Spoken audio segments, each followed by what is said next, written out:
sisters, take a little time to really look at one another, then ask yourself, can we really afford to lose one another? We must understand that we are all we got. We're forgetting our past, blinded by crack and gun smoke. We must turn that mess around and make the other man choke.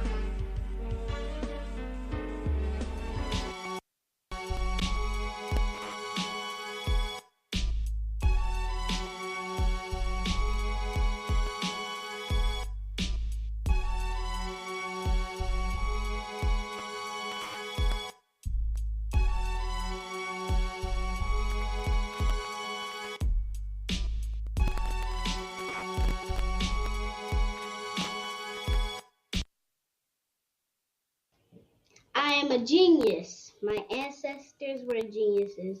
My ancestors have made me a genius in all that I think, say, and do. I must declare myself a genius. I'm a genius. Whenever I am myself, I practice my geniusness and do great things. All my thoughts, choices, and deeds must express my geniusness. I am a genius. My decisions must always be in the best interest of myself, my family, my people, and my God. Only then will I and everyone I know that I am a genius. I am a genius. At all times, my geniusness must reflect my culture. My geniusness must serve my God. My geniusness must make me be one in love and harmony with my family. My geniusness must protect my people. Yes, at all times I must demonstrate excellence because I am a genius. What is a lion without his pride? What is a whale without his pod? What is a monkey without his troop? What is a wolf without his pack? The answer is very simple. They are the same thing that a human being is without a tribe.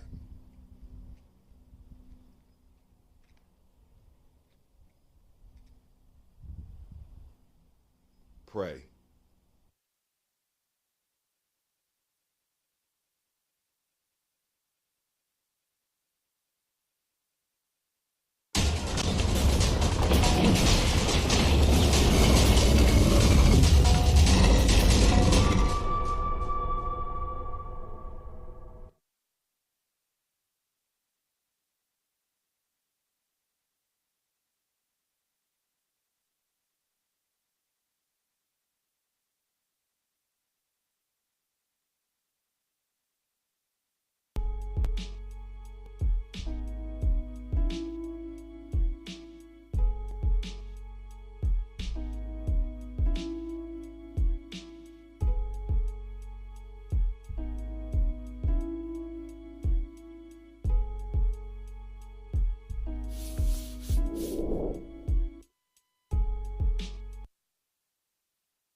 One of the most frequent questions that I get is, where are the children, and why you call yourselves the children of the sun?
It's another marvelous day. Let's conquer Moja.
Let's toast.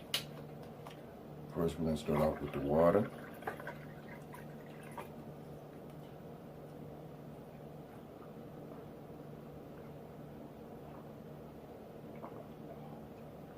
A lot of us might be suffering from some dehydration, but it is what it is.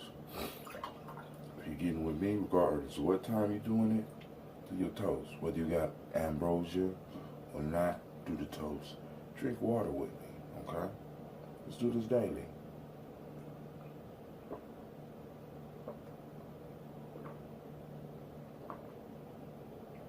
$16 ounces, can't hurt.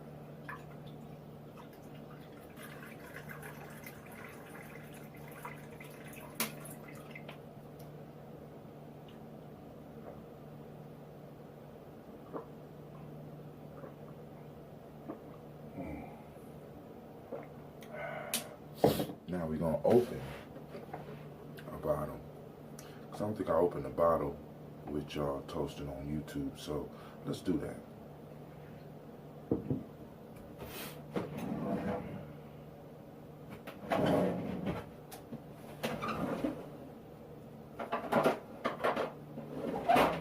should have had my tube ready and I agree.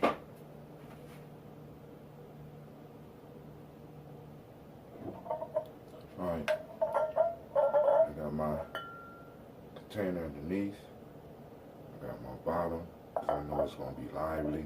This is a bottle of the Death Eater, as you can see, the black top, okay? So we're going to open that.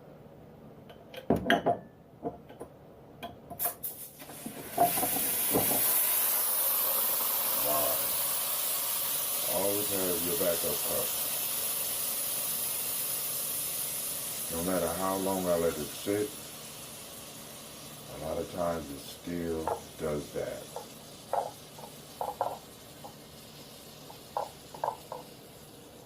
It's a live drink. That's what I keep trying to tell everybody. You never know what the attitude of the bottle is. You'll lose half your bottle if you do not have a bigger cup underneath. All right? So I'm going to finish opening this one.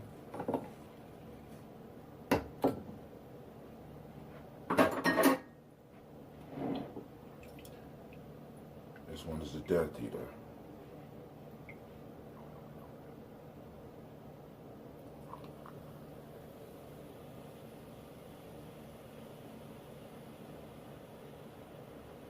Like I said, I could kill all that off, but that's part of the health piece right there. A lot of people in their old age, they need help burping. And these carbonated drinks, these healthy carbonated drinks, because I could kill this off and put just enough carbon in it, because they do have a process for that. We need the bubbles. Bubbles help us burp. You see that? Natural bubbles. So we're going to drink first. Sending shots out to the Creator. We toast the Creator by whatever name you choose to call that Creator. We salute and respect, because we know that energy is all around us anyway, right? So we call on that energy in all its shapes and forms. We call on our ancestors, starting with our personal line, ending with our personal line. We call on our personal line ancestors. This is not a community libation. This is a libation or a toast for us and our family line. We toast our family line. And we say, Ashe, right? We toast this present moment, which is Umoja. Thank goodness it's Umoja, because we got a lot to talk about. And I know the energy is right, because there's things that happen to make sure that I'm going to talk about what I'm going to talk about today. We toast, and we say, Ashe. From there, we toast our children, our children's children, unto infinity, and we say, Ashe. And as we say in Gye-Nyame, 100 years.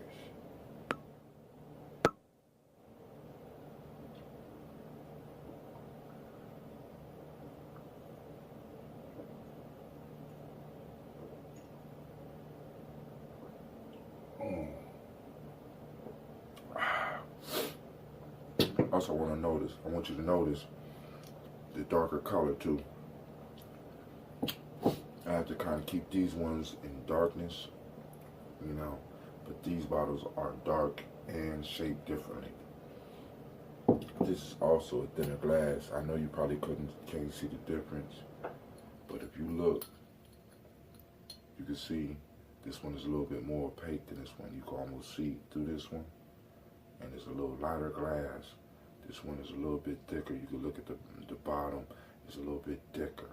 Plus it has a different top, right? So some people who want to keep it top and keep it fizzy, you need to order one of these ones. So I'm gonna make it possible for you to order one of these, but this one is a little bit more expensive. It's more expensive glass, thicker, and it carries a little bit more. All right, so, all right. It's a little bit more. We're gonna finish this boy. Now, for those that don't know, I call it the Death Eater because it has a herb combination of burdock root and dandelion root. Right? Burdock and dandelion are two very powerful herbs, but what makes it even better is that they are widely available and they grow wild in most places, at least in the Midwest. I can't speak for all over, but I know at least in the Midwest. So I'm trying to get people familiar with things that they could use in their environment to make themselves healthy without having to get all exotic. You see what I'm saying? I think these herbs have been overlooked because they're not exotic. You know what I'm saying? We want the nonis and the ginsengs and all this stuff. Woo, man, that we can't necessarily get in a crisis. But in a crisis, you get you some dandelion root. You get you some dandelion leaf. Hell, you get dandelion flowers. All of it's edible. Same thing with burdock. You know what I'm saying? You can even eat the burbs. You know what I'm saying? It's a little bit bitter, but you can eat the damn near the whole plant, especially when it's young. The older it get, the more bitter it get. It's kind of rough. So, you know, finish this up.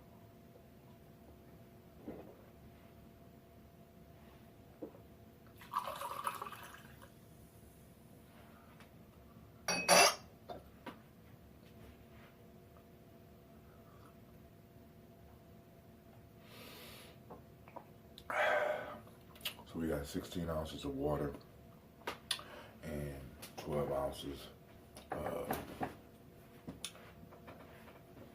almost fail, and 12 ounces of that ambrosia.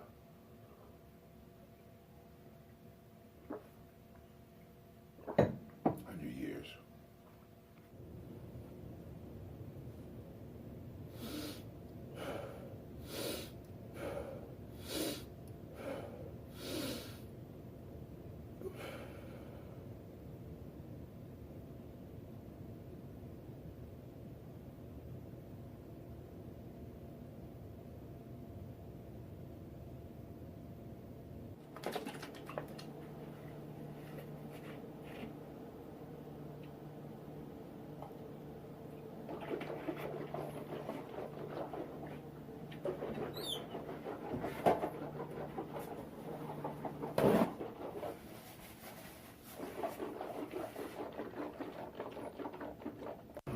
Hear ye, we call this board meeting to order for the second time.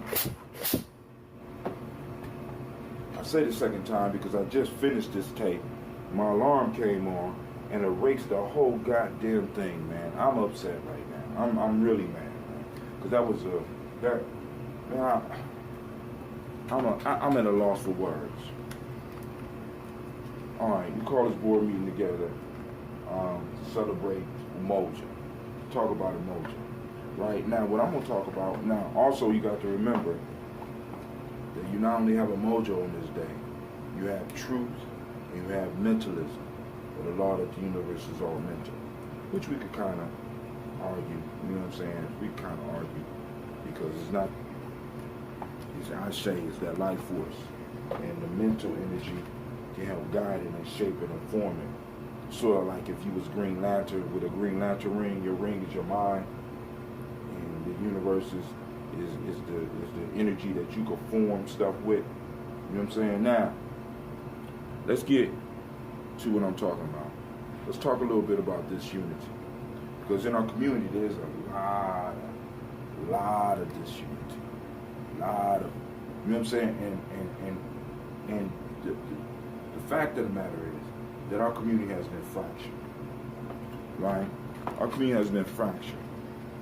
There is this element in our community that we have to discard to fit in to this West Asian society, right? There's a part of us that we have to discard, right? We got to discard, totally discard, and our shadow.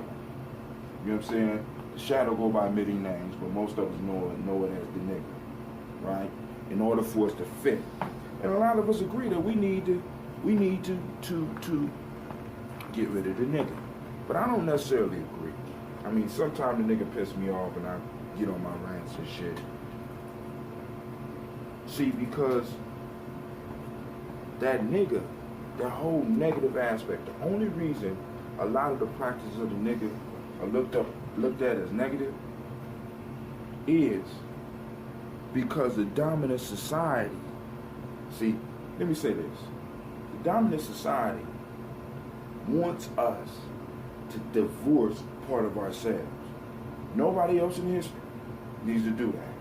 We have to divorce a whole part of ourselves. We have to get rid of a whole part of our culture. And in a sense, that thing that we call a nigga is that rebelling spirit that makes up a majority of us, right? So we got to act a different way when we go into institutions. We got to handle business a different way because, of course, our ancestors weren't wise enough to handle business, right? You know what I'm saying? We weren't wise enough to master war. You know that, right? You know that. Our ancestors weren't wise enough to master international commerce. You know that, right? We weren't wise enough to have doctors. And, you know what I'm saying? You know what I'm saying? So it's a whole portion of us that we have to take to the side and move over here. Psychologically, we know that this is very dangerous. We know this is very dangerous. When you do not address a part of your psyche, a large part of your psyche, when you do not address it, when you do not work with it, when you try to avoid it, when you try to hide from it, right? You cause a schism, a split, right? This is why. I want y'all to think about this. This is why the most gangster motherfucker on the street, the most niggerish nigga, right? When confronted by older people or a parent that they care about, they are no longer Gangster Remy, they Tyrone. And they deal with that person in a totally different, it's almost psychotic when you see it. You can see an individual go from the gangsterest gangster all the way back to little Tyrone. I've seen it, right? And I know some of y'all seen it too. And some of us do it. We have different street personalities than institutional personalities, right? That's a schism, right? Because we always talking about keeping it real. We talk this keep it real shit when we not keeping it real. Talking that keeping it real shit when we not keeping it real, right? So I have to, I wanted to share a story with you because I shared it in the first cut, right? And it's not your fault. I'm just very upset. It's a schism running through our community. And what a lot of people don't understand, that there's a major part of who we are. And see, and I want everybody to understand, because I know some people, if once they see this, however long it takes, right? Because remember I said you get what you expect. I'm expecting a lot. But I'm not saying that a lot of the negative aspects of the nigga is who we are. What I'm saying, I want to be very clear about this. I want you to hear, I want you to put on your hearing ears, right? I'm saying that we may have to change the perspective of how we look at this individual or this thing we call a nigga, because we're looking at it through the eyes of our enemy. Right? We're looking at the habits, we're looking at the practices, we're looking at an individual who is geared, or this thing that is geared towards survival, that at every turn is very life is being threatened. It can't work. It can't garden. It can't hunt. Right? So the only thing left for it to do to survive is to survive on the people around it. This is a entity that's flowing through. And because we have not addressed it as a people, and because we have not addressed it as a country, and because we have not opened up and accepted what it is, rather than looking at it through our enemy's eyes, we always gonna suffer. See, and I'm guilty of this shit. By us trying to exterminate the nigga, we don't realize that we exterminating ourselves. It's sort of like the battle between Heru and Seth. There would be no Heru if there was no fucking Seth.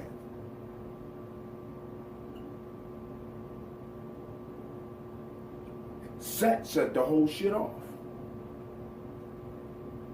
I'm just saying. What did the ancestors do with Seth? Did they destroy Seth? No, they stopped. As a matter of fact, Heru was in a bloodlust and was about to kill Seth when his mama jumped in to protect her brother, and Heru ended up cutting off her goddamn head. I want y'all to understand the significance of this, right? When we look at these stories, right? See, I'm not saying that as if, oh, Heru may he rest in peace forever. I'm not saying it as if it's real. But what I'm saying it is as the metaphor, the story. What is the lesson? Not the historical facts. Not the historical fact. I'm not looking for that. What is the lesson there? Why didn't the mama want the son to kill the uncle? Why did she risk her life? You can't kill that part of yourself. He became useful to the council of gods. Not just Heru, I'm talking about Seth. And this is the point. We're trying to murder Seth. We're trying to crush Seth. When Seth has a place at the table. The nigga has a place at the table. Every last one of us, especially those that's like in positions like I am, every last one of us got niggas around us. Oh yeah. You know what I'm saying? You gonna mess with the wrong brother in the suit and tie. And watch and see if Pookie don't come showing up on your doorstep. Right? Because we know. See, but we're using it in the wrong way. Now, this is the point, and I'm going to get to my story. Right? There once was a young brother, man, Ain't once. He's still around. But he was one of the first young warriors that I had the pleasure of working with. And when he hear this, he gonna be mad as a motherfucker, but that's cool. He can forgive me. I ask for forgiveness in advance, little bro. I won't say your name. Right? So, he was one of the first. So, a lot of the questions and shit, see, because I need people to understand, like, people coming in and learning these questions, right? Like, what is a warrior? Those are new. At the beginning of the underground, there was about 7 questions. 7 to 9, right? Actually, it was my fault. It was a little bit more than that, but now. And the young people had to learn them. As well as the brothers that was administrating it, right? Had to learn the questions, right? And this brother knew them all. What are you on? Underground Railroad. Where you headed to the east? What's in the east? Freedom. What's freedom? Peace of the spirit, mind, and body. What's peace? Peace is harmony and order. Do you have principles? Yes. How many? 7. Why 7? Because 7 is the universal number of study, rest, and perfection. What are they? Moja, Kuch, Shakalia, Ujima, Jamania, Kumba, and Mani. Then we move on from there. But all of the questions to the right of that, and all of the questions to the left of that, all spawned from those, right? This brother knew all of them. He knew some of the meditations, right? He knew. I mean, I've been consistent, man. You can be mad at me, you can hate me. I've been consistent. He knew it all. So he ended up doing some time in the pen. Some crazy shit, you know what I'm saying? Can't save them all, right? Can't save them all, right? Even from themselves. Once again, the nigga expressing himself. You have to find healthy ways to get the nigga out. I'm gonna explain that energy at the end of this, right? Now, so he go to prison and he hooks up with the Bloods, and because he was going through what I was taking through, and because he had some other experiences prior to me, you know, the Bloods really spoke to him. So he joined the Bloods. So when he came out, he was a grown man. You know, I was like real glad to see him, you know, and usually when brothers come out, you know what I'm saying, when I was single, you know what I'm saying, I would go get them, bring them to the crib, we would kick it, you know what I'm saying, introduce them to the fam, because a lot of stuff, because I never stop. Bro, it's always going to be somebody new that you need to meet, you know what I'm saying, this is the order, you know what I'm saying, this is how things flow, you know, but anyway. So we started talking, and I started noticing his language, see, because this is one of the things that we need to, as a people, learn from the gangs, right? The gangs have sacred things, and they have taboos. Taboos are undoables, right? So when he would use the word see, because I started noticing some of his letters, he would put a mark through the C, line through the C. You know what I'm saying? He never said cousin or blue. It was always flu or fuzz. And, you know, and I'm listening to this shit. And I'm like, yo, what's up with that? And he explained it to me. He said, you know, we don't fuck with the color blue, blah, blah, blah, blah, blah, blah. So, you know, one day we was riding in my car. It's time I think I had a van. You know, I was taking him somewhere. You know, he called me late night, you know. Because I'm like, yo, dude, dog, you know, you a blood now, you know. I'm going to let you do your thing, you know. But when he really needs some help, call fam, right? So I come get him one night. We ride. Let him crash at the crib. We start talking. So, you know, I'm like, I can't understand, you know, because I'm trying to understand, dude. After I done showed you and I done gave you the proof that you are a divine being, why the fuck you want to be a blood? I don't understand.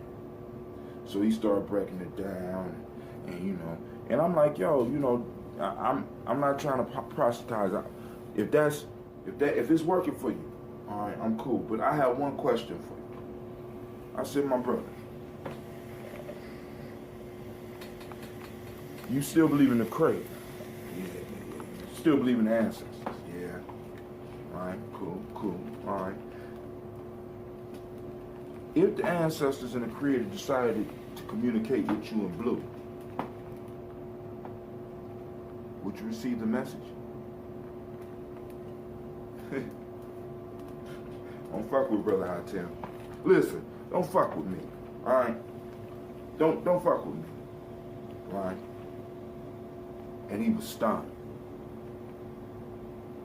I said, you know, I ain't talking about it coming through the enemy side. I'm talking about, you know what I'm saying, you depressed and a beautiful blue bird fly by you. Will you just not be able to see the bird? You know what I'm saying?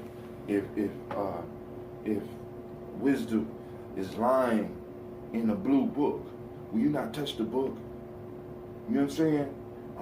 A gentleman or a lady that has some information that could save your life, that could make your life better, make your children's lives better, your future children's life better.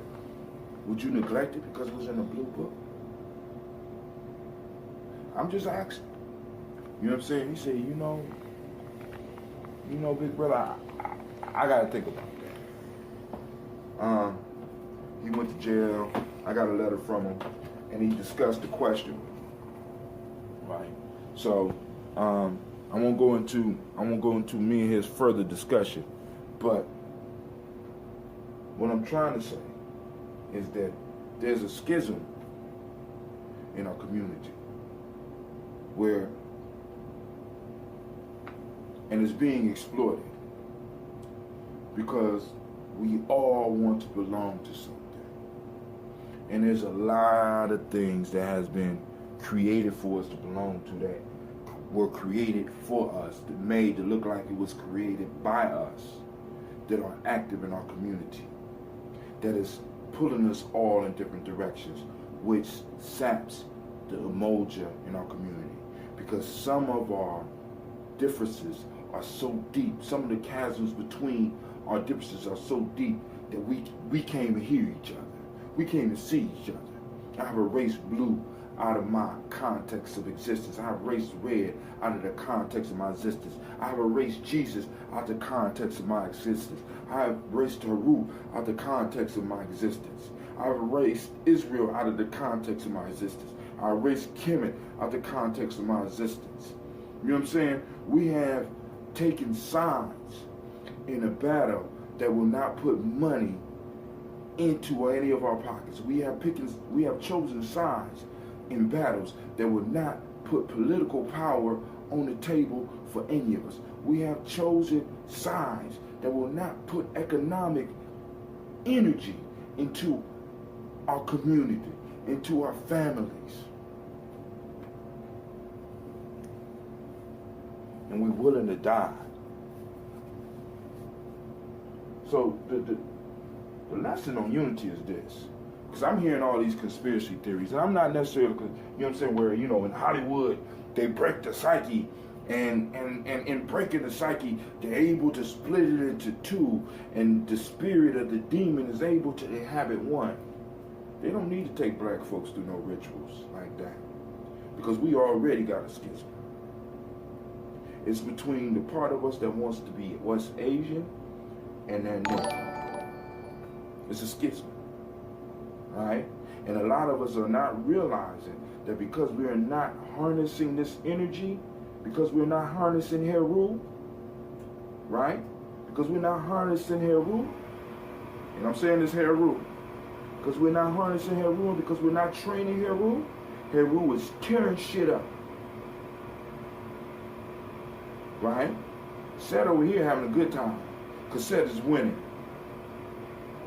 Actually, we think Set is Heru. We think the West Asian is the West Asian in us is good, when in fact it's Heru screaming for attention, screaming for us to look at it, screaming at us. Look at this energy. You can't find a way to use this energy. We got all these scholars, and not one of them has figured out a way to channel the energy of the very thing that will free us. Everybody's scared of the nigga. Y'all ain't figured that out yet? Everybody. Everybody. That's why they arm up against you. That's why they lynch you in mobs. right? That's why you got lynch moms. You don't got individuals lynching a nigga. You got moms lynching them. Everybody's scared of you all over the world. But we're not harnessing. We're not training. Now I'm done. I'm going to say this and I'm done. When I was young, I used to play football. Football is a totally different game now. This is why I don't even coach, right? My coach used to kick my ass on a regular basis.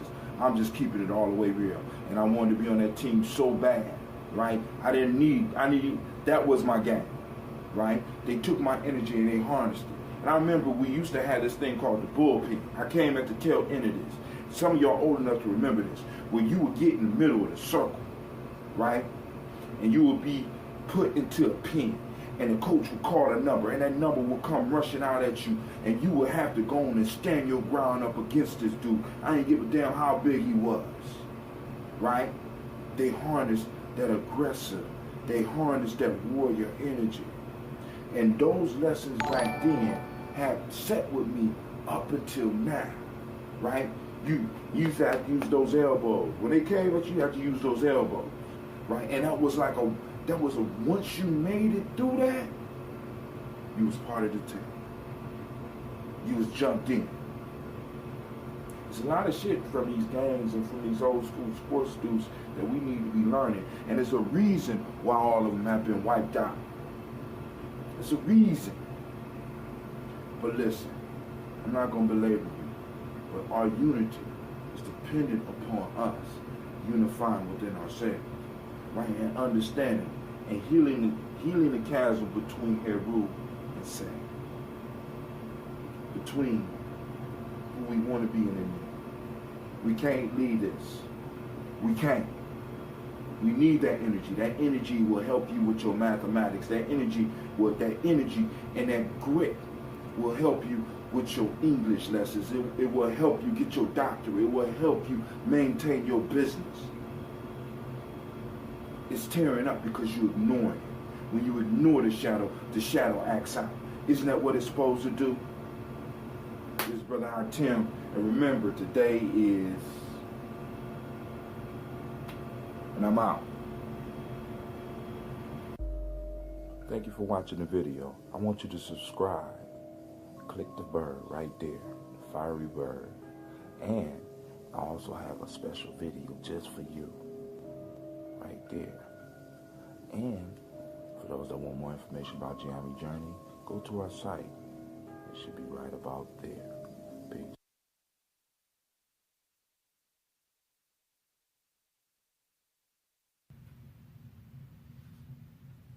Where y'all at?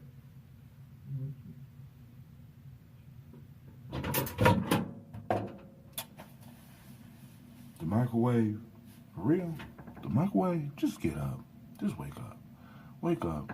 And stop trying to eat. I thought you was on a warrior diet with me. Let's go. Come on.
Peace, great day, yo. So, this is Koji. My fault.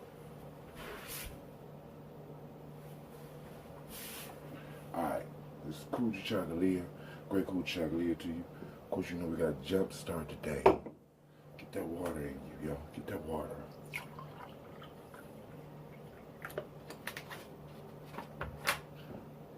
Alright, toast. Drink up the water. Drink the water with me, and then we'll do the toast. Drink the water with me.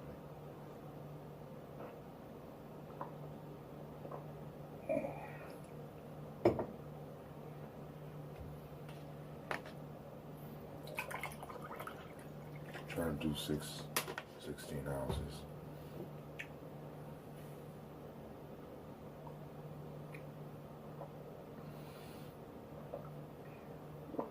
I'm understanding a lot of us are dehydrated. We're not drinking enough water. Pop is not water. Kool-Aid is not water. You know, get your water. Get your water.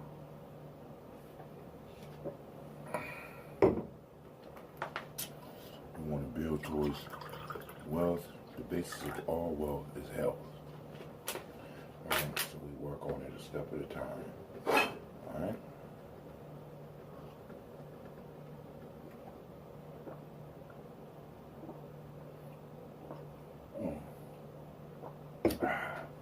Not any further ado. I mixed some bottles up last night. I don't know. I got some stuff in this one. We'll find out in a second. I'll go over the sink though. Ready? That wasn't that exciting. Okay. Let's see how it pours.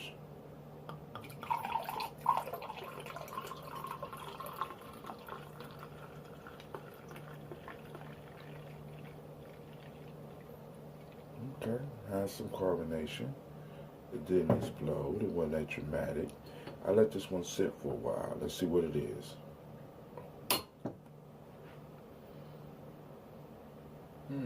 Kind of musty. All right, we'll see. All right, first, let's see what this is first. That's a mix with God Body and Original. All right, so here we go. We're going to toast to the Creator by whatever name we choose to call that Creator. We say, Ashe, that's right, life force, right? Then we move to our ancestors. We salute our ancestors. Now, during our toast, I stress that you stress. I stress that you stress. Stress your personal ancestors. It's your toast, your personal ancestors, right? Toast them. We toast this moment. Today is Gye Chocolate. We toast it.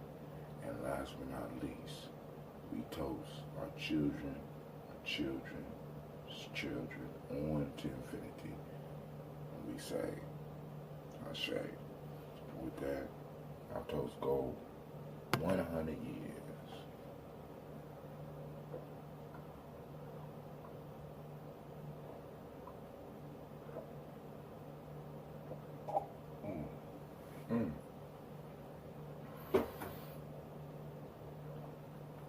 That was different. All right. So let me give you the quick agenda. We're going to run through letting. Got to do the Ashe breath. And then we go do the board meeting because I got to do a lot of ironing this morning.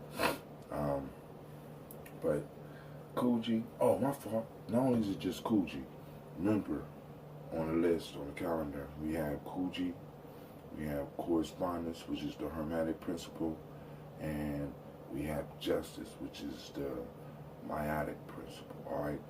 So we can cover any of those. So depending on how the board feel when I get down there, we're going to talk about some stuff. But definitely moving in the direction of talking about Gye today, and also harnessing our Ashe, since we kind of started talking about the Ashe. So I got to get busy. Peace.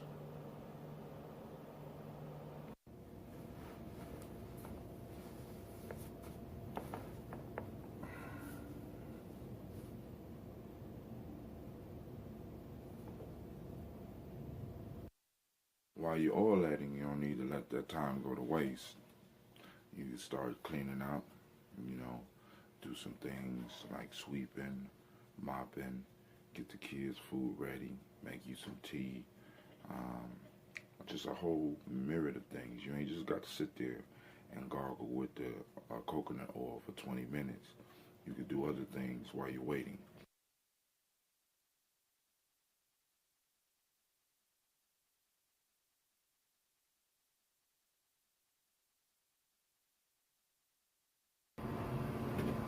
Hear ye, we call this board meeting into order. So I got my kids' clothes, I'm getting them ready for today. So I'm not gonna put creases in them. So for those that don't know how to do the crease, you keep up with me and the board today, right? Here go the board right here, right? There go the gavel, the iron, getting it together. We're knocking the creases out of our life. All of us, we have creases in our life. Speaking of that, creases, right? How do you keep the creases out of your life? What's a crease? A crease is a wrinkle, right? So what we do is when we iron, we try to organize those wrinkles. So when we start practicing the Nguzo Saba challenge and we start saluting the day and we start defining the day for ourselves, what we're doing is we're knocking the wrinkles out of our life. Kuji Chagalia is your iron that you're taking over your life and defining and laying it down. You're guiding your life force. You're guiding your ashe, right? Do y'all have to hear Brother Hatim use the term ashe? What is ashe? Ashe is life energy, right? It's energy. You get it out your food. It flows through your blood. You know what I'm saying? When you take air in, you're taking in ashe, right? Ashe connects all of us, right? And when we start taking control of our life, we start controlling our life force. And the sad truth is that most of us are wasting our life force, or not even wasting it. We got other people wasting our life force, right? What I mean, people set up systems to guide and control others. Ashe, I could get you to live for me. I could get you to help me build. I could get you to die for me. You know what I'm saying? Guide your life force. And the piece is, when we wake up, what we're trying to do, we're trying to get y'all together. Now, let me go back to this whole daily toast piece. The whole daily toast piece is about you taking control, or using your Kuji Chagalia to take control of your day, right? To move forward in the way that you want to move. That's why I say get up, drink some water. You know what I'm saying? Set your mind. You know, some of y'all be like, Brother Hatim, I don't meditate. I'm like, cool. You don't have to meditate. Do you pray? You know what I'm saying? In some form of fashion, you need to have some type of ritual, some type of routine that you're getting up and you're setting the tone for your day. When you get up and you toast with me, regardless of when you get up, you know what I'm saying? You don't got to get up early in the morning like I'm doing right now. You know what I'm saying? A lot of us do, but some of us, we don't wake up like that. When you get up, join me. You know what I'm saying? You don't have to have no ambrosia. You know what I'm saying? I would prefer, but if you don't have ambrosia, man, just drink a healthy drink. Drink some water. All of us got water. Like I said, man, if you got YouTube and you ain't got no water, something wrong. Because you got to, you know what I'm saying? Unless you live in a totally free Wi-Fi city, some form of fashion, you got water available to you. Drink that water. You know what I'm saying? Get your body jump started. Do a meditation. Do a prayer. Do just a couple of stretches. It don't take a lot. You know what I'm saying? Move your body. Set the tone for yourself, right? And that's what Kuji Chagalia is all about. Now, I spoke a little bit about correspondence. Correspondence, for those that don't know, is a hermetic principle. It's supposedly a law that states, as above, so below. Our ancestors used to study the stars, right? Not only study the stars, they started noticing that big things are mimicked by small things, and small things are mimicked by big things. So this gave them the idea that by them studying the small, they get a better understanding of the above. Or by them studying above, they get a better understanding of what's below. Like, for example, you got this thing called astrology, where individuals are able to kind of predict some of the things that's going to happen with you, or tell your character by when you was born, because you have certain people who, through their relationship, through their mastery of the stars, are able to predict certain characteristics, certain happenings, right? I mean, astronomy is the same way. By studying the stars, they're able to predict what's going to happen.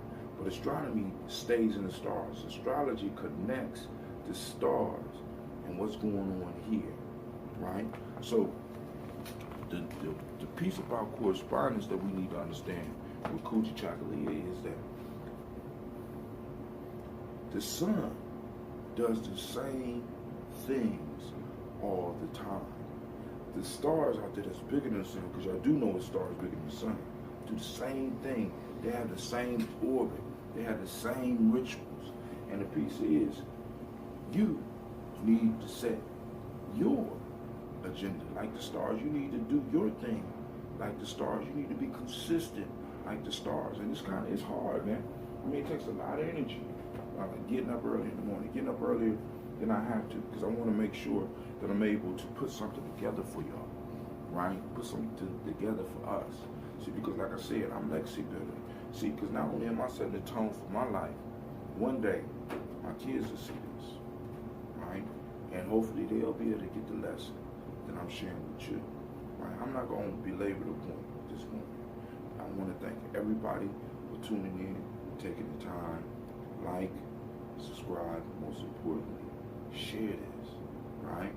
And I'm about to call the board meeting out of session.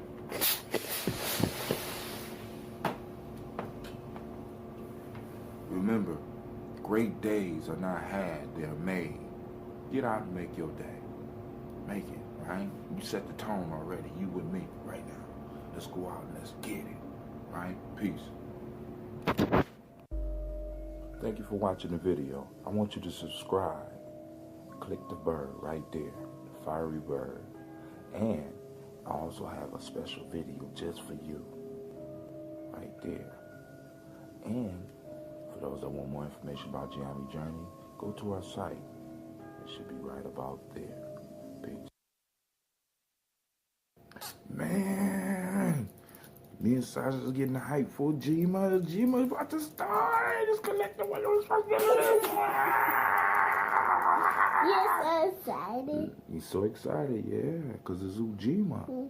And it's time for us to build. Tell them peace. Peace, y'all.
Starting off with that water, y'all. Let's get it.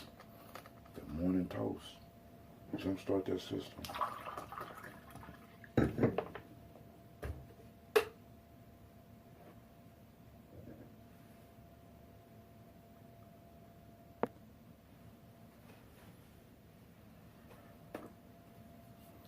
Now, we about to go on and toast it.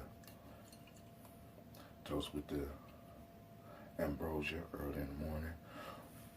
Alright, you ready? I'm talking about.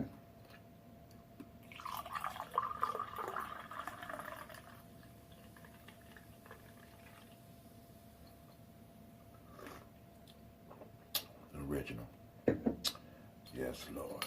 Yes, Lord. It's a great day. I want to say great Ujuma. Here's to created by whatever name you choose. Call that creator. Just call the creator, right? Then we toast to our personal ancestors, right? Your family, right? Make sure you pour for them, you drink for them. We pour for our children's children to infinity. But I kind of skipped. Lastly, we want to pour and we want to drink for this moment. It's Ujin. It's Ujima. Excuse me, I messed up. It's Ujima, right? We want to toast for that collective work and that responsibility, that righteousness of the day. We're looking for that, so we're going to drink up.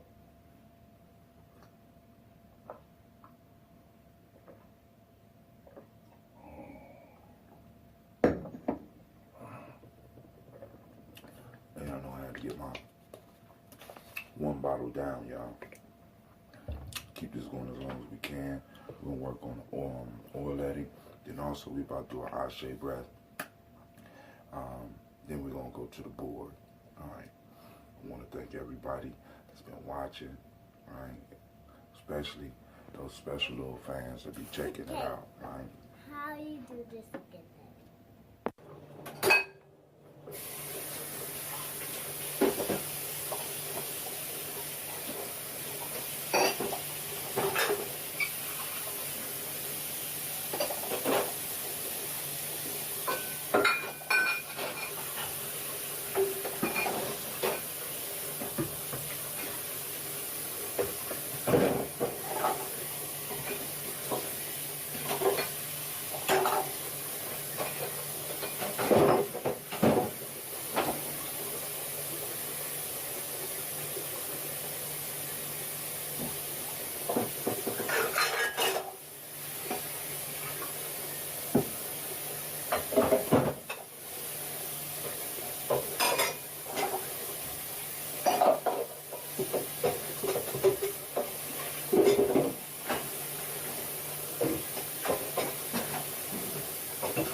one's for you.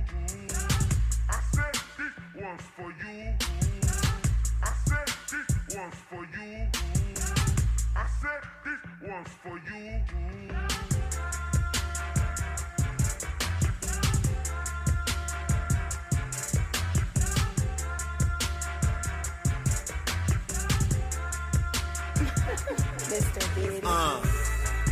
Let me start at the beginning.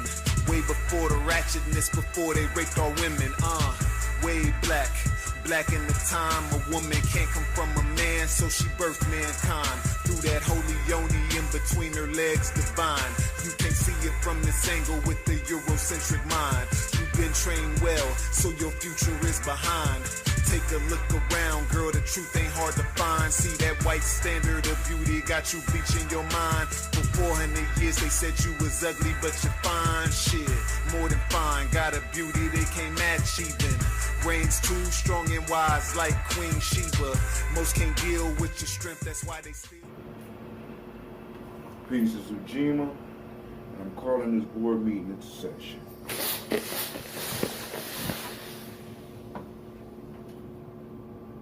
We got the board, we have you, we got our agenda.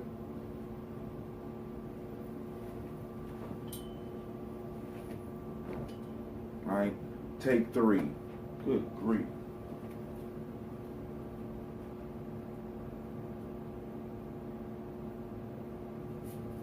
All right, fam, let's do it again. All right, damn. I mean, I did this 3 times. Let me take a sip of that ambrosia just to calm my nerves. I did this 3 times. I set up the alarm so that I could make sure that I'm up, and I got it set for different periods. Every time the alarm come on, it turns off the camera, and I lose all of the footage. I know it's somewhere in there, but I ain't got time to look for it, right? And what I'm trying to do is keep the footage short enough and quick enough so that I will be able to upload it. And by the time I get ready to go to the car, all I gotta do is send it up, be done with it, and have it out to you. Because I honestly believe that information that I have can help, right? So we're talking about Ujima, collective worker responsibility. Last night, we had a show about this, the show on Kuchi Chagalia, Folk Tales for Grown Folk, was The Seller of Images. And it was about a craftsman that basically made images. And he had made an image of the deity Mercury.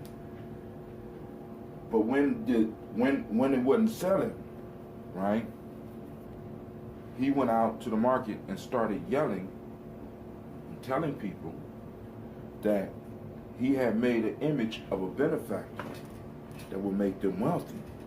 One of the passersby looked at him and said, "Hey man, you know, why would you sell that when that looked like something that you could need?" And he said, "This benefactor brings you wealth very slowly. I need money now." You know what I'm saying? In layman's terms, I need money now. And many of us been in that situation, right? Now, I took it from 2 angles. One, that he was a hustler and he knew that that image didn't bring that, but just to move his product, he went out and started telling lies or false narratives, right? He was selling a false narrative like a lot of us are getting today, right?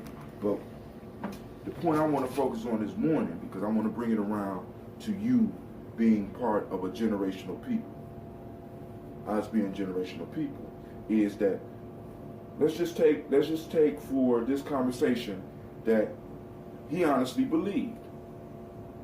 He honestly believed that the deity that he had carved and was selling actually was a benefactor that brought great fortune. All you had to do was be patient, right? And he didn't have the patience. So when the guy asked him, he said, "I need money now."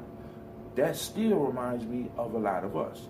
A lot of us are willing to sell out a long-term gain for a short-term satisfaction, a long-term gain for a short-term profit, right? Many of us live our lives like that, right? And what I'm saying is that you're a generational people. This means we come from people who thought generations in advance, right? I kind of covered this before, but I want you to think about how your mind state changed, not only by taking the Goose Cyber Challenge, but realizing that you come from people who actually live their lives with you being here in mind, right? So it's like, you know, when you live your life like that, you can't pollute the environment because you're poisoning your grandchildren and possibly yourself. See, because being a generational person means that you come back. And if we keep it the way it is, the way we used to do it, when you came back to a random place, you came back to the same bloodline. So the stuff that you do today affects your tomorrow, right? Because you could be born back in the same family 5, 6, 7, 8 generations from now. Wouldn't you want this family to be in a better situation than it is right now? Right? The children you have today may be your great-grandparents tomorrow. Now, with that being said, what I'm trying to bring across is this. With collective work and responsibility, right? We understand that we're working for a collective, but the collective is bigger. The collective is bigger than just you and your family. The collective is, and I don't even want to take it out into the community because I see a lot of families fall apart because individuals got so involved with the community work, which is very important, and we need to take better care of those type of people. But the point is, I want you to understand the collective for you personally is bigger than just being outside of yourself. You know what I'm saying? Your collective is built up of your past, that's your ancestors, your present, that's you and your life, and what's going on with your family right now, and your future. Okay? Now, what does that mean? When you start looking at the world like that, right, you understand that you have a bigger responsibility than just right now. You got to understand, you have been trained in a world that wants you to believe in disposable commodities. They provide us with stuff that we could just throw away real quick. We've been trained. You know what I'm saying? I want a burger, I go get a burger real quick. I can take the wrapper, I can throw it away, and somebody else will handle it, and I don't have to worry about it, right? I ain't got to worry about the pollution and stuff like that. I ain't got to worry about it because I'm not coming back. You know what I'm saying? It's disposable. My life is disposable. Everything is disposable. When I leave, it's done. Ha-ha. My grandkids got to deal with it. Ha-ha. You know what I'm saying? That is a messed up way of dealing with. I got to do this shirt, y'all, so I'm coming down to this again, all right? So now, those that don't know, the little pointy end of the ironing board, that's for getting those shirts. You know, I hope y'all, you know, I know a lot of y'all young and rich. Y'all don't understand this stuff. You know, y'all got people to do stuff for you like this. But Brother Tim can't afford it. You know what I'm saying? Right now, you know, I had to make a sacrifice for my collective, right? But the point that I want to bring home to you is, when you live your life in a way where you know you're not a disposable commodity, where you know that you are responsible for not only the past, the present, you're responsible for the future, and that the decisions you make not only affect you, but they affect your grandchildren and possibly will come around and bite you in your ass, right? You live your life differently. When you understand that you're going to come back to your children, you know what I'm saying? You will be affected by your actions. You're going to come back into the family. I want you to think about all of the shit that people do in families now. The fucked up shit. Now, if this is only happening because I honestly believe that people are disconnected from the fact that they're generational. You're going to come back till you get it right, my friend. And even when you stop coming back, you're going to have to look out for your bloodline. Right? Sometimes we get so spiritual, we get stupid. Right? It's like, oh, it's everybody and blah, blah, blah. But yo, what if you are responsible particularly for a bloodline? What if you're responsible for strengthening a bloodline? Right? You know what I'm saying? What if that's your responsibility? Collective work and responsibility. Taking it a little bit farther than the damn job. Taking it farther than the career. I'm talking about generational building. Right? Many of us are settling for the short-term goals, right? the short-term profits, the short-term returns, rather than looking at the long game. Right? We do that in business. We do that in our lives. Right? Stop shorting yourself. You know what I'm saying? You're missing out on the compound interest in investments, and you're missing out on the compound interest in what you do for your family. I'm going back to that family thing. I think a lot of us do a lot of fucked up things in our bloodlines because we really don't realize that we got to come back and deal with that madness. We honestly believe, we have been brainwashed to believe that this is a one-time thing. You're here randomly. You're here randomly. So you have no real responsibility outside of your feelings for your family. When in fact, you set the bloodline. So some of y'all some of y'all that are abusing people in your family, sexually, mentally, emotionally, physically, you're going to reap the harvest of that. You're not out of here. You're coming back. So now, if you was to live your life like that, I think that would improve a lot of your hustle. That'll solve a lot of family issues. We got to come back. We got to deal with each other. We can't get along. Hell, we might be born brother and sister. Again. You know what I'm saying? Or better yet, you know what I'm saying? But the point I'm trying to make is, as a collective, we have a responsibility to start thinking generationally, right? And only by thinking generationally can you build wealth. Yeah, there's some black people that do well, but I'm telling you what they are. They're rich. They're not wealthy, right? Because, you know, wealth is part of a community. Wealth comes from families, groups. Wealth don't come from individuals. They said, what about Bill Gates? But I bet you Bill Gates got a couple of other billionaires in his immediate surroundings. You know what I'm saying? In his collective. I bet you Bill Gates got some other millionaires and multimillionaires around him that he helped create. He built a community. And we have to be in the same way. We got to take the same responsibility. We got to think in the same collective fashion. Yo, so this is Brother Hatim, and I'm out of here, yo. It's a great Ujima. And I'll see y'all tomorrow for Ujima. Peace. Thank you for watching the video. I want you to subscribe. Click the bird right there, the fiery bird. And I also have a special video just for you, right there. And for those that want more information about Gye-Nyame Journey, go to our site. It should be right about there. Peace.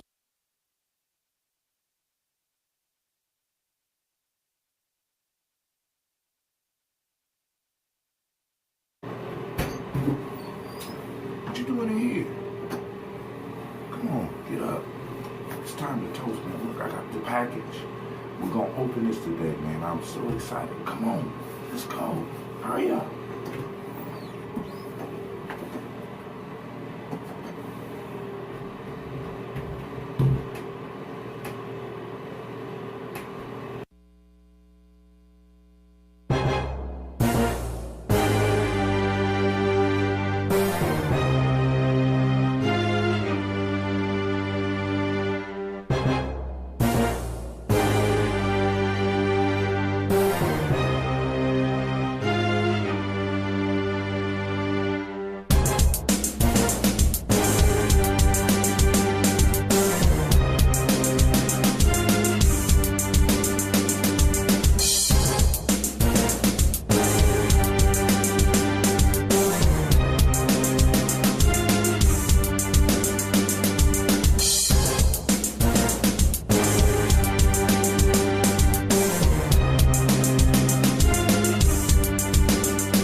Great Nia, y'all. Yo, hey, it's time for us to do our morning toast.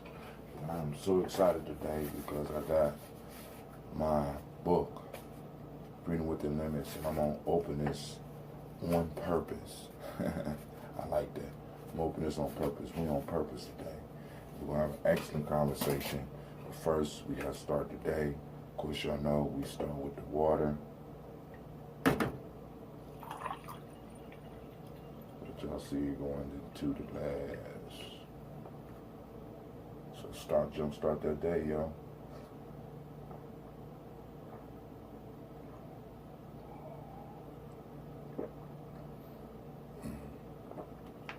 Get all the water this morning. Get it in. Start it up. Get your body revved up.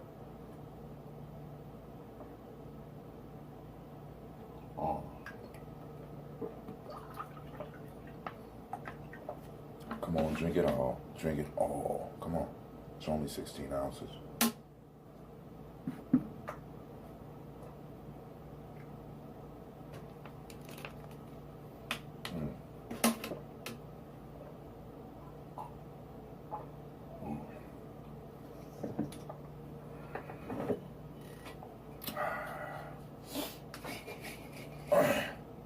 That's that original. Look like tomorrow we're going to start on that slow sipper.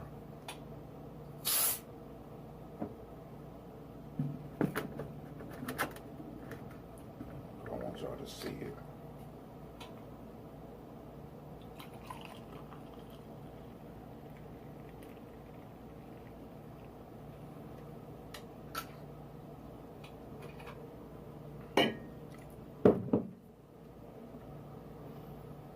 Now, if you don't have that ambrosia, there's other health drinks that you could do.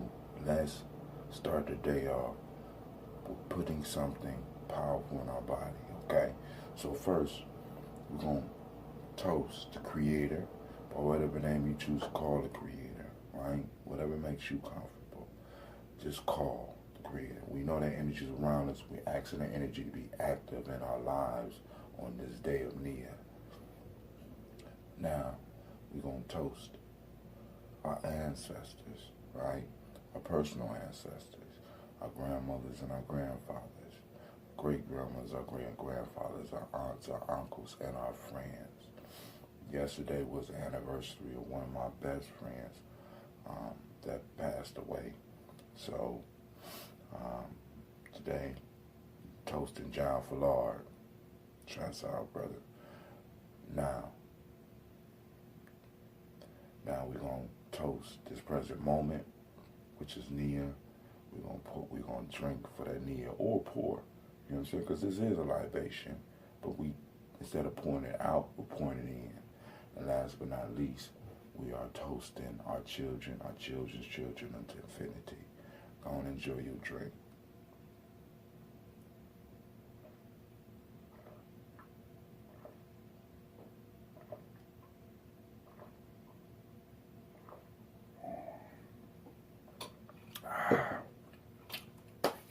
So, let's open up this package, then get to cleaning out. Now, we all know, well, I ain't gonna say we all know, but having a daily routine is important, right? Especially before we go out into the world and start working these jobs or jobs or pursuing our career. It's good to set the more things in motion.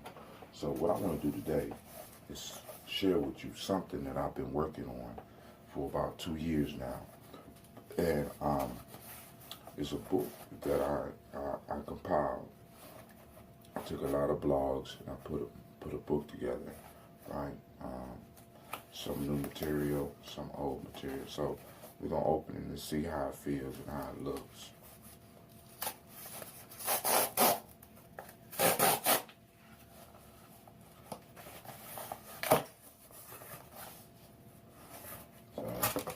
Your own book, right? When you do your own stuff, it's nothing like it, but this is how it comes packaged so that you can go and review it.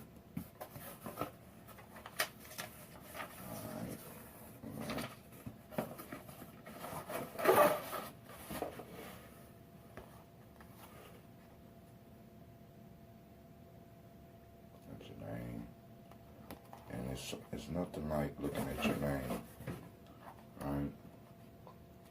Your name on your project. So I'm gonna go through it and kick it. Matter of fact, let's do this. I'm gonna read the introduction to you.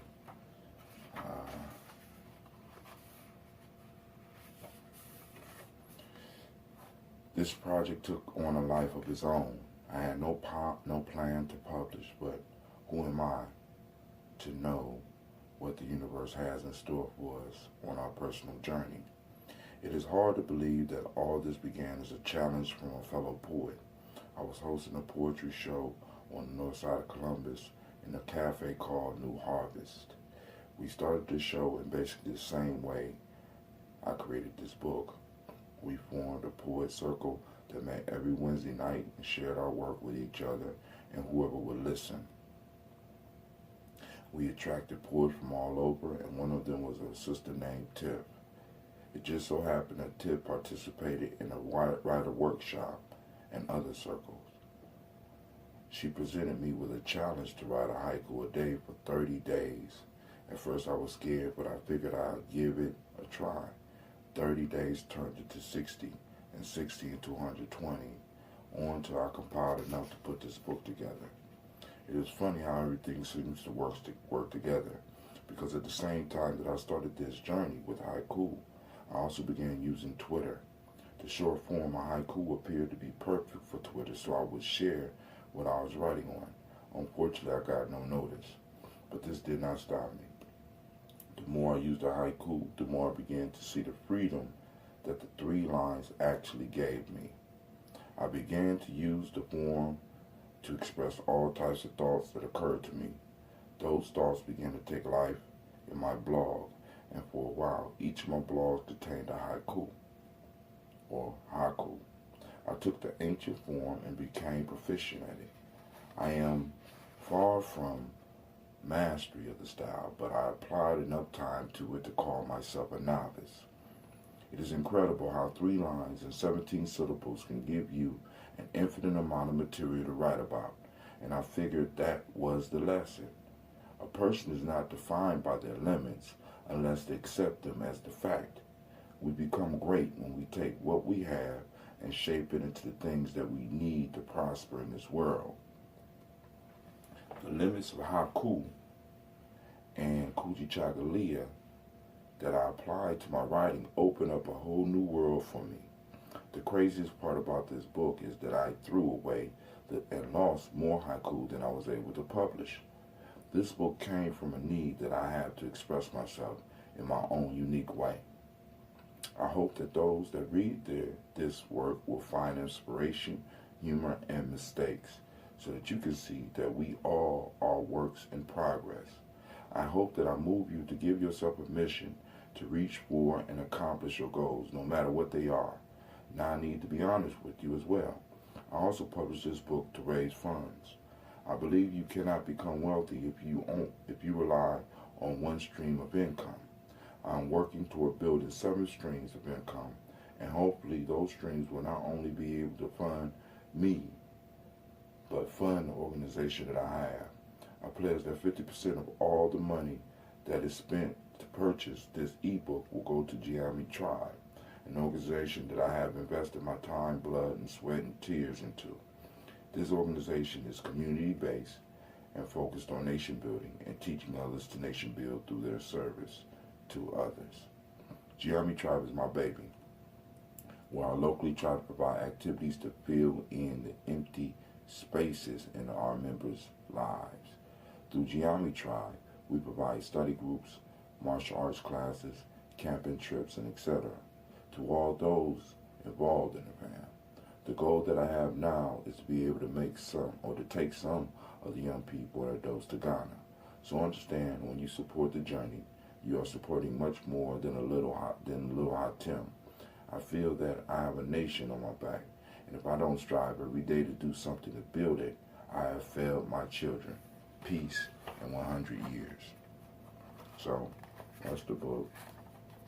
He ain't allowed me to put nothing on the back this time. I don't know what's up with that. But hey, it's cool. Alright, so let's get busy.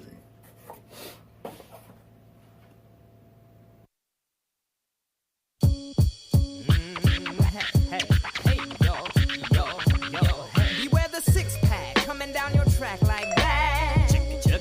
Check the mic. 1, 2. The 6-yard train comes through. Quicker than a Pentium data for the next millennium. Spirit informs, no conforms to the norms. Dropping bombs, I let it, said it, meant it. Here to represent it. Some live off the labors of the old school, mold you, and that's the trend. What I tend to see, the new jack ain't new. In fact, just bitten pieces of debris, recycling fragments of rubble from a somewhat familiar voice, and so many MC and so little choice. This won't make me popular. Dropping the lyrics that appeal and flock to ya. Higher self, I'm just as accurate as Doppler. I'm rocking ya, spiritual sipping, sopping my flyer dub, and it goes, hey y'all, hey. Hey yo, hey yo, hey yo, hey. I said I go. Hey yo, hey yo, hey yo, hey. Hey yo, hey yo, hey yo, hey. Dearly beloved, we were gathered here to bring up the rear piece to Bopa. We yell.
Here we call this board meeting to order.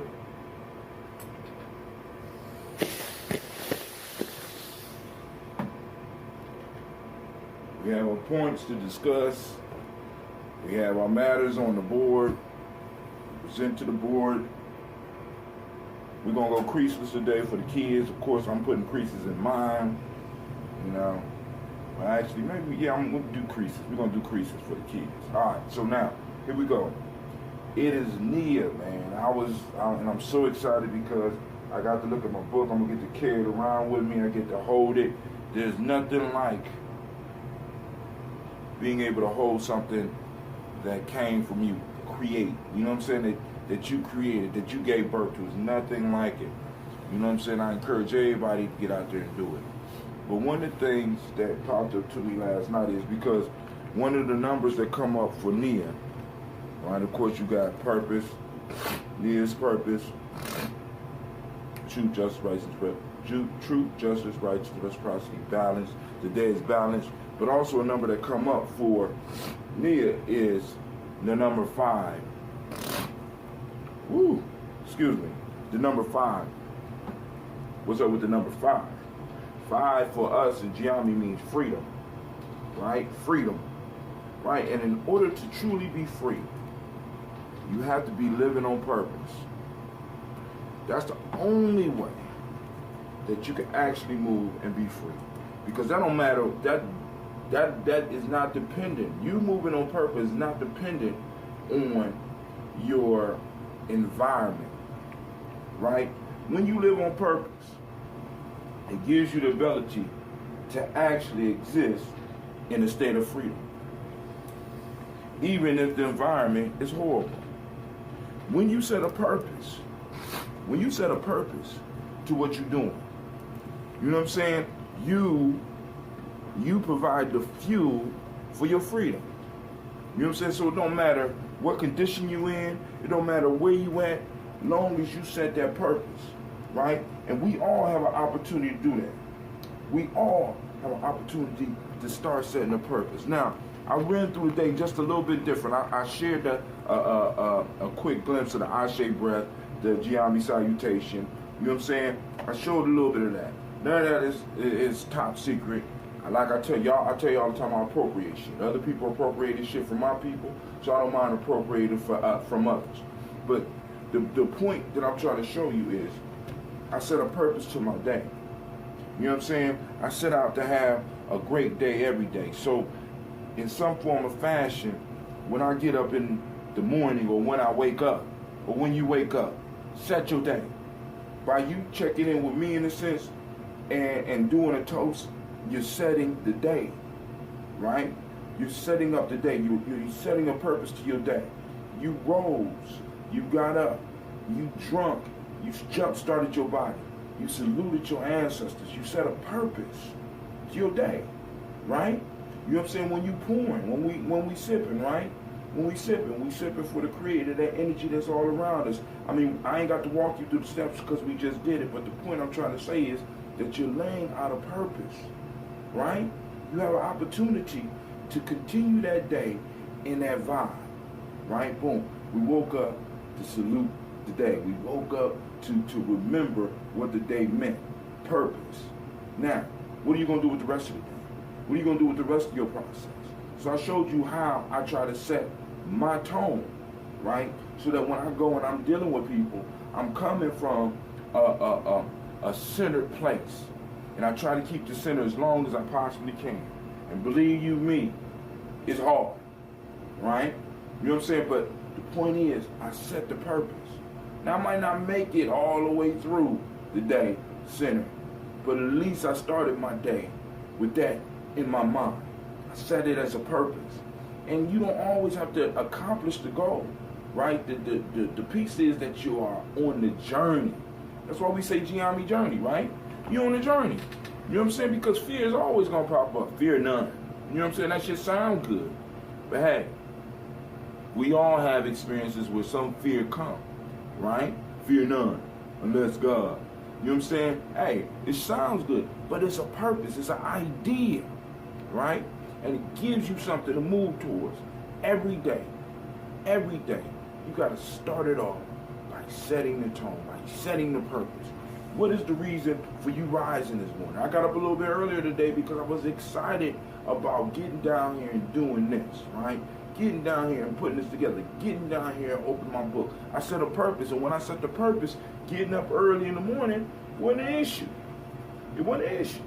You know what I'm saying? As a matter of fact, the biggest issue I got is how do I put all this stuff in here, right? I got the eye shape, I got all this stuff, so how I'm going to cut it? How, you know what I'm saying? What's going to be the final cut? So you know what I ain't even trying to say it. I said, yo, set a purpose to your day. And then after you're able to set a purpose to your day, you're going to be able to find a purpose to your life. When you find a purpose to your life, guess what you got? My friend, you have found true freedom. In Gye-Nyame, or back in the day, when we was known as the Underground Railroad, we asked the question, what is freedom? Freedom is peace of the spirit, mind, and body. How do you bring peace to the spirit, mind, and body? Set a purpose. This is Brother Hatim saying, have an excellent, and I'm out. Thank you for watching the video. I want you to subscribe. Click the bird right there, the fiery bird. And I also have a special video just for you, right there. And for those that want more information about Gye-Nyame Journey, go to our site. It should be right about there. Peace.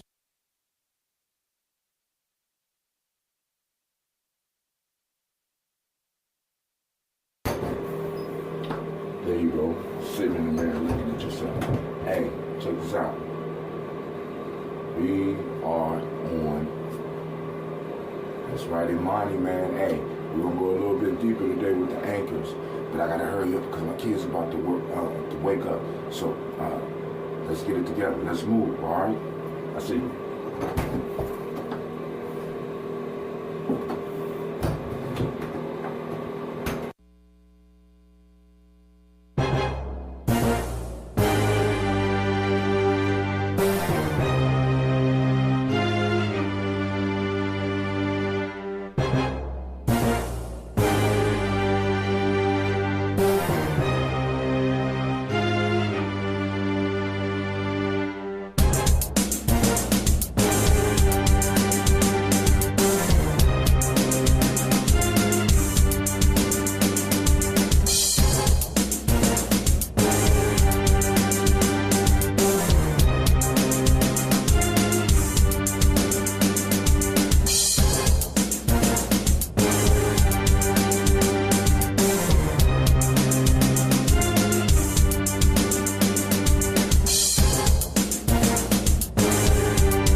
What's up? Yo, it's time for us to do our toast, and I want to welcome you on this great and marvelous day of Imani. All right, I can't move around a lot because the light, I'm still working on the light. Nope. That wasn't a light. Nope. All right, we're going to keep it like this. I don't know whether my eyes is bad or what. But, hey, so we're going to do our water. And, of course, you know, jumpstart that body. Yo, jumpstart that body. Hey, let's do it. I'm starting.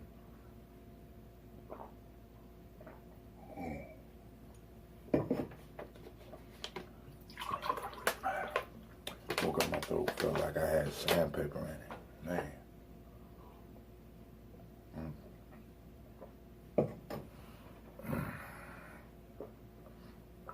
I don't know how this doing. I ain't sampled it in a while. This is one of those mystery ones. When I was mixing up last time, I didn't know whether I had, I didn't label them properly. So I mixed up the beet and the grape juice. So I don't know if this is beet or grape or both. I don't know. We're going to find out.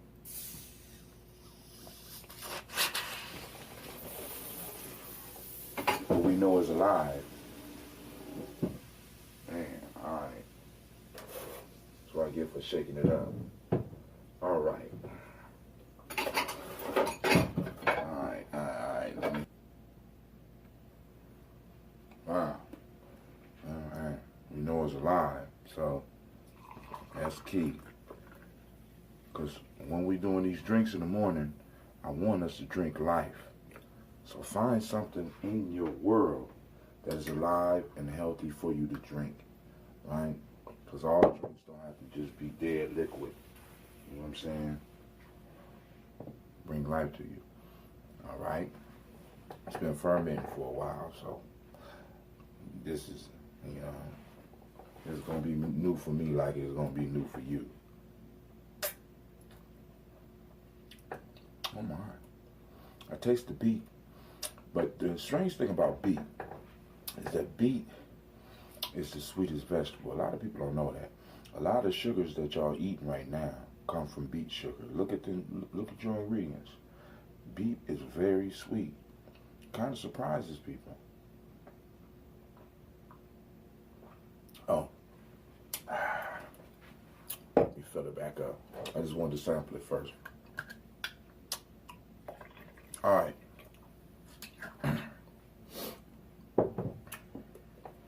These are those internal libations.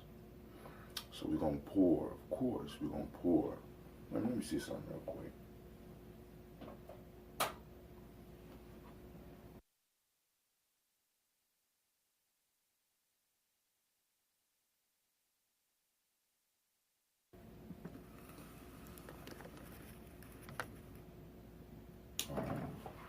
We're going to pour for our Creator, by whatever name you choose to call that Creator. We know that energy is all around us. We just got to open up ourselves so that we can receive it. We have to see it in our co-workers. We got to see it in our family. We got to see it even in some of the issues that we have. And we need to be able to learn from that force.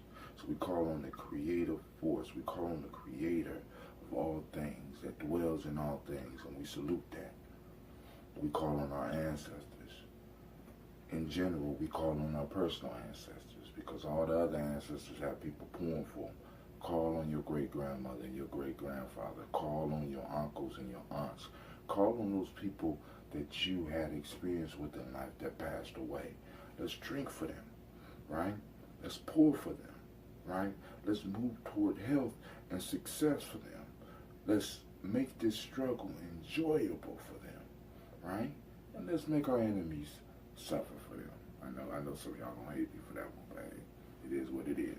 All right, now we're gonna move from there to this present moment, and it is a lovely, lovely Imani. And the reason it's lovely is because you're going to help make it lovely.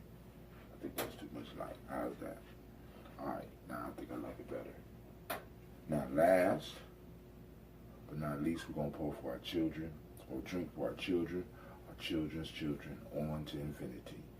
When we start living our lives as if we understand and we know that we are responsible for the generations that come after us, and in fact live our lives as a generational person, as a generational people, understanding that we will have to come back in the same bloodline, then we should want to leave that bloodline better than it was when we left, right? So we pour for that, we say, or we drink for that, we say Ashe, Ashe, Ashe, and we say 100 years.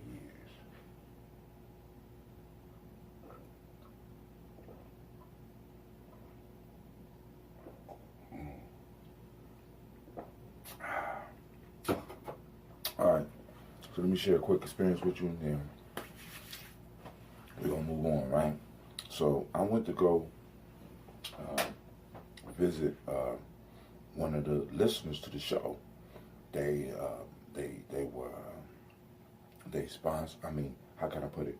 They responded on Facebook when I was doing Facebook Live for Tribal Quotes, asking the questions. They was asking questions, and I said, hey, I'm going to give you some free ambrosia for participating on the show. I said, cool. So we hooked up, and I went over and I took it over there. It was a beautiful family. And one of the sons, we were talking, and he said, man, I heard the word ambrosia a lot. I love Greek mythology. I love mythology. And I was just so impressed, man, because it's rare that I run into a young person that want to have that type of conversation, right? We forget the importance of myth, right? We guide our children away from that, right? If I had ran into somebody that was able to tell me, hey, there's a career behind myths, because a lot of people don't understand. I need y'all to understand this, right? Myths are anchors. They're cultural anchors. We're going to get into that a little bit more. Myths are cultural anchors, right? That when you read them, they inspire a certain feeling, a certain pride in your culture, you know what I'm saying? Or a certain pride in the hero mythos, right? That you start to feel that you could participate in, right? And these stories are very important for people. As a matter of fact, it's a major industry. You know, I know a lot of y'all find that incredible and hard to believe. But when you look at video games, and you look at movies, and you look at the book industry, right? All these are about telling myths, are about telling stories, right? And I need you to start realizing that. We need to start moving some of our kids towards these things, right? So one of the things I want to share with y'all right now, I got you, is of course, you know my book is coming out. It's called Freedom Within Limits, Haku by Hatem. It has some of the stories in there, as well as other advice. Is a hodgepodge of thoughts, right? This will be available very soon. Very soon. right? I'll be putting the links down. It'll be available on Kindle on February 27th, and the hardback will be, this one will be available, I don't know, probably around the same time, all right? This is one that I wrote, excuse me, I got kids. This is what happens when you got kids. This is brand new, believe it or not. This one is called 7 Sticks, and this is a story that I wrote for the schools I work with, because we talking about building a culture, right? It don't look like it, you know, but it's just 7 sticks. And it's a story about a family telling stories, right? Very good. I mean, this is one of my best works. And in it, I have pictures that, because for a while I was going around doing folk tales and stories for the kids. So I added some of the pictures for some of the young people that was in the class. I mean, you know, they ain't color, but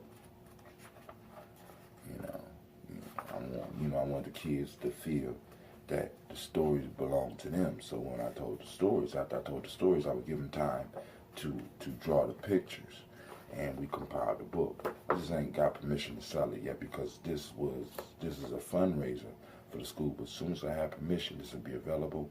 It's been ready for about 2 years now. I'm still waiting for the permission. You know what I'm saying? Because a portion of everything that comes from this book will be donated back to the school, and of course, a portion of it will go to Gye-Nyame Journey. But this right here, this is my flagship. This is called Polaris Pyramid. You see the little pyramids on there. This is the first book I wrote. It took me about 15 years to build up the courage, but I got tired of waiting. I didn't have editors and stuff. So like a lot of my books, I just do them, right? And I'm not concerned about the mistakes, as long as people get the underlying idea. And I'm trying to tell you to do the same thing, right? It's greatness in you. It's just a matter of you deciding to let it out. All right, there you go, right there. And then I wrote this one for the warrior training, right? This is called Warrior Handbook for Life's Journey. Go through all the stuff that in Gye-Nyame, all the basic philosophy, very simple, something that could be used. They let me do something on the back of this one. I don't know what happened to the process, but that is basically the Gye-Nyame symbol, the Gye-Nyame symbol on the back. But Gye-Nyame Journey, we got the symbol up here, and then we also had a phoenix, all right, which is the direct Gye-Nyame symbol. This is the symbol for our symbol family, all right? Last but not least, the bestseller. This is the Gye-Nyame Journey workbook for, I call it Tribal Quotes, just like my show, Tribal Quotes. So this book was out maybe 5 years before I started doing the radio show Tribal Quotes, and we already went through this whole book in Tribal Quotes. All you gotta do is go to Tribal Quotes on Spreaker.com, and we discussed each one of these proverbs. As a matter of fact, this is the format that I use in order to have the discussions that I have. Right now, we're doing it on Facebook and got a lot of people doing it. So now, it's time for us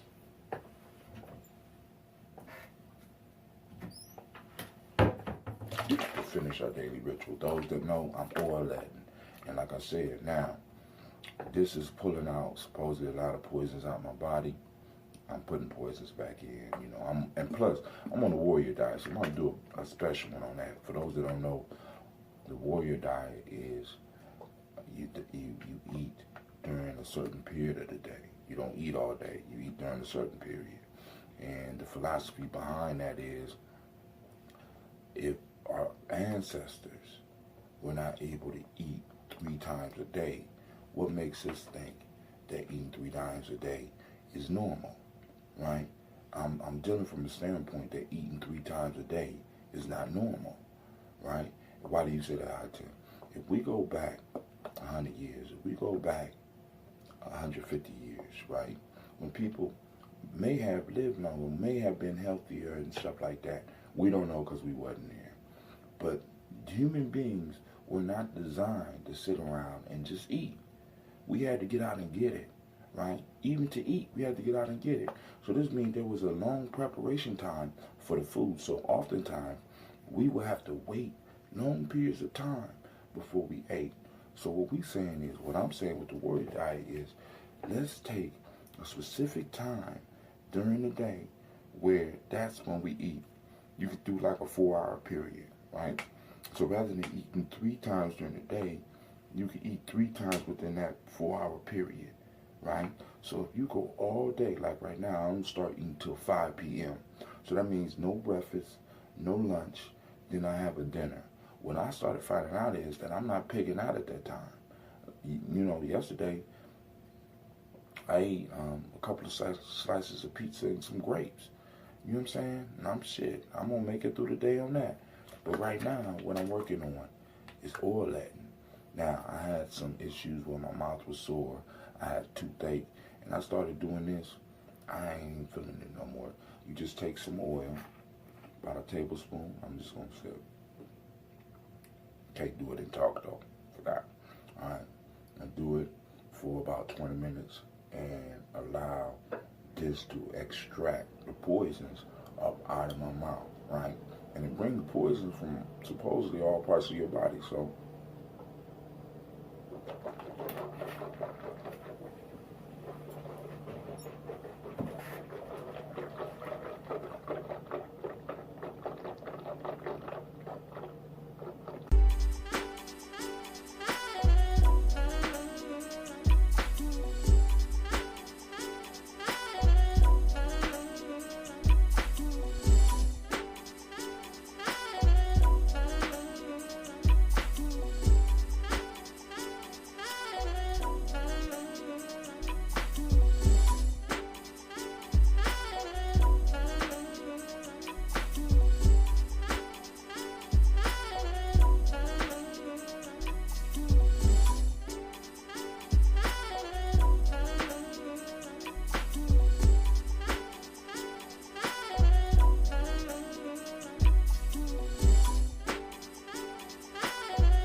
fam. Hey, my kids are up, so I got to do this quickly and in here, right? So, now, I want to go a little bit deeper with the anchors. We talked about anchors yesterday, right? So now let's go a little bit deeper with the anchors. Now, with anchors, you have to, well, let me put this. Anchors are put in place within strong emotional moments, right? When we have those strong emotional moments, that's when anchors are placed, right? So in our life, throughout our life, when we had severe trauma, severe emotional moments, those were anchors that was placed in our lives. Now, we have to explore ourselves through meditation. We have to explore ourselves through prayer. We have to explore and find where these unhealthy anchors were and pull them out, man. We got to pull them out, and we got to start placing the anchors that we need. Like, so example, when you saw me doing the I-shaped breath, I stopped and I pressed. Well, you couldn't see it because it's moving so fast. But I went in my mind and started thinking about moments in my life where me using the principle of Imani, the principle of faith, right? Truth, justice, reciprocity, balance, sport, and harmony. Being in harmony or whatever.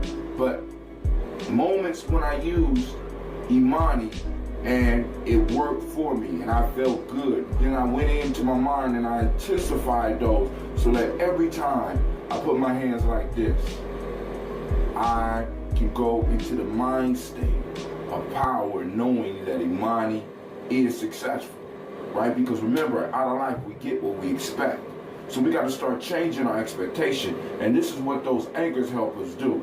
Now, I want to thank you for tuning in. Make sure that you like, subscribe, and most importantly, share. And let's keep building, right? And to you, I wish you a great... That's right. Peace. Thank you for watching the video. I want you to subscribe. Click the bird right there, the fiery bird. And I also have a special video just for you, right there. And for those that want more information about Gye-Nyame Journey, go to our site. It should be right about there. Peace. Wait a minute. You bet how much on the Falcons? Dog, you need this toast.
Great morning, great day, great emotion, right? So we're going to do our toast this morning as usual. First, we're going to start off with the water. Man, so I know y'all saw that game last night. And I seen it up to the halftime. I went to go visit one of my elders. I dropped off my nephew and see my elder. And, you know, I was surprised. Well, actually I wasn't, but came home, went to bed,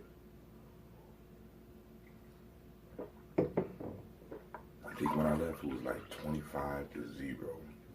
Atlanta on top. And then we find out the end. Great example for Moja for those sport fans, right?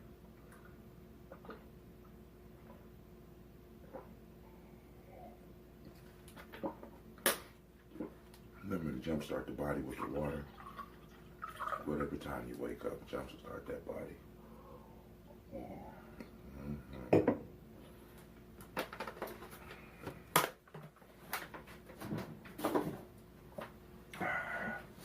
We already dealt with this one, right? Shaking it up, right? But I'm all at it. I like a challenge. Okay? Calm down just a little bit.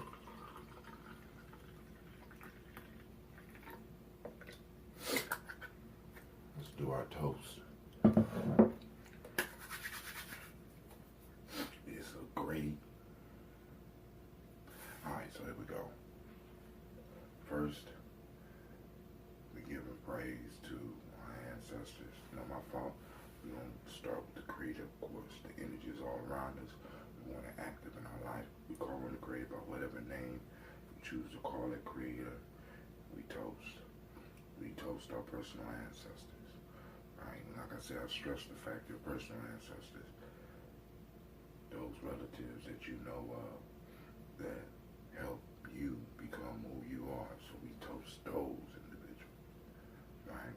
From there we move to the present moment, which is emoja. And we're going to do it. We're going to do it right, right? Toast that emoja. Last but not least, we toast our children, our children's children on to infinity. With that, we say Ashe in 100 years.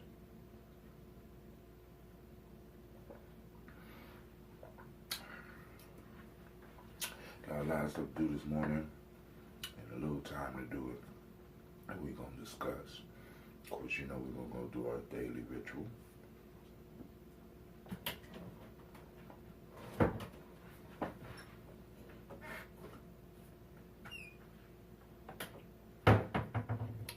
Got my coconut oil.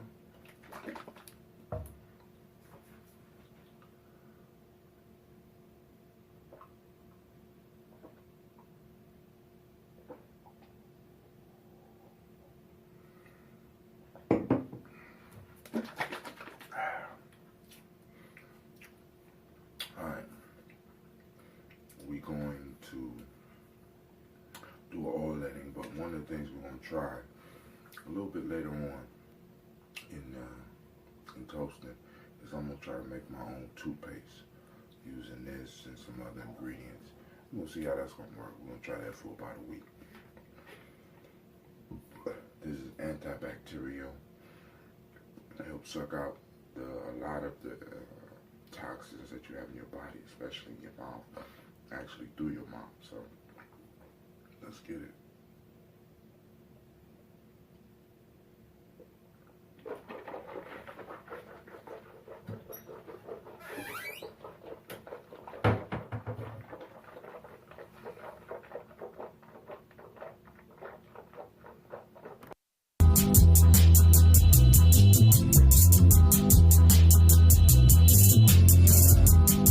Do you hear that? Is it supposed to sound like this? Mr. Deity, I think it sounds great.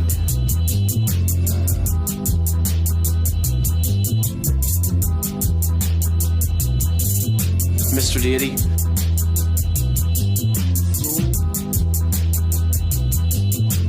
You can take a prize over, make him see the light. You can take a prize over, make him see the light.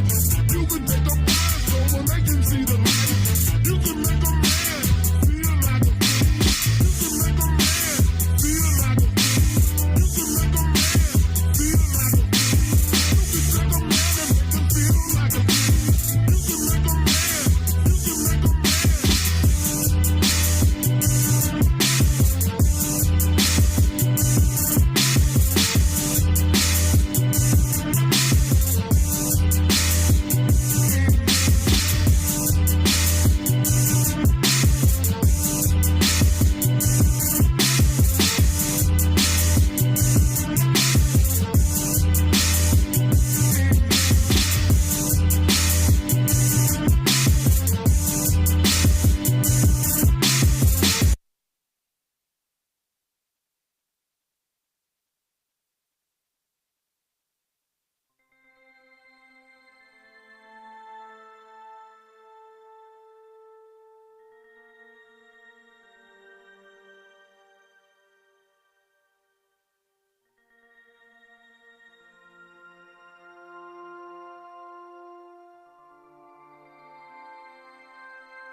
Hear ye. We call this board meeting to order.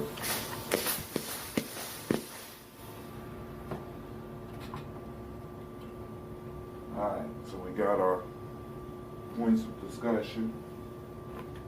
Daughter's closed, son's closed, my tie. We about to get it. About to get it, y'all. Let me get you together here. Let me get you together. There you go. Alright. Alright, so we're gonna start with the shirts, of course.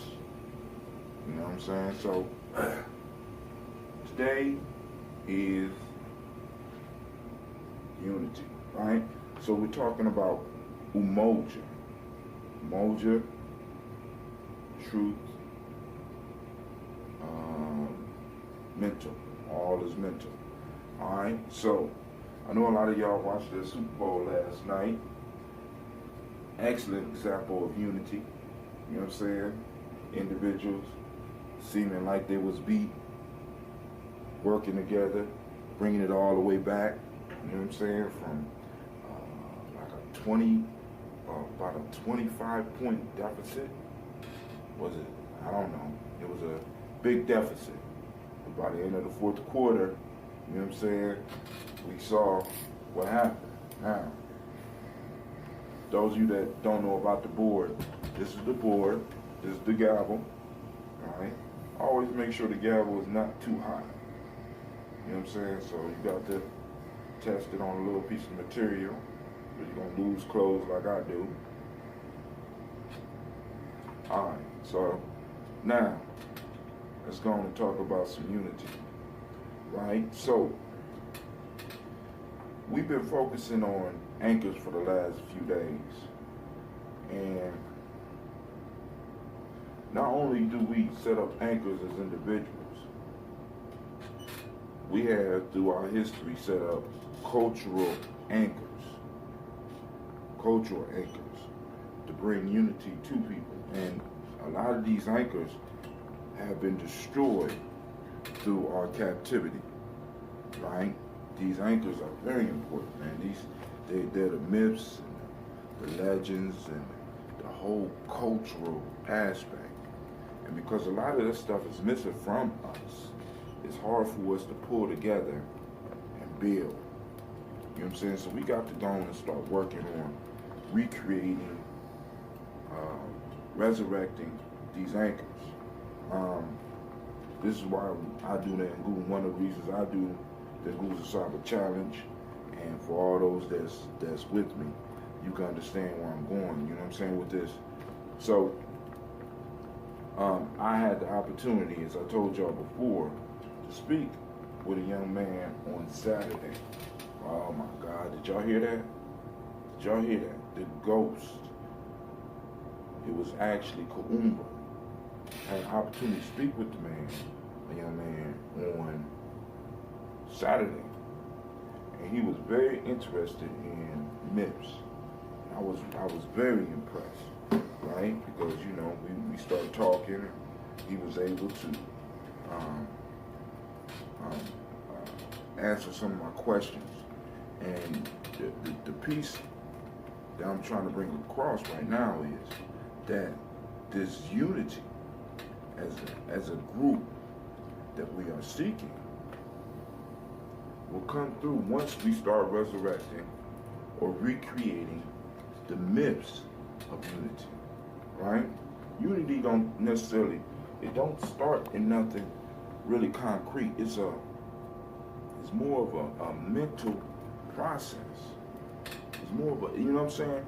Really, all things, of course, you know, since we are on Umoja, all things start off in a mental process. All things start with all is mind. So we, in order for us to move to where we need to be, I honestly believe that we have to change our mindset. We're not battling physical maladies, physical challenges. We're battling mental illness, a mental illness that causes us to act in ways that do not benefit the group. And you know, so it's hard for me to be mad at folks for operating in this thing because this is all that they know. This is all they have been exposed to, right? So it's our responsibility as those that are woke, those that are supposedly conscious, to start spreading a new mental program. And in order to do that, we got to capture the power of the myths, the stories. See, now let's just get down to it. What is it? It's basically stories, right? And we start that in our families. What is the story of your family? You know what I'm saying? How does the story of your family affect where you are and who you are today, right? And then you have the ability to heighten the positive pieces of that. That's what anchors are, because it's like you got to have an emotional, like Bruce Lee used to say, emotional content, right? Emotional content, right? You got to have that emotion flowing in it. So when you start creating these myths, like when I created when it came through me, it wasn't actually my creation, but the whole myth behind Gye-Nyame, right, starts with a dude by the name of G. And that was my first attempt at changing the story, right? Changing the story, right? You have an opportunity with your life, with your family, and eventually with your tribe. Then we could work all the way up to a community level to where we have an opportunity to start changing the stories that we tell ourselves. You know what I'm saying? It's like, I mean, it'll help us with economics because we are operating on a story about black folks in economics. We're operating on a story about black folks in politics. We're operating on a story about black folks in social issues. These are all stories that were not created by us, for us, right? And in using unity, in using this emoja, the power of emoja, right? We can change these stories. We can develop an emotional attachment to the stories that help build us rather than creating an emotional and intense connection to the stories that destroy us, right? You know, if you go to your local school, you can see a lot of the stories, a lot of the myths, a lot of the legends acting through our children, right? Because we all are actors, right? And we act the script that we have been given. All I'm saying is, in our unity, we need to start changing the script that our young people follow, changing the script that we, as older people, follow. You know what I'm saying? And how do you do that? How you do that? First off, you change your personal story. Once you change your story, you start helping others figure out that they could change their story, right? Many of these tragic stories that come from our community, that come with our kids, are actually stories of victory. You made it, right? You survived this long. No matter how long you live, you survived. It's a story of victory. And you could draw on all of the positive aspects of that, right? And I know some of y'all like, my story is horrible, Brother Hatim. You don't know my story, Brother Hatim. I don't know your story. But I know that if you're able to watch this, you have been victorious. And you can stop. You can stop with all the negative attachments and start focusing on some of the positives in that. That will make you a more powerful person. And in making you a more powerful person, it'll make your family unit a more powerful person. And in making your family unit a more powerful unit, right? Unity, that's that emoja, that unity. The key element in unity is unit, one piece, right? It makes your tribal unity, right? Because now you can change the story of the tribe. Because now y'all, instead of being individuals with a tragic tale, y'all individuals with a tale of victory. a tale of overcoming, right? We have to start really hyping these up.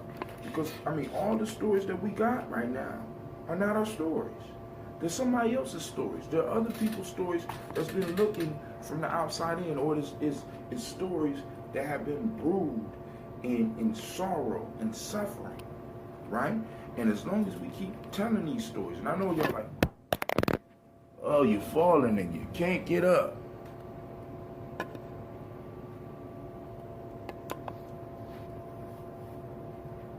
Right? So, you know, like I said, just like that, that's a victory. The phone survived. The stone down there, it could have broke. And, you know, it could be talking about how it fell and crying about it and always fearing it. But no. Now, you still record. You understand what I'm saying? It's not complicated. It's not hard. You know what I'm saying? Us getting up out of this situation and moving to the next level and setting it up so our children can knock the home run. You know, putting them in a position where they can hit the home run it should be our goal, right? But like many of us, we're not even trying to set up the next generation, right? Because like I said, we don't think of ourselves as generational people. That's another myth that I'm coming up with. Generational people, right? You know, from my observation, we should be acting like generational people. We know we got to come back. We know that we coming back in our family line. And we want to make sure that that family line is intact. We want to make sure that that family line is in a better position. We want to make sure that that family line is a place of comfort. You know what I'm saying? So that when we come back to this plane of existence, we're not coming back suffering. We're not coming back struggling. We're coming back powerful. We're coming back being able to change things. All right, now, this is Brother Hatim, and this meeting is adjourned.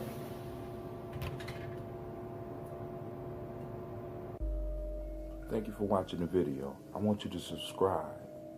Click the bird right there, the fiery bird. And I also have a special video just for you, right there.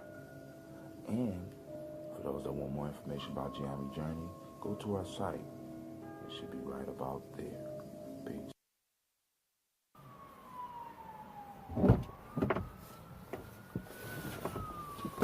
Hey, we need to get back into the house so that we can do this toast. I can't wait. Oh, I'm so excited.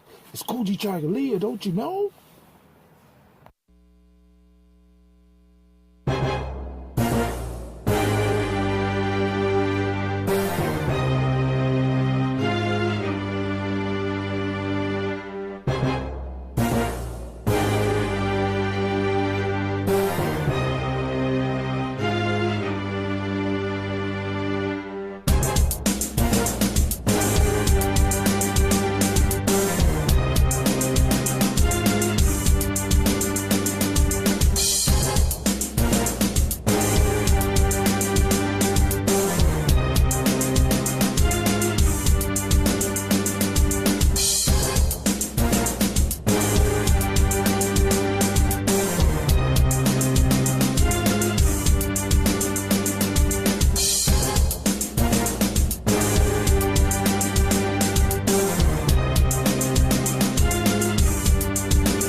Gye Nyame.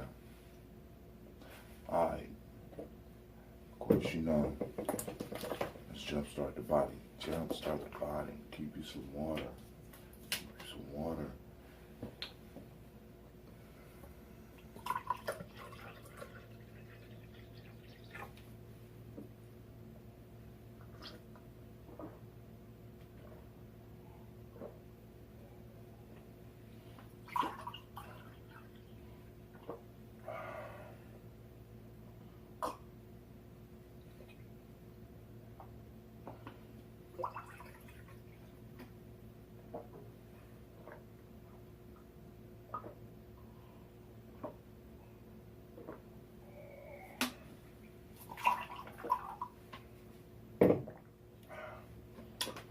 16 ounces. Their body jumping.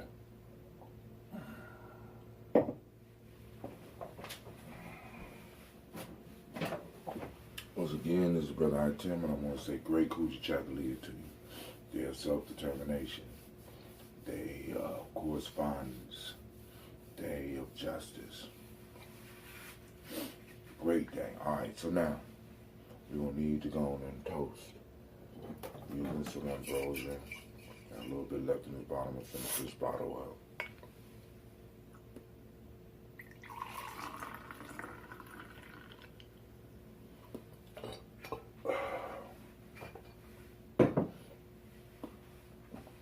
Even a full glass, that's cool.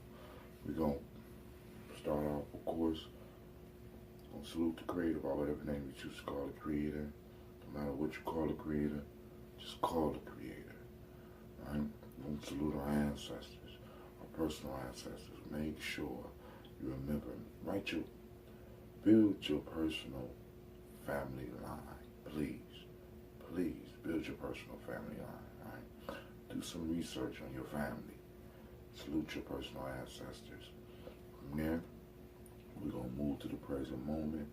And of course, we know this is Coochie Chocolate, and it is great. We have a great conversation. Short, sweet. Last but not least, we are going to salute our children, our children's children unto infinity. And as we say, Gye-Nyame, 100 years. Ashe.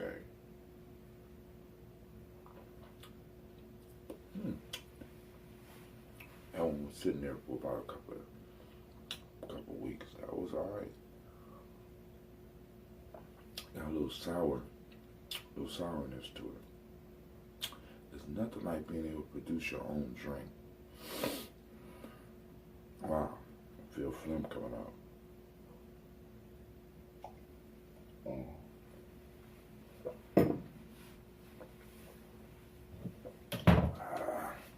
Kind of vinegary. So that's what happens when you let it sit out. Keep on fermenting. Alright. So it's time for us to build. I was getting prepared for the show last night. I was reading some of my old material. I'm like, man, who wrote this? You know, but hey, so now what we're about to do, we are about to do our daily routine. Now, that's one of the major reasons that I'm doing this. One, so I could build a daily routine with you, right? So, of course, you know, we're going to do the oiletting. We're going to do the oiletting. Then after the oiletting, we're going to move into the cleaning up, then the Ashe breath, all right? It's getting colder here. My coconut oil is frozen. All right, so here we go.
Mr. Diddy.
Call this board meeting to order.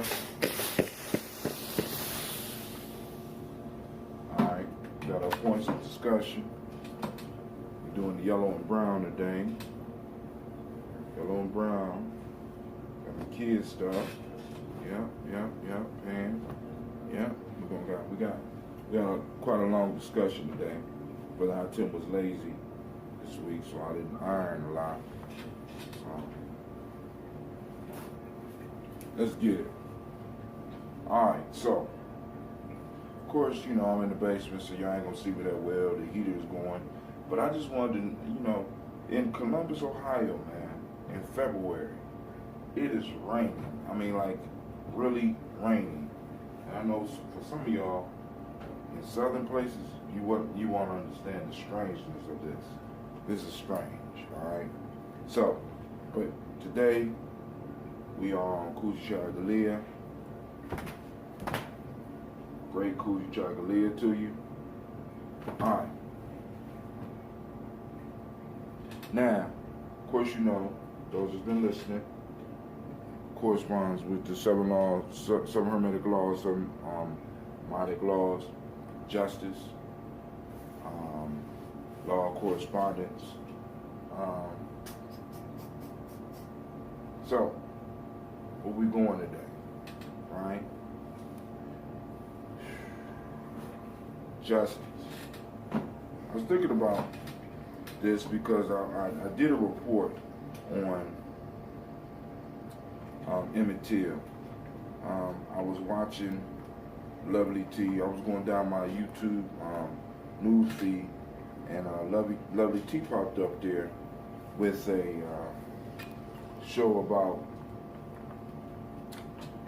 Emmett Till. So, you know, I clicked in, and she revealed that a new book will be coming out not too soon. Something like 2036, at least that's what they said.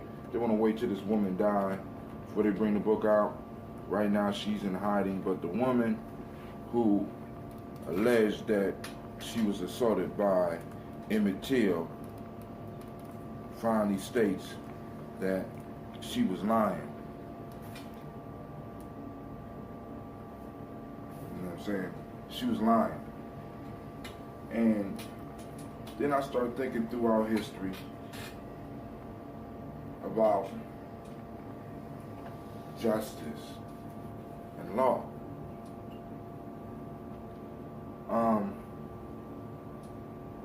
There's a distinct difference between justice and law. If I'm correct, law is supposed to serve justice. Law is supposed to bring about justice. But when we count on man-made laws to bring justice, we always gonna be confused. We always gonna come up losing, because men always look out for their best interests. One of the things that I discovered a long time ago is that men create laws to protect their future. Not everybody's futures, just the future of those that make the laws, right? So you have a lot of laws on the books that are put there not for justice, but to protect a certain group's interest, to protect their future and their future generations. And we have to start, in a sense, thinking like this as a community. You know what I'm saying? We have to start thinking about it. One, because I honestly believe that's people serving justice to themselves, right? Because I know, you know what I mean, because sometimes we get so spiritual, you know what I'm saying, that everything goes, everything is all right.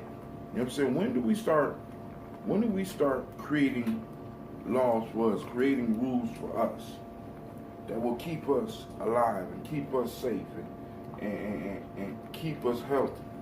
When will we start establishing these? And you personally, when will you start serving justice in your life? Right? How do you serve justice? You create laws that help keep you in line. You know what I'm saying?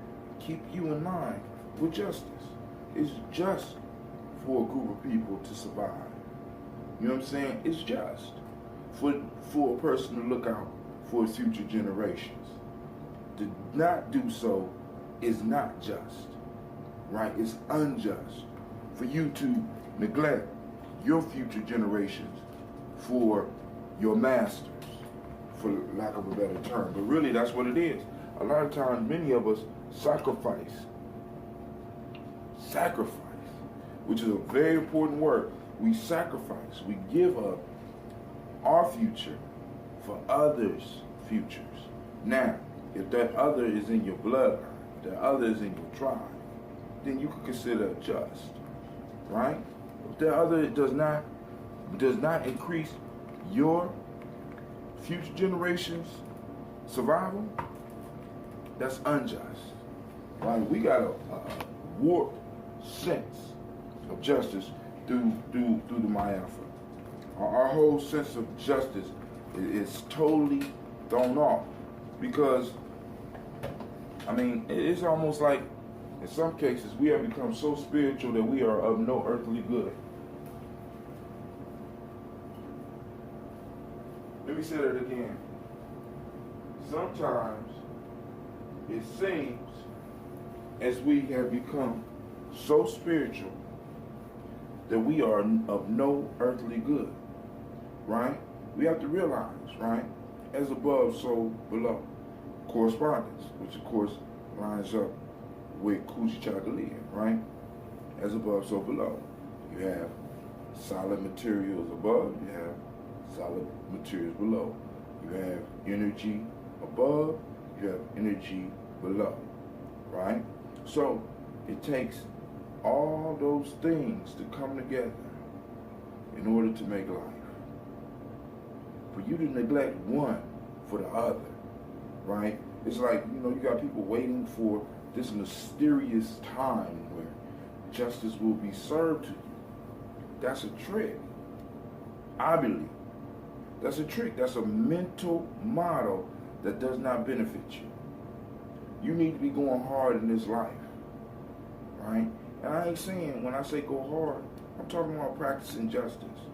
You know what I'm saying? I'm not talking about being unjust and running through life and doing whatever it is you feel you need to do. You know what I'm saying? To satisfy because a lot of us, like I'm gonna serve myself, get out here, I'm gonna destroy 1,000 of my own, so that I can live lavish. You know what I'm saying? That's not just. That's unjust. Why? Because you're polluting your bloodline, right? You're destroying your bloodline. You're not leaving anything for you to come back to. Because like some of the dope boys that came up with me, I really feel sorry for some of their future legacies, because they're gonna have to come back through some of the timelines, because because crack was a monk. Look, they gotta come back. They gotta come back through those lines. Some of those was their cousins. Some of those was first cousins they were selling to. You know what I'm saying? Some of them was mothers, and they have to come back through a line that they have devastated, if they even able to come back. Why don't we think about it like that, right? Let's even think about it like that.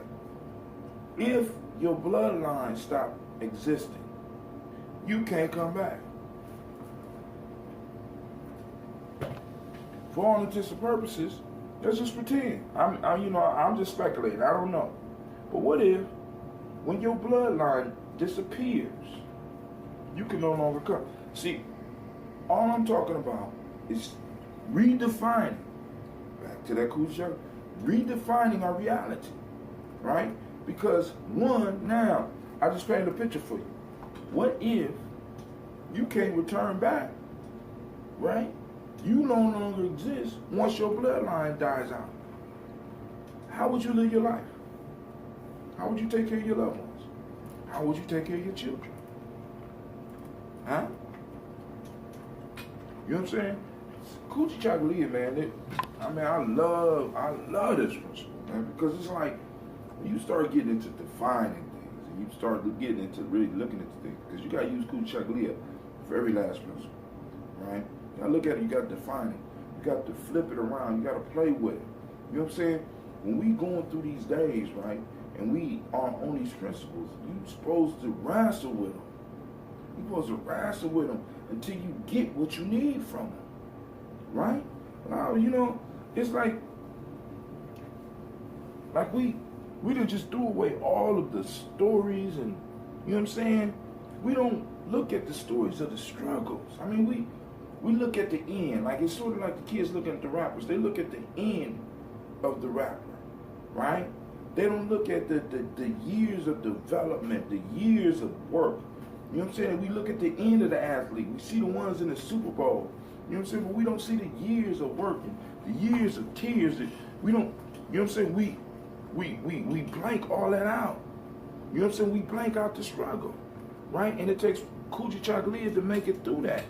But another piece that I'm trying to bring up is this. By us blanking out the struggles,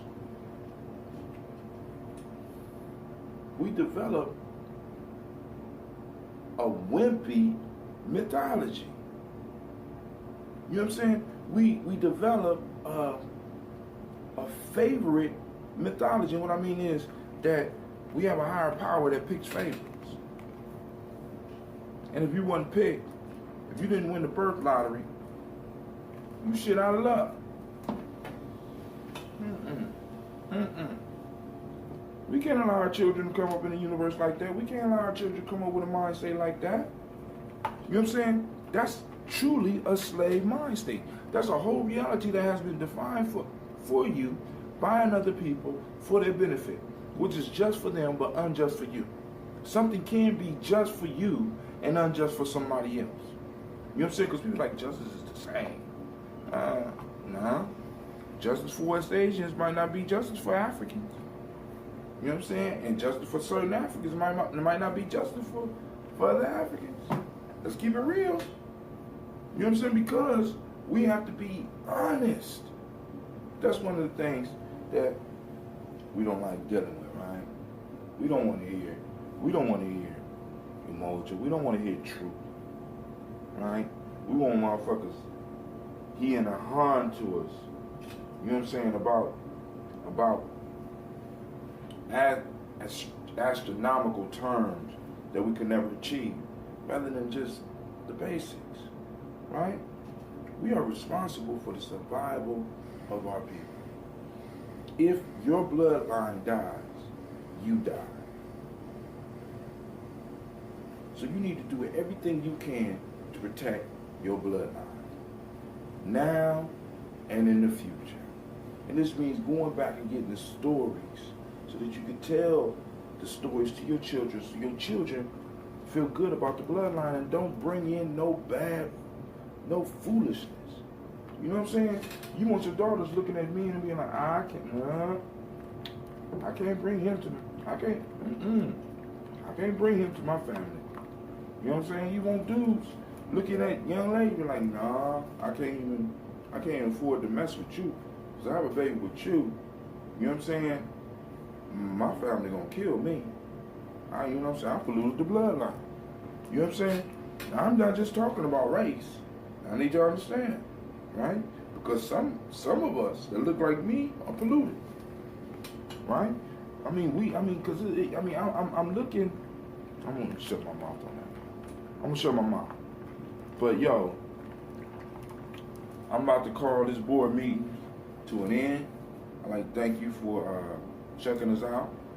Make sure you check out the show every Kuji Chagalia at 9 p.m. Eastern Standard Time. I'll be streaming live on Facebook. You can find me at Tim Gye-Nyame, or just HA2TIM. The only brother with a number in his name. Somebody said, well, Tupac. No, I write mine like that. It wasn't for an album coming, right?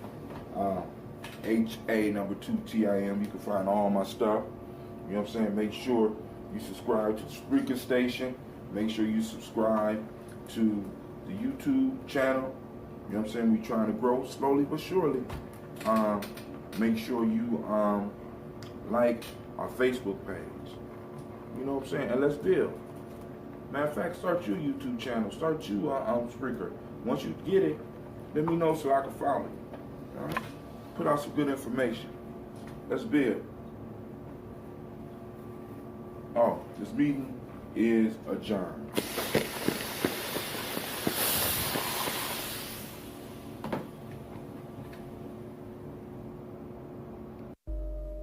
Thank you for watching the video. I want you to subscribe. Click the bird right there, the fiery bird. And I also have a special video just for you, right there. And for those that want more information about Gye-Nyame Journey, go to our site. It should be right about there. Peace. Man, it's time to get ready for the toast.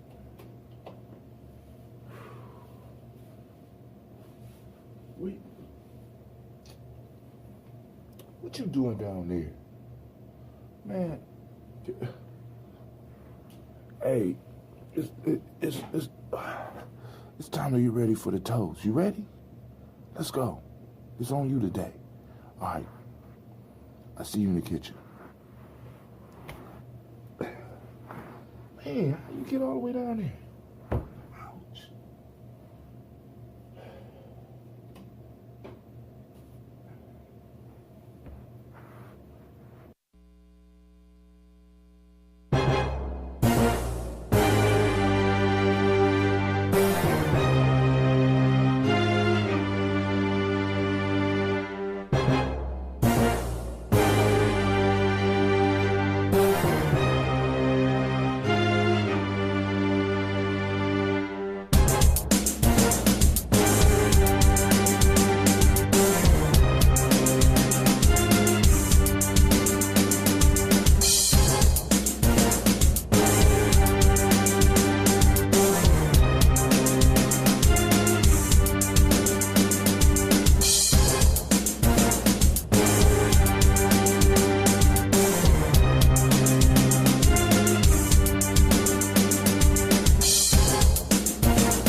Get your toes.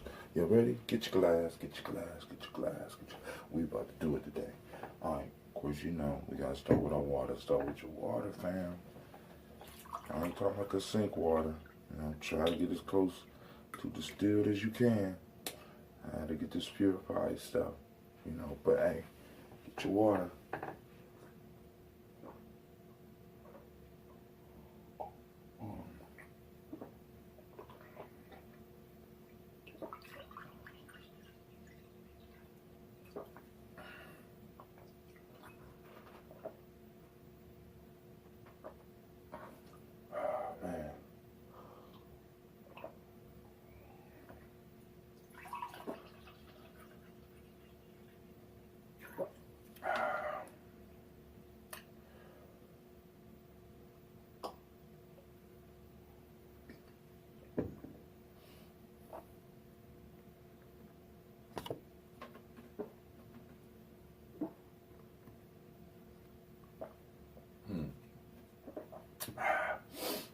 Man, alright.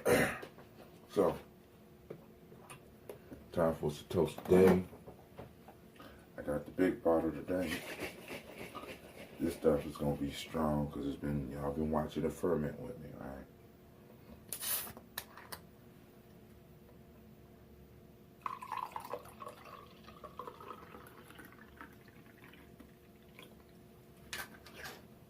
Man. Wasted a little bit of water. Alright, because you know we gotta do our cleanup, so I try to keep it as neat as I possibly can. Ooh, man, this one is gonna be strong. Alright, we're gonna toast. You ready? Let's get it. So, first we want to toast the creator by whatever name you choose to call that creator. We want to call on that energy, right? To be involved with us and for us to be involved with it. So we toast the creator. From there, we move on and we toast, right? Our personal ancestors, our ancestors, right?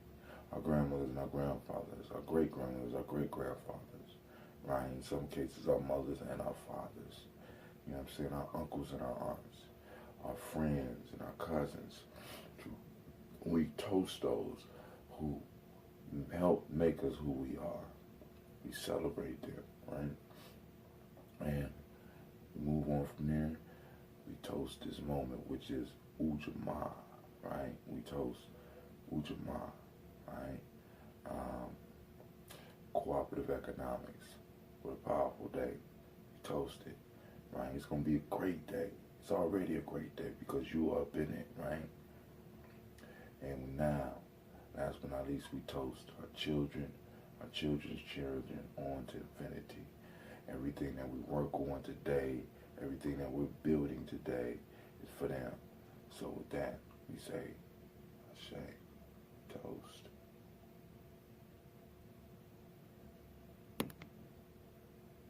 And we say, Ashe, in honor years.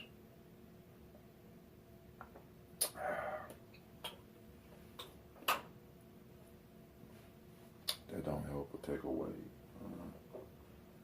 I got to work on the lighting in here. Let's switch locations for a second. That's a little better. So we're going to start changing our location because the lighting, I love the kitchen, but the lighting, I got to work on that. All right? But you know, like I said, this is a work in progress. So we sipping on it and we're going to sip and we're going to get busy and start our cleanup. Strong, but real good for you. Got those live, healthy bacteria and yeast going in and work on that stomach because those of you that's on a warrior diet with me, you know that you're not going to be eating for the majority of the day. So this gives time for all of this stuff to be worked out of your system, right? So I'm also switched up my day today. So I said, let me start trying to take a cold shower early in the morning. Like, so I got up this morning. Of course, I laid in their bed for about an extra half an hour. But I got up, I took an ice cold shower. I know that sounds crazy, right? But, you know, since we're talking about health, one of the things that an ice cold shower does, first off, it stimulates the body, it stimulates the nerves, it gets the blood pumping, right? When I got out the shower, I could feel my skin vibrating, right? I'm truly awake, right? And it's a different feeling, right? Because my body is still warming up, right? It's still trying to produce heat to warm me up, right? Which means that it has to burn energy. It has to burn fat in order to warm me up, and it jump starts my body into burning fat rather than burning sugar, because it's a more sustained burn. It's a healthier burn. It's a cleaner burn, and it's a cleaner type of energy that's being used in my body, right?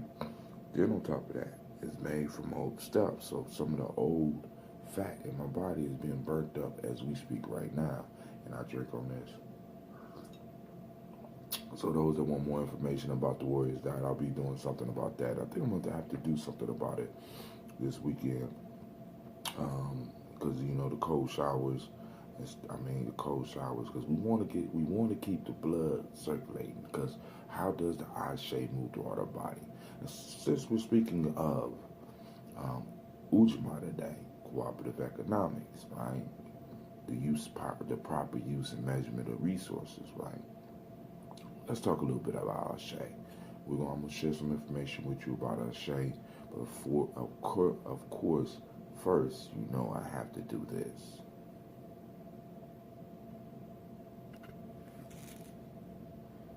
All right, now we gotta do the oil letting. We're still doing the oil letting experiment. Now, you know, like I said, for those of you out there that have anything that you want me to experiment with, you know what I'm saying, ideas and stuff like that, exercises or whatever, we could go on and do that, all right? But let's go finish this.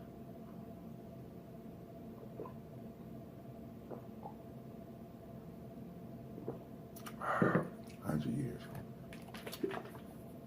For those that don't know, this is coconut oil. I'm doing this experiment with oil letting. Not that long ago, I was having toothache, and I read about oil letting, so let me give it a try. Oil letting helps pull out some of the poisons out of your system through the mouth, and I said, let me give it a try. You know, I'm already doing a crazy diet. Why not try something else crazy, right? So at first it was a struggle, but now it's easy. So we're gonna start this.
with family.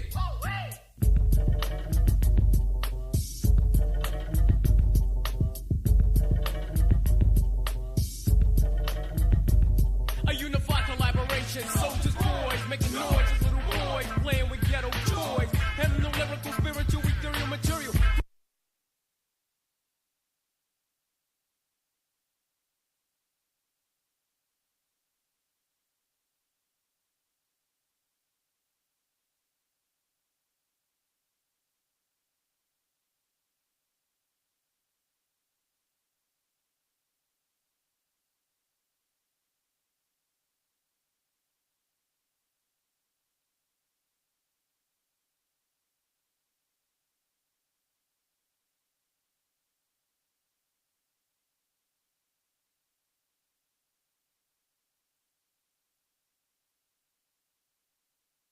Alright, we got our points of discussion. 3 shirts, 3 pants, or 3 pants, they say. Alright, so I want to say great Gye-Nyame to you. I need to apologize because I have figured out this morning that I've been spelling Gye-Nyame wrong. I've been putting A's in the wrong place. So it's U-J-A-M-A-A.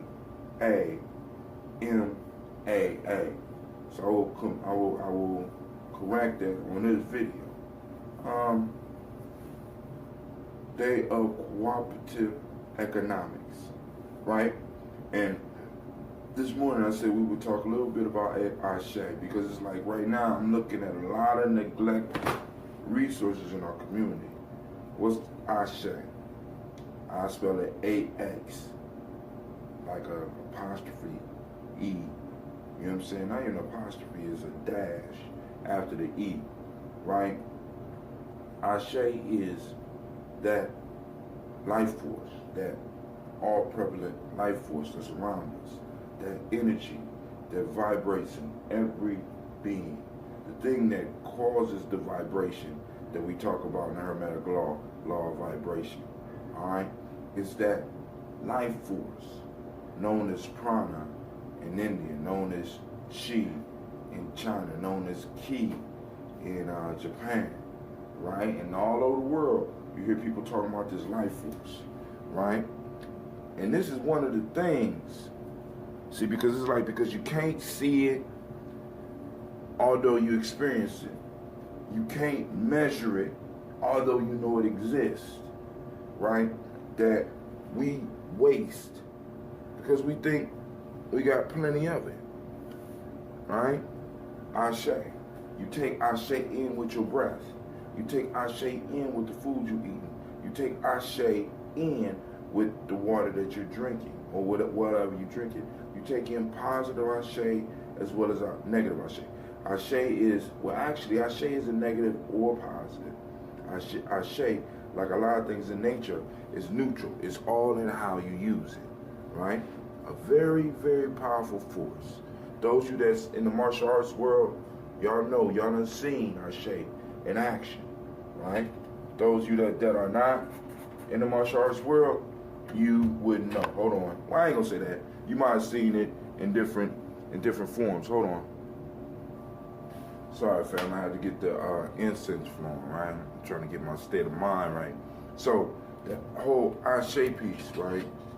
So, this is a resource that I don't think that we are using right in our community, right? This is an energy that is out here.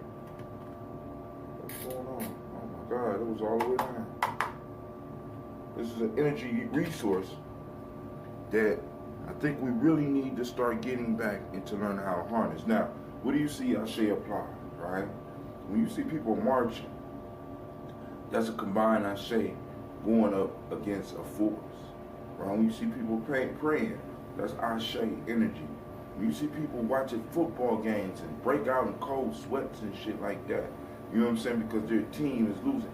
They're sending out Ashe, right? And the thing that we have to learn how to do in our community is to start guiding this energy, just like we're trying to learn how to guide the financial resources, right? Because Ashe changed lives, Ashe changed minds. You know what I'm saying? As a matter of fact, it's the fuel behind which thoughts are formed, right? It's the backdrop, right? So if you start learning how to control the Ashe, you can control a lot of things. And you know, I know a lot of y'all like, oh, that's that spirituality piece, right? But you know, like I said, if you take the Ashe out of the air, we would not be able to survive.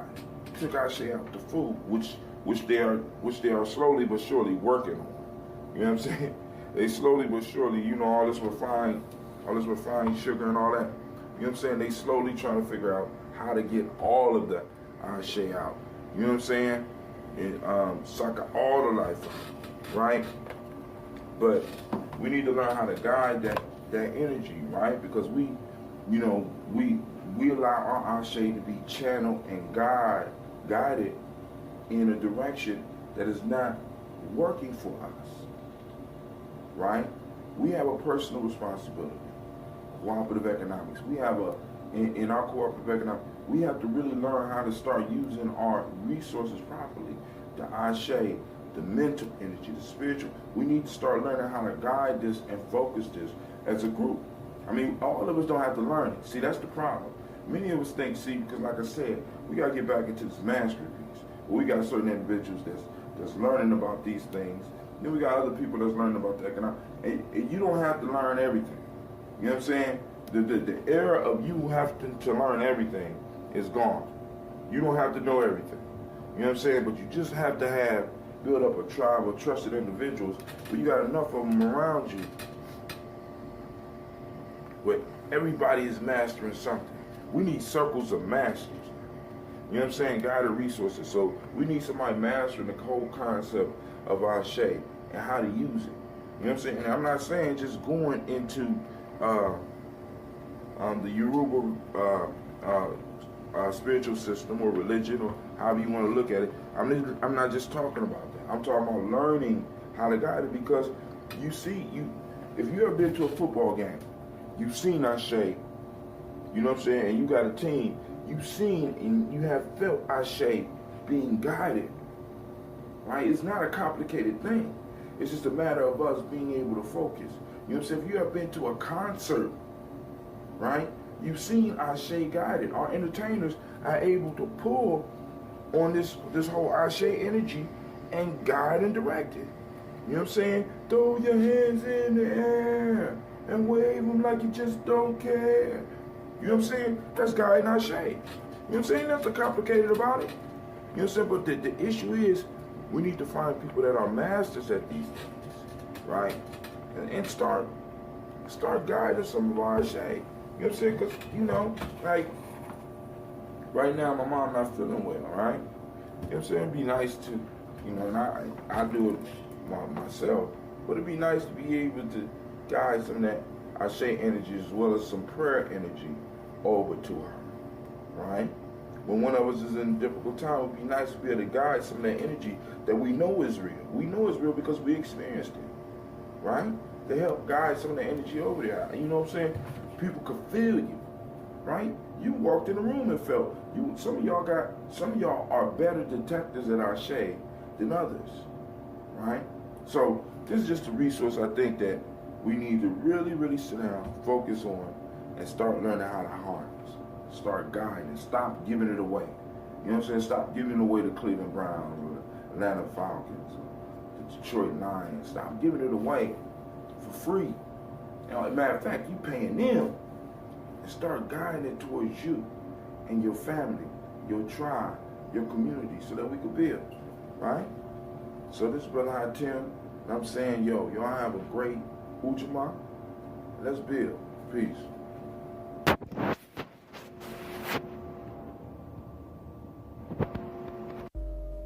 Thank you for watching the video. I want you to subscribe. Click the bird right there, the fiery bird. And I also have a special video just for you, right there. And for those that want more information about Gye-Nyame Journey, go to our site. It should be right about there. Peace.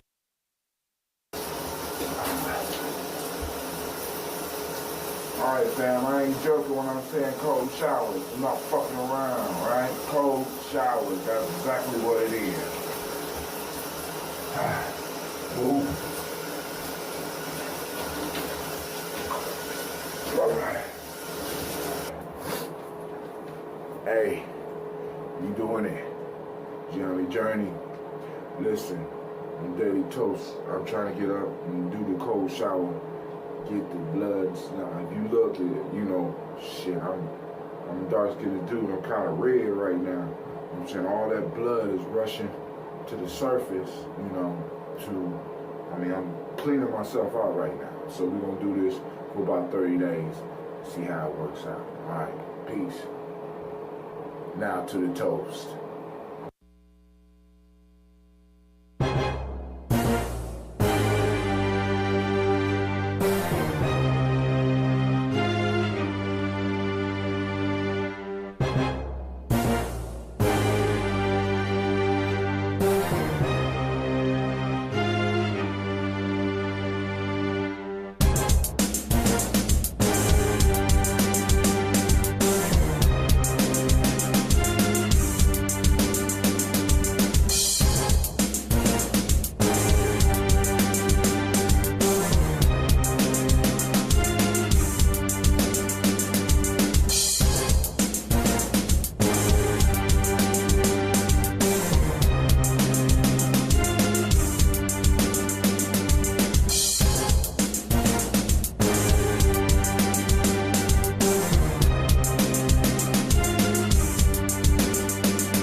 What's up, y'all? Hey, it's time to do that toast.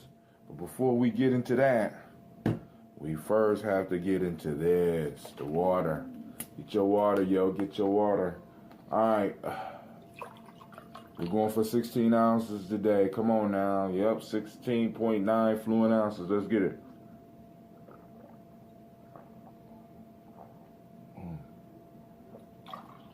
Jumpstart that body, jumpstart that body. I've been sipping on water a little bit earlier this morning. I'm moving slow today.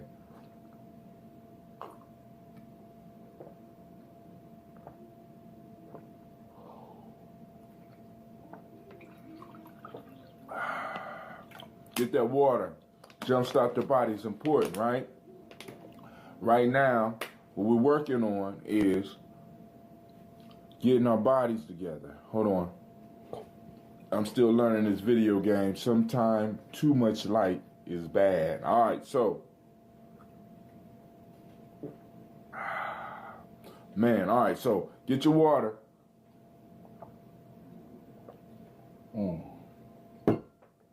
So the problem I got this morning is that I can't find my bottle cap opener. So this is something that I learned in Ghana, right? So when you don't have a bottle cap opener, the next best thing is to have a bottle. But the only problem is that this is so volatile. Thank God. There you go. I need y'all to see that. It's flowing like a river. I told you, always have your other bottle ready, right? There we go. So my mom got diagnosed with the flu, right? And I noticed something strange that once they was clear that she had the flu, they start putting like quarantine stickers on her door and shit. I jumped up. I was like, what the hell going on? Oh, she got the flu. We just got to let everybody know so that they know to put on their mask and stuff. Like, shit, y'all got me scared. So I stayed there with her, as y'all will hear, because I was there so long. By the time I got her home, we had transitioned from Nia. Listen to that. Can y'all hear that? We transitioned from Nia into Kaumba. All right? So, hey, This is the Death Eater, by the way.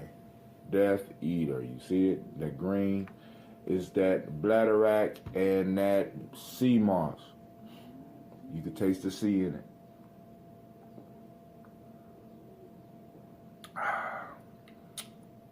I do. I'm trying to do at least close to a bottle a day. You know. Or at least one of these. A goblet. Make sure that when you join me, right, you get your glass. Because I want y'all to get y'all used to drinking out of real stuff, right? Because I got the cling for y'all this morning. Oh, I'm sitting up and sipping. Get you a glass because we're going to come out with our own thing of glasses real soon. So be on the lookout for that. All those that's with me on this quest, right? Because we're hacking life, right? You know what I'm saying? I see all these videos with other people doing it. So I'm saying, hey, why those of us that are awake, or those of us that are conscious, don't have shows where we are experiencing different aspects, experimenting with different things? Hell with the belief. Let's get the facts. Let's find out what works. So y'all saw I started off with a cold shower. It did wake me up. All right? But I've been moving slow all day. I've been doing other things. So we're going to toast first to the Creator by whatever name you choose to call it, Creator. We call on that infinite source to be in our lives and to be around our lives and to touch everybody's lives that we come in contact with. With that, we say Ashe. We call on our ancestors, and on the toast, we focus on our personal ancestors. Yes, that's right. You know what I'm saying? Of course, we go to the ancient ancestors, and of course, we go to the universal ancestors, right? But, hey, right now, we're toasting our personal ancestors. We're toasting those people that had a direct impact on our lives, our friends, and our families, right? Those friends, family. That's what we want to focus on right now, because when we come to the community, we could do all the grandiose things. But in this libation, in this toast, I want you to remember those personal ancestors. They are often overlooked. It's my favorite part of the libations, and we should be in that circle for about 30, 40 minutes with people yelling out people's name who sacrificed for them to be here, right? But we don't, because a lot of people don't know their family line, and I'm challenging you, you know what I'm saying, on this day of Kuumba, to go and start building your family line. Find out as much as you possibly can. So when it come time for libations, you got a list, right? So we salute them. Now, we pour for the present moment. So we pour for the Creator, we pour for the past, now we pour for the present moment, this Kuumba. We ask that Kuumba be flowing in our life. We ask for the creativity and all the other principles that go along with the creativity to be active and powerful in our life, right? As we go on in this journey, I will be discussing other principles and other ideas that align with the days, right? So we toast that. And then, of course, we always remember our children's children on to infinity, because we pour for them now so that they can pour for us later. We pour for them so that we can remember that the world that we're building and the world that we leave, you know what I'm saying, is for them, right? So we got to make sure we leave the best for them. So I'm going to toast so we get that clinging sound. Ashe and 100 years. All right.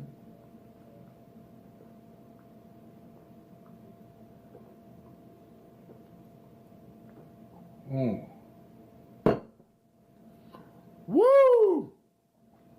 And when I drink that, I be thinking about the ocean. I got to get back to Ghana, y'all. You know, and I want to take y'all with me. Let's go to Ghana. Let's go to Ghana and kick it, man. Oh.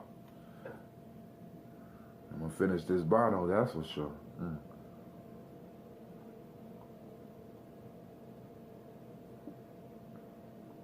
My supply has just dropped one bottle, right?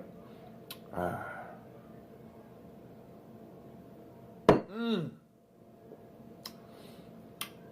Now on to the ritual and routine.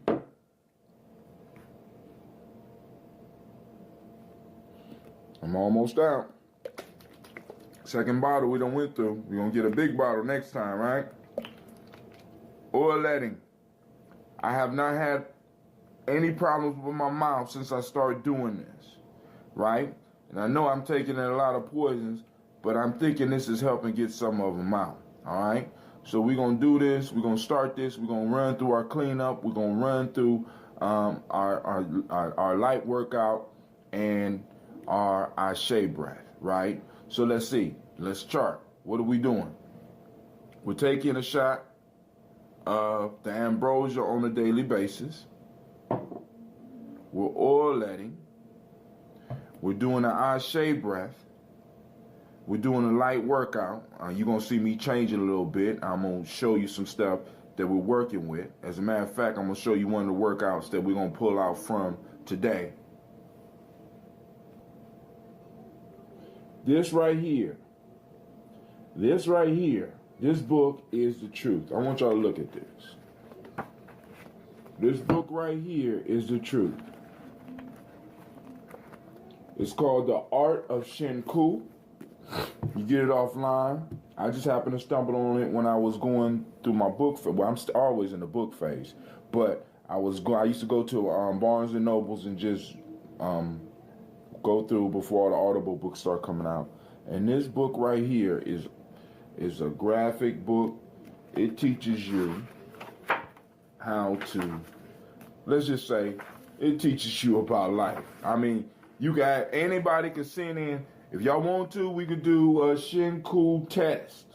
Send in questions and comments, and I will see if I can find it in here, because this book tells you how to swim, how to do mouth-to-mouth resuscitation, how to sail, yes, how to tie knots. It tells you how to exercise, herbs, vitamins, all types of stuff. So one of the workouts we're going to be working on is he got one in here where he tells you how to get a split, right? So we're going to work on that. And also we're going to do some isometrics out of here. He got isometrics in here. So we're going to do a few of these. You know what I'm saying? So, all right, let's go.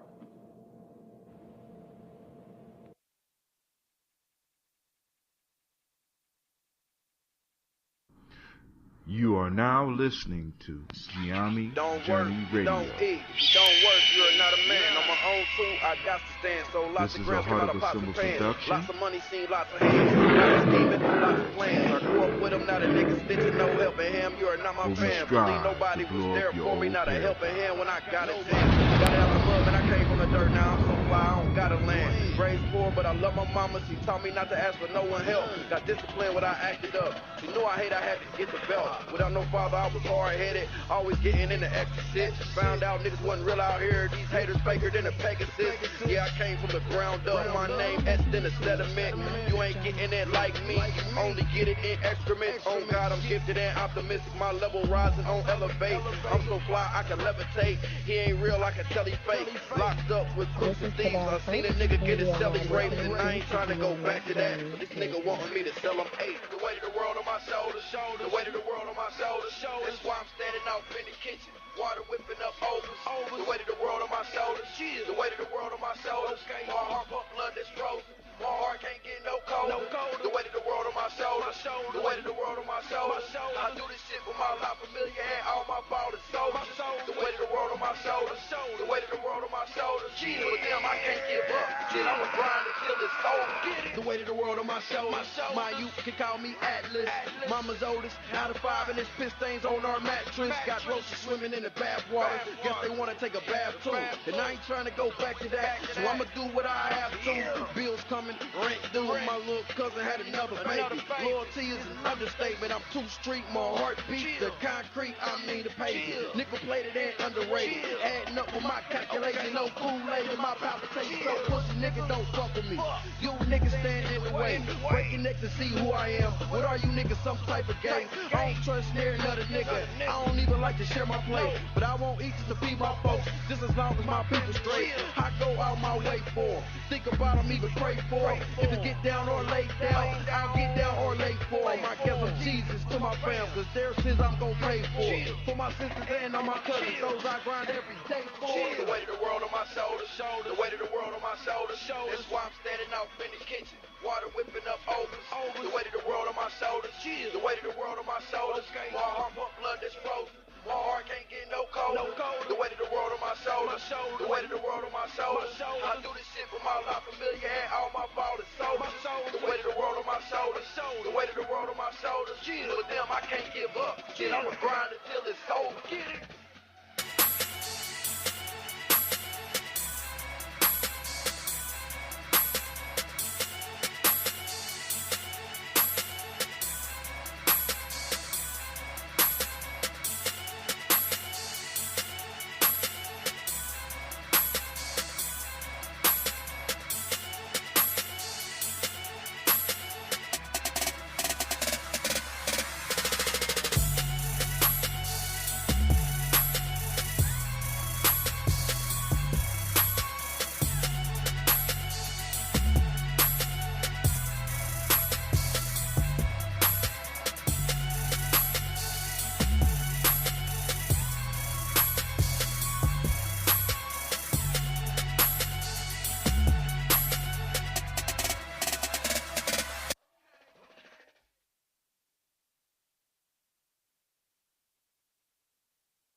You are now listening to Gye-Nyame Journey Radio. This is a Heart of a Symbol production.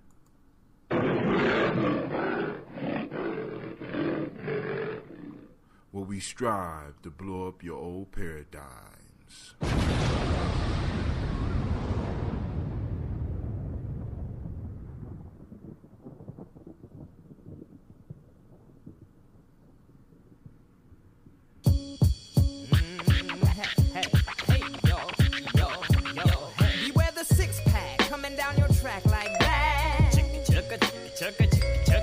Check the mic. 1, 2. The 6 God train comes through.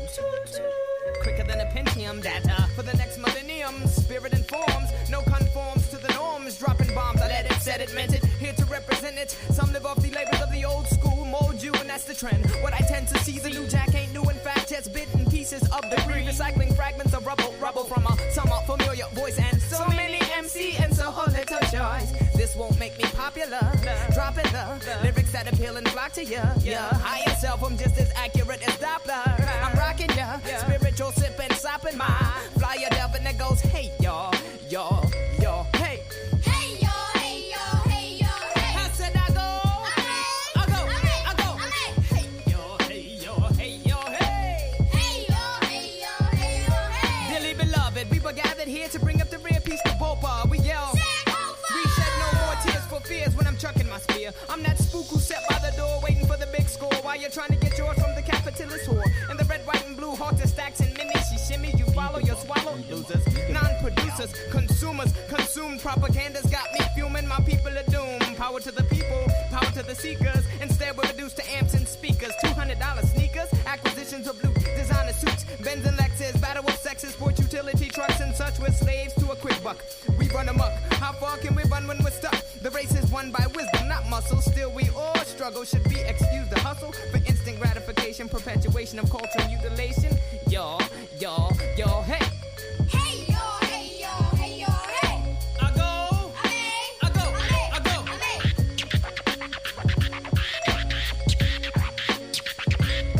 I say, hey y'all, hey. Hey y'all, hey.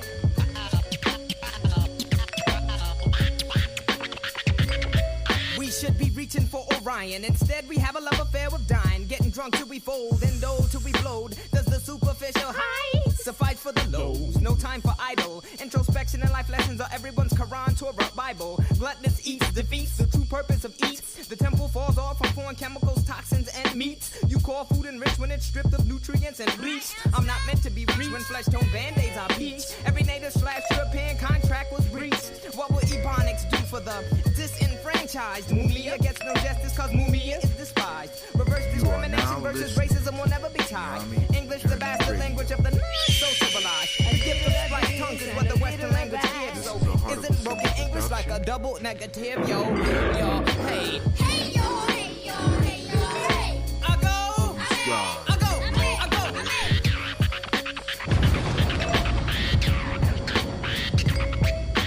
Hey yo, hey yo, hey yo, hey. Hey yo, hey yo, hey yo, hey.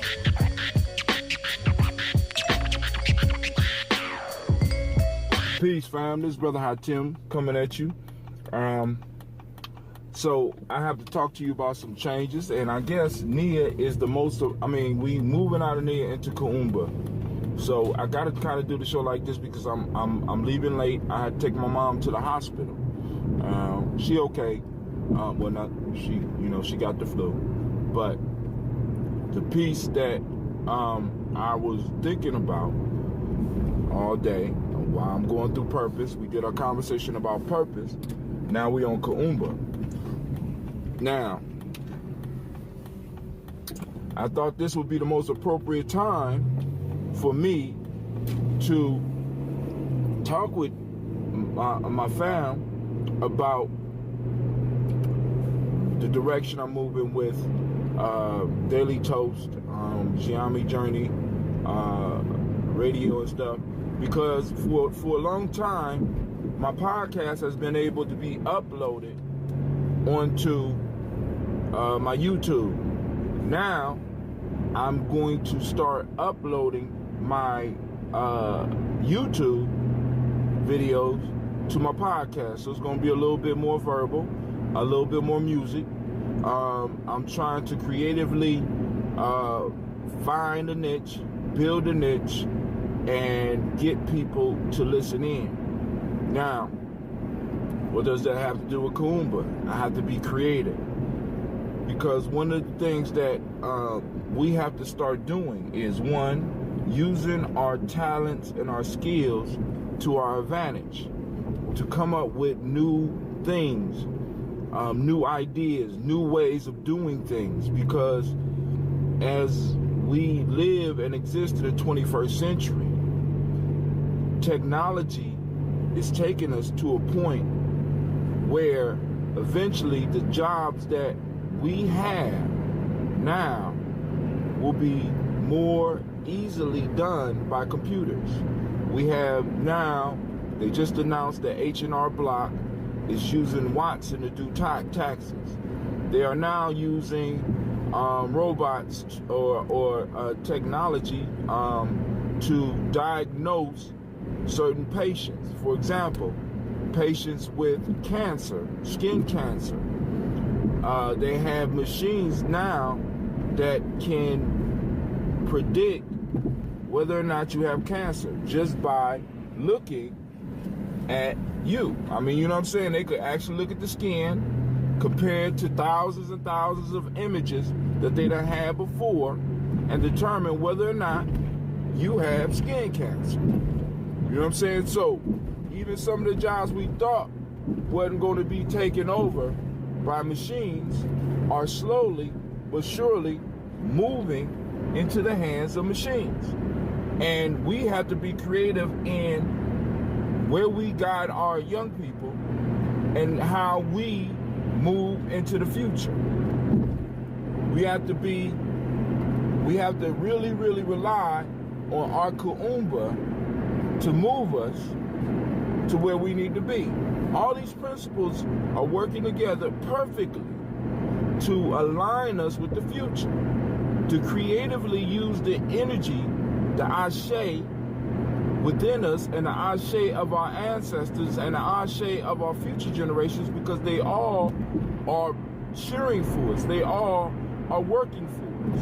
We just have to figure out how to guide and direct this energy. The sooner we do this, the more successful we are going to be.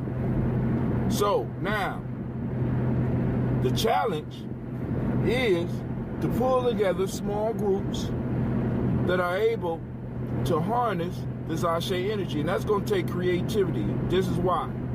Because we have to develop new myths. We have to develop new ways of using the culture. We have to develop new ways of existing, new ways of building, right?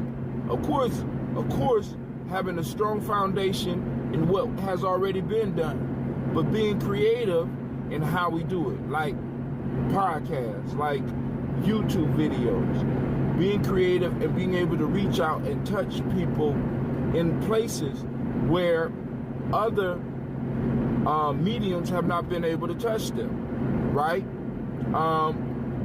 I believe the podcast is going to replace a lot of media. I believe that the YouTube is going to replace a lot of the other media. This is why. Because it allows us to be a little bit more personal with our news. Like, I got certain people that listen to me or go to my timeline because they want to see the stuff that I'm exploring and see the ideas. And I like going to certain people's YouTube channels, listening to certain podcasts, going to certain news sites, right? But I don't like pigeonholing myself. Like, for example, today I had the experience, it could be pleasurable or unpleasurable, considering what your mind state is, of being in the hospital with my mom from about 3:30 to damn near 11:30 p.m. to help her. So we in the hospital for a whole damn day. And while I was in there, the only thing that the waiting room that I was in had playing was Fox News. There was no way to turn it. But I started listening to a lot of the rhetoric that they were talking about. And what I noticed is that they use creativity to deal with issues. So you had this thing called the right wing and the left wing. I'm you know what I'm saying? I'm not even on that damn bird. You know what I'm saying? My piece is I'm looking for truth. So I'm going through and I'm listening and I'm looking at how they're creatively twisting things to fit their narrative, their story, their myth. So, for example, we had a bunch of white kids at Berkeley who decided that they didn't want to hear a certain speaker, and they tore that motherfucker up. You know, $100,000 worth of damage, you know. And, of course, they're upset, but, you know, we know because that's their young people, they're going to talk about it, but they're not going to take any major actions. But the point is that it amazes me how a people who exist on a land that was stolen, that was won by terrorism, that was basically wrenched from somebody else's hands. We're talking about a people who went to other countries and snatched people up for labor, raped, pillaged, destroyed, colonized, all of a sudden now are clean-cut individuals talking about how it's wrong to be violent. In a country that was built on violence. If there was no violence, America would not exist. Hell, America rose up out of violence. Violence against the Native Americans, violence against African people, violence against other West Asians. You know what I'm saying? Violence is the nature of countries, at least modern countries, Western countries. violence is at the core. And being able to warp and change this story to where they have civilized the world. And it was a noble effort. And although some of the actions were wrong, it all led to a positive end. Now I want you to think about this, right? They took their narrative and they slowly but surely over time started warping it. And everybody right now is shocked that somebody like Donald Trump doing the things that he does in this time could rise to power. You have individuals who are fearful.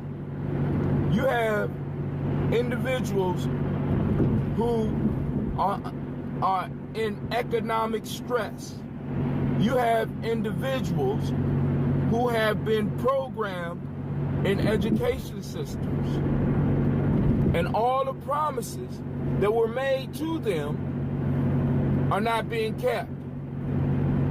The myth that they have based their life upon is slowly but surely slipping out their fingers.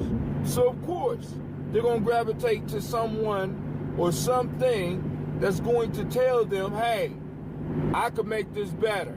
Hey, I could fix this.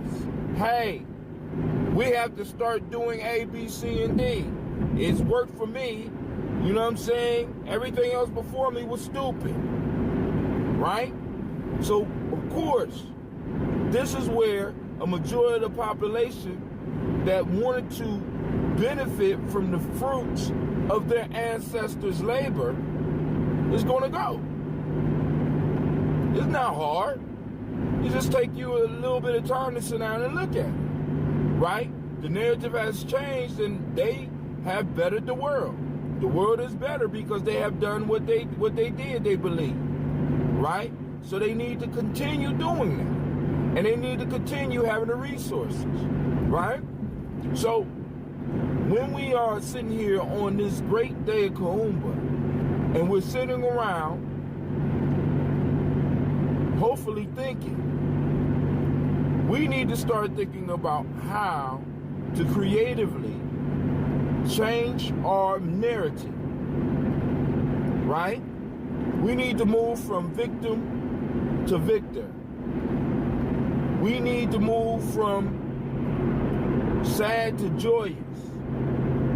And all this can be done in a series of tales about us overcoming struggle, right? Because I'm sick of a lot of these, you know, I haven't been out to see any of the latest movies as far as black folks, but for me, a lot of our stories are in the same way. Either we have to kowtow to the system, the law system, or we have to, like for example, Birth of a Nation. I wasn't amped about going to see the goddamn movie because I know the end. I know how it ends. Right? It don't end with freedom. You know what I'm saying? I'm not gonna get excited about a movie that's going to just make me feel good for about 25 minutes.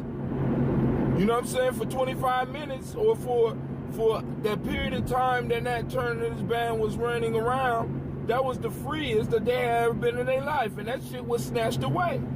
I'm not going to the movie to see that shit, right? We need to start telling more victorious tales. We need to start going back, looking at some of our history and structuring our communities on things that work for us. This shit is not working for us, right? Because it's all up under somebody else's narrative. It celebrates other people's ancestors, and they had a right to do that. I celebrate them for doing that. That's what they're supposed to do. Now, we need to start doing what we're supposed to do. We need to start creating our holidays. We need to start creating our times of joy and our national, our tribal times of sorrow. We need to start looking at the world from our perspective. and how it can benefit us. That's what Kuumba is for me. That's what it's about, right? So my life has been spent trying to look at the myths. This is why I do folktale for grown folks. This is why I build on that. Because I feel that our ancestors sent us messages. You know what I'm saying? I believe that it's crystallized wisdom. Because human nature hasn't changed. The same shit that's going on now was going on back then. Where we are now, we've been here before. And what we have to be able to do is be wise enough to get out of this situation and put things in place so this shit will never happen again. Never. So, this is Brother Hatim, and that's my thought for Kuumba today. Of course, you know, I won't be going to the board. I might go to the board, but this will be the speaking segment. So make sure you subscribe to my Spreaker, my podcast, so that you can start downloading the Daily Toast. Because once again, that's something I created so that on a daily basis, we're pouring libations. Instead of pouring them to the ground, we're pouring healthy things into our body. You know, so you're gonna see me doing different exercises. You're gonna hear music that's created by people that I know, or by local artists, or independent artists that give me permission to use their stuff, right? You're gonna start seeing me doing different types of exercises. You're gonna start seeing me in my warrior training. You're gonna start seeing me experimenting with things that some of them may come from you. Other one may be stuff that I find that I feel will benefit us, so I'll start doing them. Like, for example, the oil letting, right? We already talked about the ambrosia, because that's a market that I believe that we can control from the beginning to the end. But let's even talk about the oil letting. They're talking about using coconut oil. Coconut oil, a lot of coconut oil come out of Africa. Why can't we get it and all of us start oil letting? All of us start using, because think about the health properties just in coconut oil, right? Industry right there. Like I said, there should be very few black people going to white companies asking for things that help us with ash. The white stuff that go on your skin, you know what I'm saying? Helping us with dry skin. We need to start buying products that are produced by us, for us, in those avenues.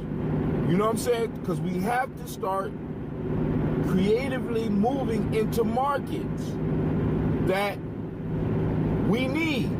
Not novelty shit. You know what I'm saying? Fancy. We need basic shit that everybody need, that we can agree that we all need. And if we all need it, we need to agree that that product is one that we will buy only from us.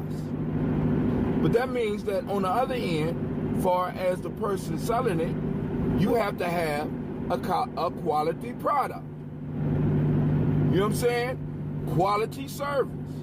And we have to, and those businesses that are in our tribal units, that are in our group, have to have high standards of quality, high standards of service. So that even if outside people, allies, want to come in and want to support the business, they don't have to be going through no bullshit. You know what I'm saying? Well, we're taking them and our own customer base for granted. We have to realize that we are in a service industry. We are providing a service, and we have to be creative with that service, as well as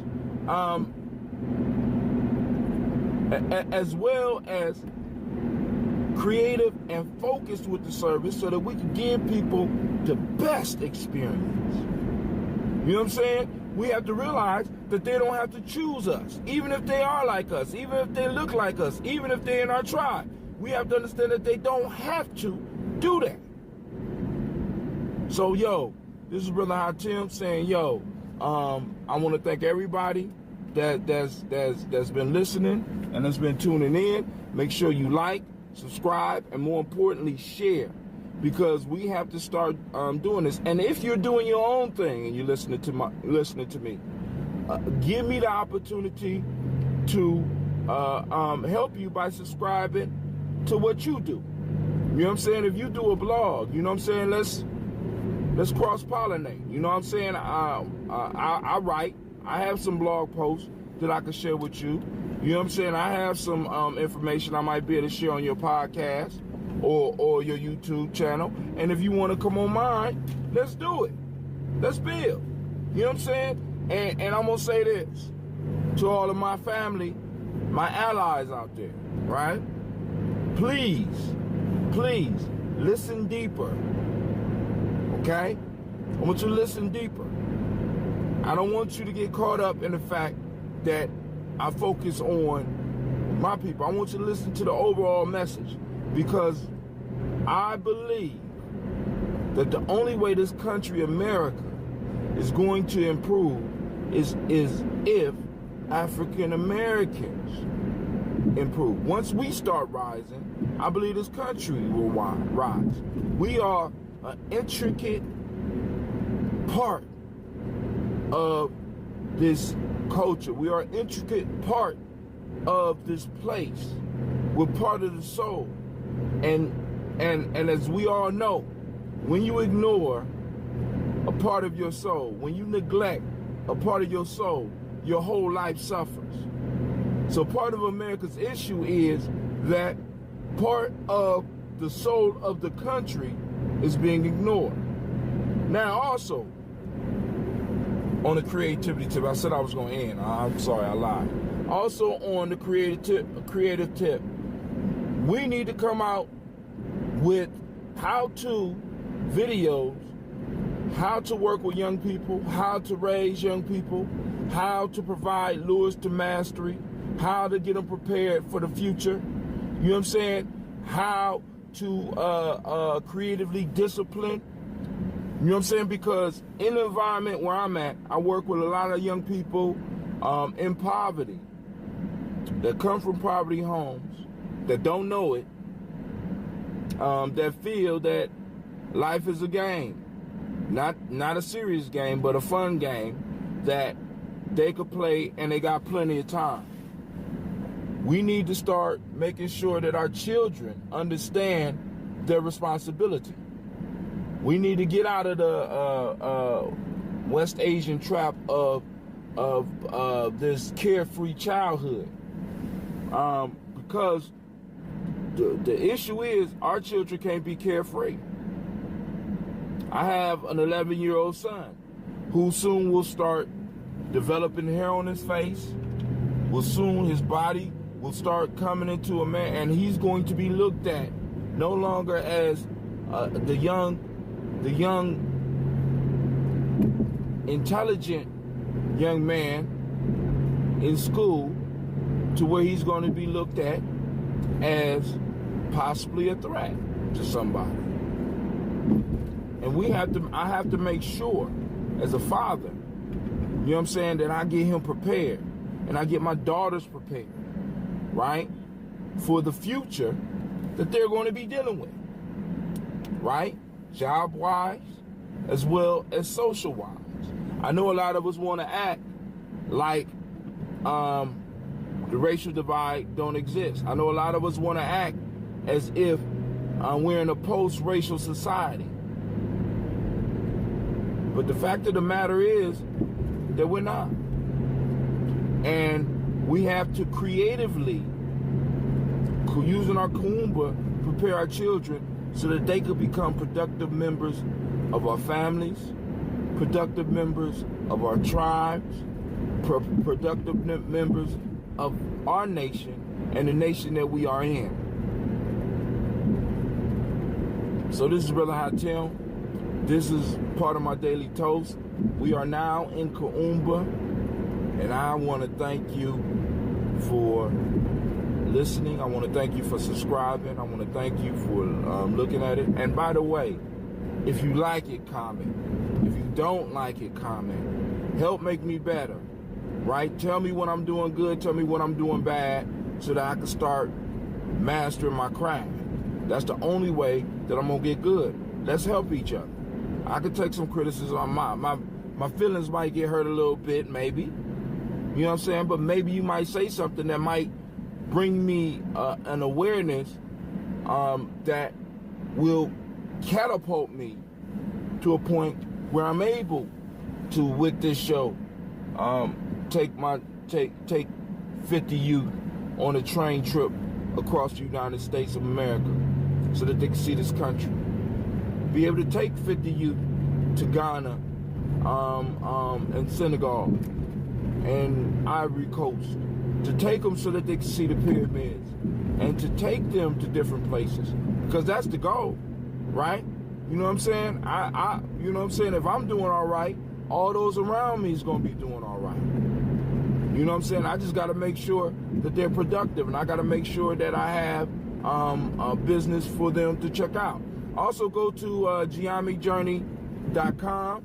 Check the top tabs up there. Most of my books are up there. I'm going to put a new tab for my latest book, probably within the next 7 days. It will be available on February 27th. The title is Freedom Within Limits, Haku by Hatim. Check them out. Check it out. And know that whether you buy it on Kindle, right now on Kindle it's $3 on the 27th. You know what I'm saying? But soon afterwards, the price is going to go up. And it's also available in hardback. I probably do $10 on that, right? So, yo, all I got to say is thank you for listening, and let's build, because we have no choice. We have no choice. Let's build. We want to make things better for the world. Let's build. Let's make our homes better. Let's make ourselves better. Let's do it. Brother Hatim, I'm out. Great Kuumba to you. Thank you for watching the video. I want you to subscribe. Click the bird right there, the fiery bird. And I also have a special video just for you, right there. And for those that want more information about Gye-Nyame Journey, go to our site. It should be right about there. Peace.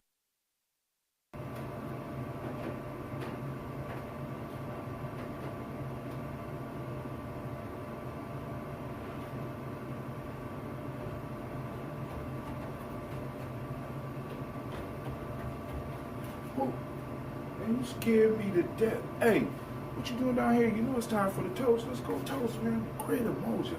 Shower done, Cole. Shower done. I'm hyped. Let's go get it.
What's up, y'all? Good morning.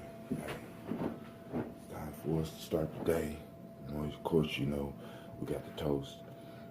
Those that know, the shower experiment's going well. I'm getting pretty used to doing the cold shower, so we're going to see how long we can do that.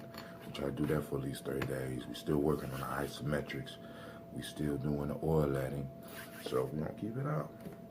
Of course, first, regular, We got to jumpstart the body.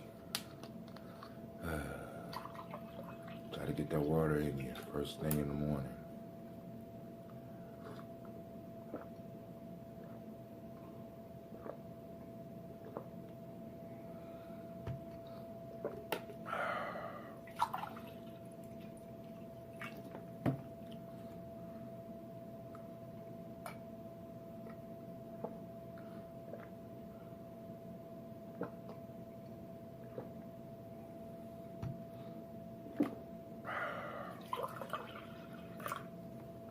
Alright, cool. Water done.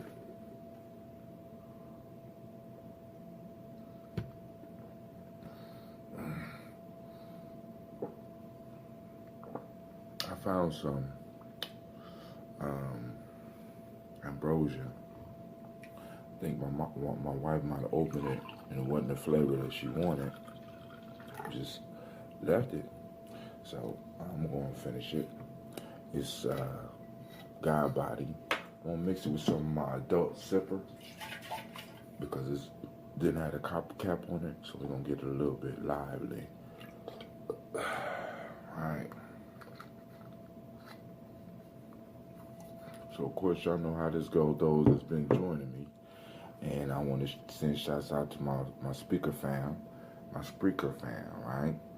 So that's why we doing a little bit more talking and during the show, right? Because everybody don't get the visual. Some people just getting the audio. But here we go.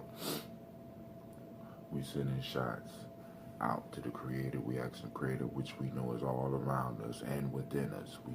We salute, we toast that creator. We ask the creator to be present in our lives. Give us power, give us wisdom, give us guidance. So we toast that creator. We toast, we move on, and we toast our personal ancestors. Now, like I said, this is a personal time. Now, you can toast whatever you want, but right now, I'm toasting my personal ancestors. I remember my grandmothers and my grandfathers and my friends and my uncles and my aunts that have passed away that had a major influence on my life. So I toast them. We toast them, we say, Ashe. From there, we toast this moment, which we know is today is Umoja. We toast Umoja. And we gonna have a nice conversation about that. We toast and we say Ashe. From Umoja, we move on to our children, our children's children, unto infinity. We toast them so that one day they may toast us. We celebrate them so one day that they may celebrate us. We build for them so that one day they could build for our return. So we toast them all and we say Ashe, Ashe, Ashe, and as we say in Gye-Nyame, 100 years.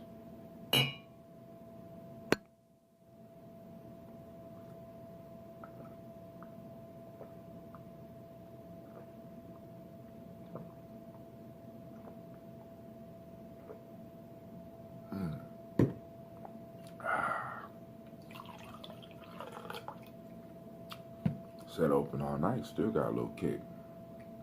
That ambrosia ain't no joke. I got to brew some more, so some of y'all out there, you better put your orders in if you in Columbus.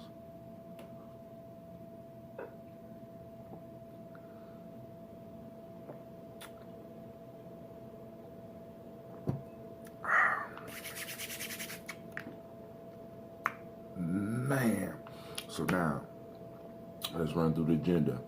For those on Spreaker, you're going to hear some music.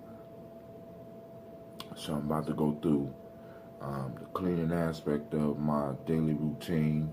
Then we're going to do the Ashe breath. So for those of you on Spreaker, we're going straight to a musical interlude. But those on the video, you know we're about to speed it up. We're going to knock out the chores that we have to do. We're going to knock out the meditation and some of the exercises. We're working with isometrics right now from the book, from the book, The Art of Shinku. You know, we're doing some exercises out of here. So we building, y'all. We're not playing, right? We're doing it for real. So I will see you in a second. Wait, oil letting, right? Hold on. We're gonna start that right now. Y'all know we've been getting busy. Y'all remember when that bottle was full? Look at that. Look at that.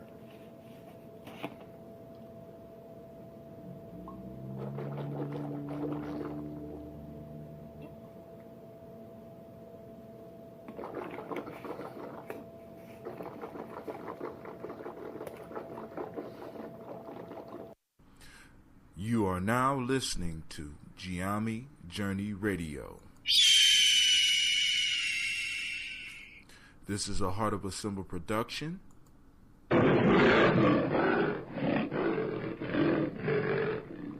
Where we strive to blow up your old paradigms.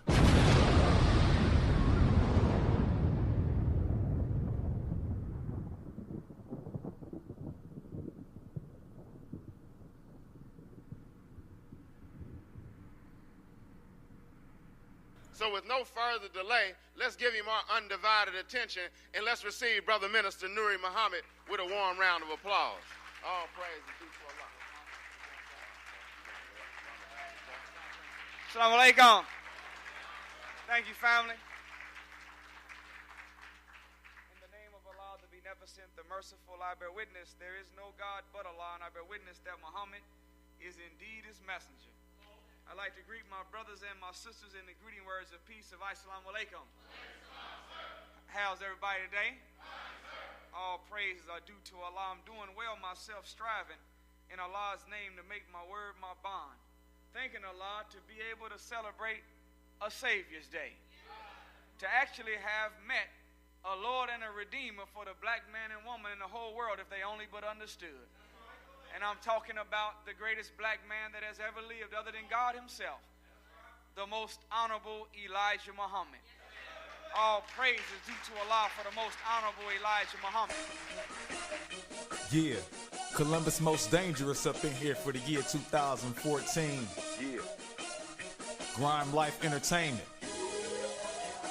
It's got you calling on your Jesus. Stomach full of pork chops. Wake up out of your sleep, it's getting beat. It's time I wreck shop. The enemy keep these picture from the scripture.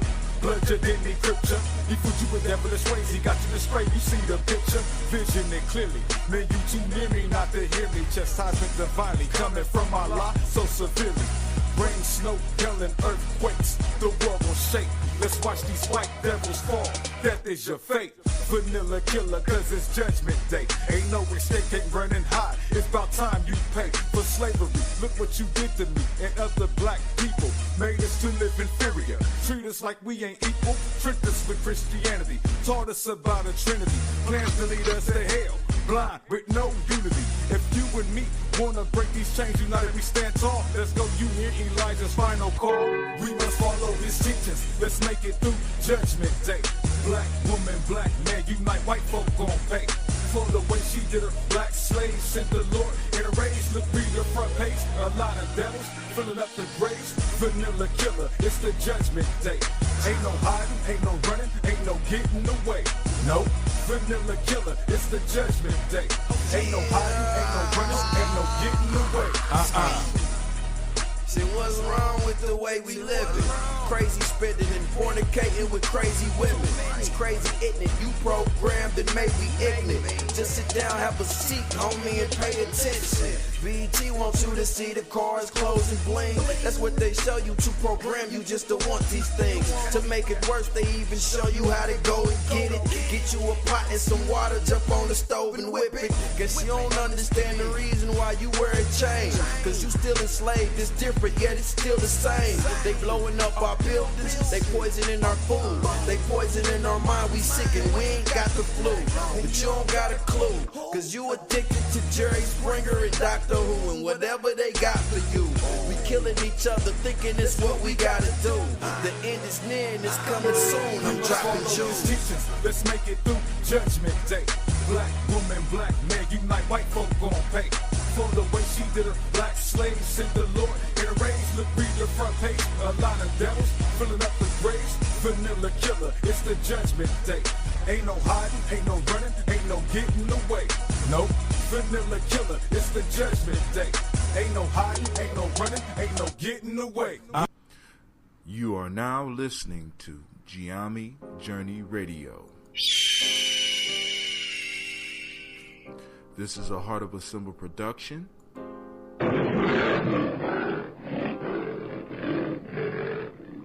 Where we strive to blow up your old paradigms.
Board meeting to order.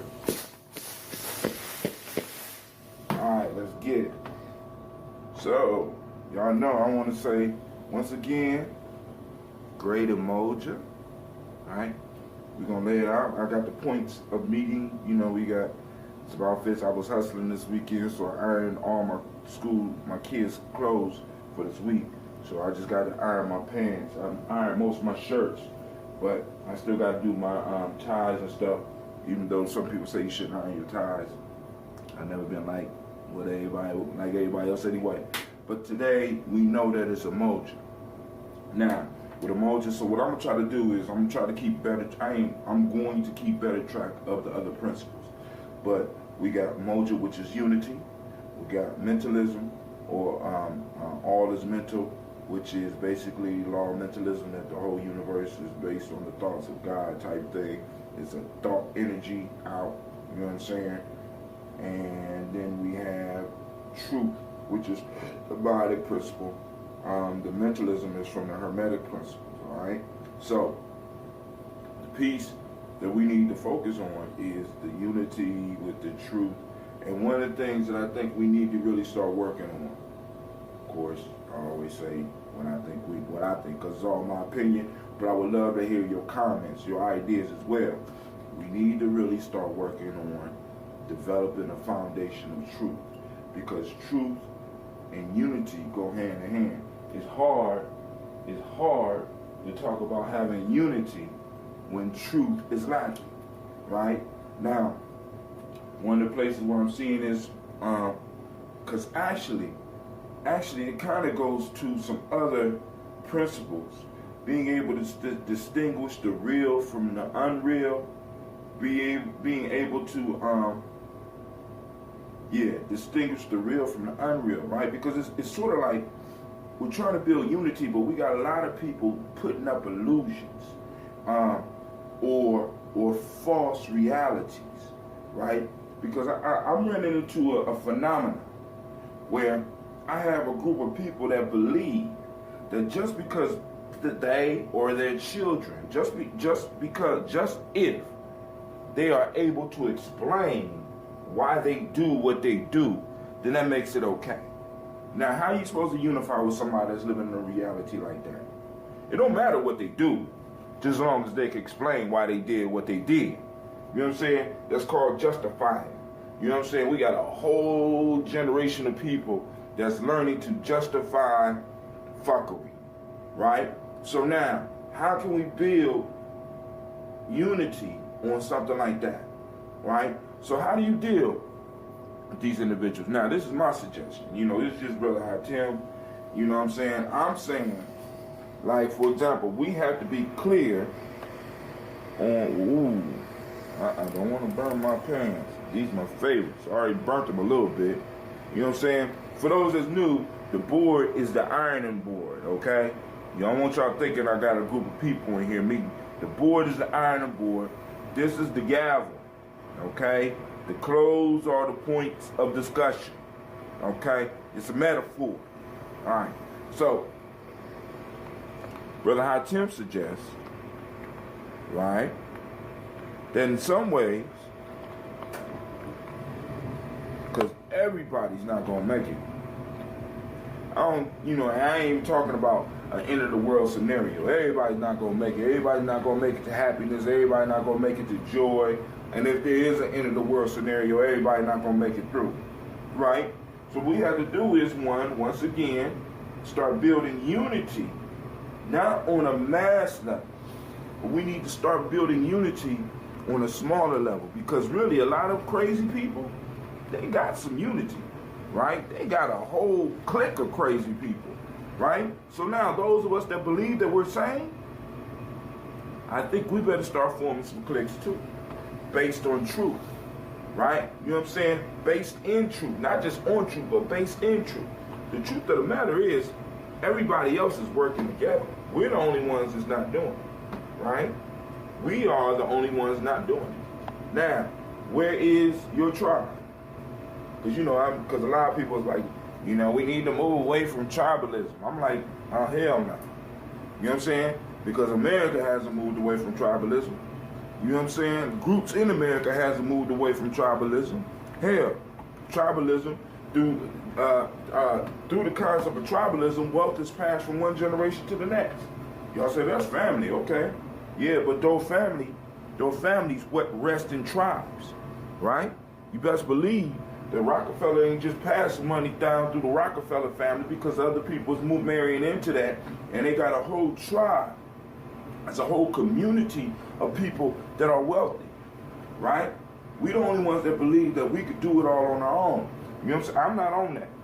I'm not on that. I understand that if I'm wealthy, I have to leave a whole bunch of people behind because they're going to drain my wealth. So I got to find ways to build up a community or a group of individuals around me that are wealthy as well. I have to have a tribe that's wealthy. I have to have a community that's wealthy.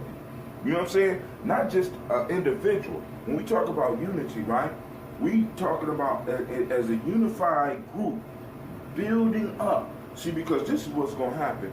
Once people start recognizing that what you are doing is working, they're going to want to come and unify with you, right? This is why we always got to be building. This is why we always got to be working. This is why we always got to be mastering our skills, because once it starts working, once the process is complete and we start getting the results of all the things that we've been talking about, other people are going to come. But then you are able to tell them how they're able to come, right? They can't come with these false realities. They got to come in truth. They got to come with truth first. They got to get rid of a lot of the negative shit. See, because, we got to understand that initiation is all about an individual making sacrifices. Initiation is all about bringing somebody into the truth of the group, right? That's what it's about. You know what I'm saying? It's like, boom, all right, we're going to bring you in. All right, boom, boom, boom. This is what's going to happen here. This is what's going to happen there. This is what's going to happen here. You know what I'm saying? Actually, you don't tell them that, but, But the point is, once we start coming and dealing with each other in truth, right? we'll be able to really start practicing unity, because it's the truth that holds the unity together. All right? You know what I'm saying? And like I said, man, we got to get out of this justification bullshit. And once again, I always go back to this. We got to start changing the narrative. We got to start changing the story. We got to get up out of this victim shit. You know what I'm saying? Yeah, slavery was terrible, but there's a powerful story, there's a powerful narrative that can produce some superhuman individuals if we tell that story right. Right? Because from great struggle come great people. Right? We got to make sure our young people are embracing this fact. From great struggle come great people. Right? So now, how are we gonna change the story so they could bring unity? Because you know a lot of people are running from us unifying because they're trying to distance themselves from the sad tales that we got to tell about our people. You know what I'm saying? About the victimization. No, you know, some people are elevated to a point where they say, hey, I'm not trying to be a motherfucking victim. I'm not trying to be a victim. Right? So they distance themselves from us. Part of that is being honest about our story, being truthful about our story, being truthful about the greatness that the story produced. You know what I'm saying? Being truthful about the greatness that came up out of that. You know what I'm saying? We got to start being truthful and stop trying to look for people to feel sorry for us, and start getting people to hell. I don't want your sympathy. I don't want your sorrow, but I want you to accept the story. Right? And I want myself and my children to accept the story, because in accepting that story, we become more powerful. We become more powerful.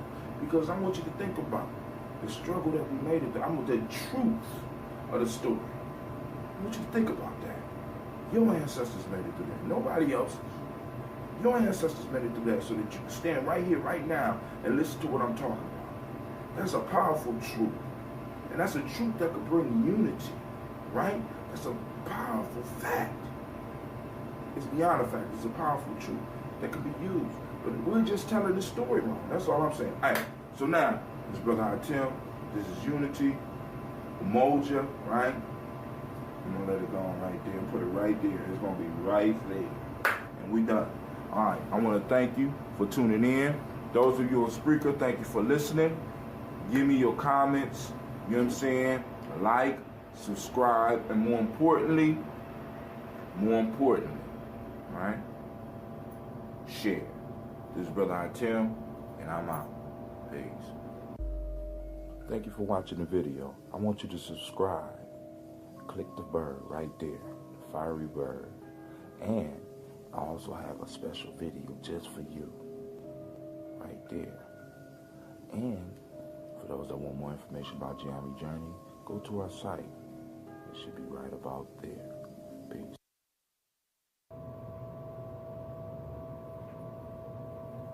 Are you checking out the library? Oh, okay. Hey, there's plenty of time for this. You know, it's Coogee, Child, and Leah. And it's time for the toast. You ready? Let's get it.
Great Coochie Chocolate. Hey, I want to say good morning or a great day, whatever time it is that you're tuning in.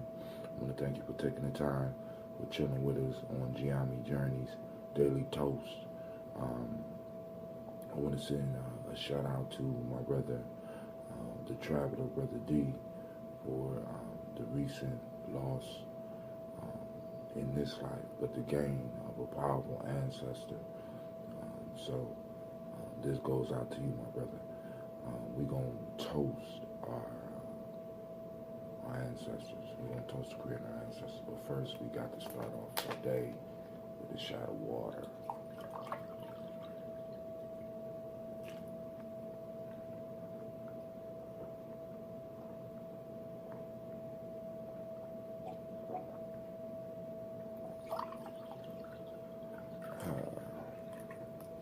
Jumpstart the body, y'all.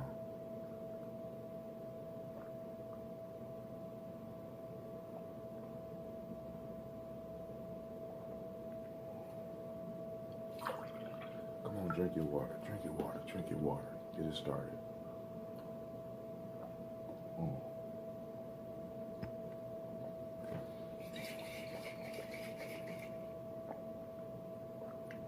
My own homemade ambrosia. Available for family and friends. Now this one right here is a sipper. I'm trying to tell y'all, this one is strong. It's been sitting around. Y'all been drinking this one with me for maybe a week and a half. We've been slowly making it through the gallon, and I don't know what happened. But this one is stronger than usual. So we're gonna go on first. We're gonna salute Creator, the energy that's all around us. We call on this energy to be active with us and to protect us and to see us through our hard times, because it's in those hard times that we find ourselves. Coochie Chocolate, in the hard times is when the definition of who we are really comes out, when we really are able to define ourselves, when we are really able to mold ourselves. So we salute the Creator for allowing us those opportunities. Right? That feedback from life, not failure, not really struggle. It's feedback. So let's learn how to use it, create a healthy feedback loop so that we can continue growing. All right? We toast the Creator. We toast our personal ancestors. We call on our personal ancestors. I challenge everybody that's on the journey. Develop your own personal list of ancestors, right? Your personal ancestors.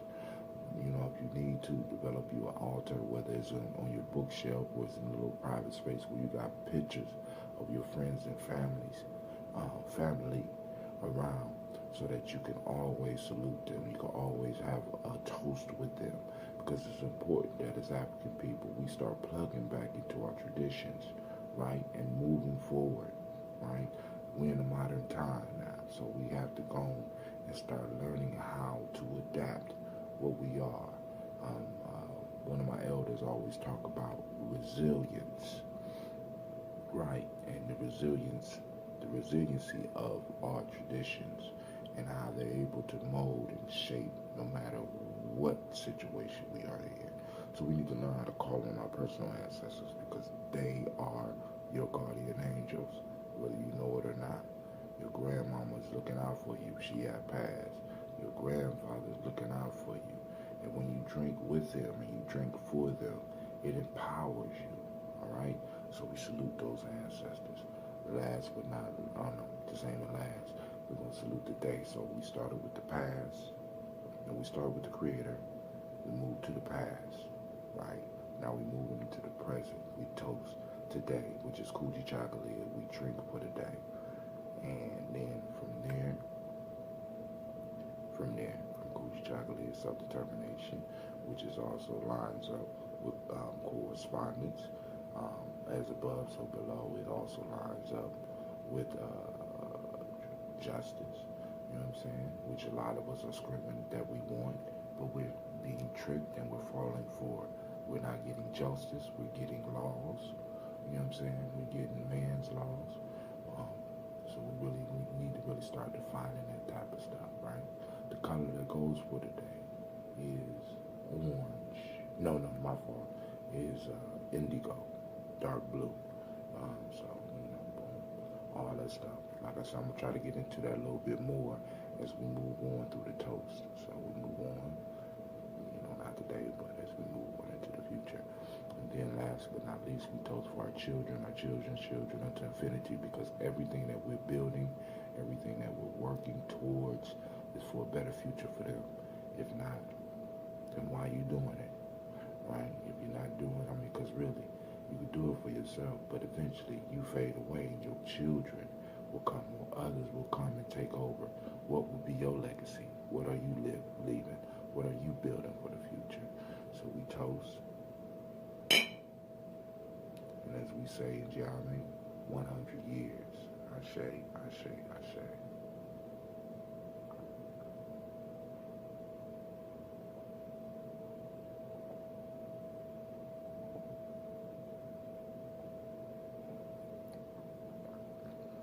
Get your probiotics, yo. That ambrosia. Alright. So, we need to start the day. So we're going to do our cleaning. And from our cleaning, we're going to move into our movements. And then we're going to move into our Ashe breath. I'm going to take a shower afterwards. Ice cold shower. Alright? So, with that, we off. You are now listening to Gye-Nyame Journey Radio. This is a Heart of a Symbol production.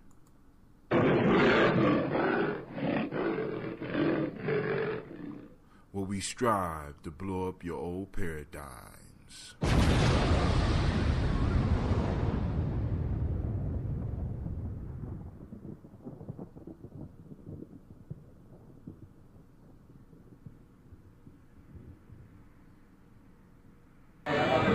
Peace, Hotep. It's Mansour Hotep, aka Mr. Deity. Mr. Deity, does it sound good? I think it sounds great. Right now, you listening to Gye-Nyame Journey Radio.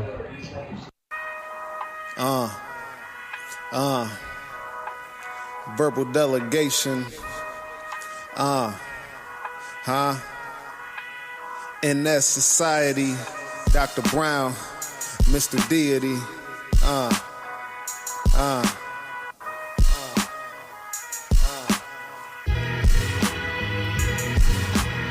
Politics, money, religion, they divide us. Let's bring it back together with some K's right beside us. Stars shine bright, sucker, how you gon' hide us? Higher than planes in Malaysia, can't fly us. Politics, money, religion, they divide us. Let's bring it back together with some K's right beside us. Stars shine bright, sucker, how you gon' hide us? Higher than planes in Malaysia, can't fly us. Mr. Deity, where you been? In my corner of the ring, fighting life, trying not to get counted out or throw in the towel. On the ropes, I'ma lean till my vision see clean, blood in my eye. This world is a bad dream. As long as money's king, I feel funny in my being. You can see it when I walk and you hear my shackles cling. IMAX, bigger picture, niggas still don't see a thing. It's 2014, still flag torching. Fucking inflation make it hard to cop groceries. So don't be surprised if someone run up with that sorcery. Levitate your wallet, give me the loot. Chris Wallace, capitalizing. Democracy at its rawest. Sucker, you the trees, I'm the forest. I'm the earth, you a Taurus. I'm Black Jesus, you don't know who a Saw is. Hannibal Vicarious, every bar is a battalion. Spirit of a panther with the Kevlar medallions. Politics, money, religion, they divide us. Let's bring it back together with some K's right beside us. Stars shine bright, sucker, how you gon' hide us? Higher than planes in Malaysia, can't fly us. Politics, money, religion, they divide us. Let's bring it back together with some K's right beside us. Stars shine bright, sucker, how you gon' hide us? Higher than planes in Malaysia, can't fly us. They still got our children pledging allegiance to flags that spill red and blue blood to white out history we had. No Django 8 years ago, took my chains off. 4 Mansour Hotep and took James off. 80% of prisons overpopulated with colored brothers. 30% of our children aborted by mothers. Most of the gun violence is a brother on another. Most of the work on the street, we sell to one another. What's the equation to these mathematics? When you control the minds and the economy, multiply the madness. The ghetto's an experiment created by your masters. We tried to change that shit, but they killed all the Panthers. Fred Hampton, bullet holes in a bloody mattress. This Liberation Patriot Act, terrorist action, sponsored by your local revolutionary rapper. I voted for assassination, you can cast my ballot. Politics, money, religion, they divide us. Let's bring it back together with some K's right beside us. Stars shine bright, sucker, how you gon' hide us? Higher than planes in Malaysia, can't fly us. Politics, money, religion, they divide us. Let's bring it back together with some K's right beside us. Stars shine bright, sucker, how you gon' hide us? Higher than planes in Malaysia, can't fly us. Politics, money, religion, they divide us. Let's bring it back together with some K's right beside us. Stars shine bright, sucker, how you gon' hide us? Higher than planes in Malaysia, can't fly us. Politics, money, religion, they divide us. Let's bring it back together with some K's right beside us. Stars shine bright, sucker, how you gon' hide us? Higher than planes in Malaysia, can't fly us. They divide us. K's right beside us. How you gon' hide us? Higher than planes in Malaysia, can't fly us. They divide us. K's right beside us. How you gon' hide us? Higher than planes in Malaysia, can't fly us.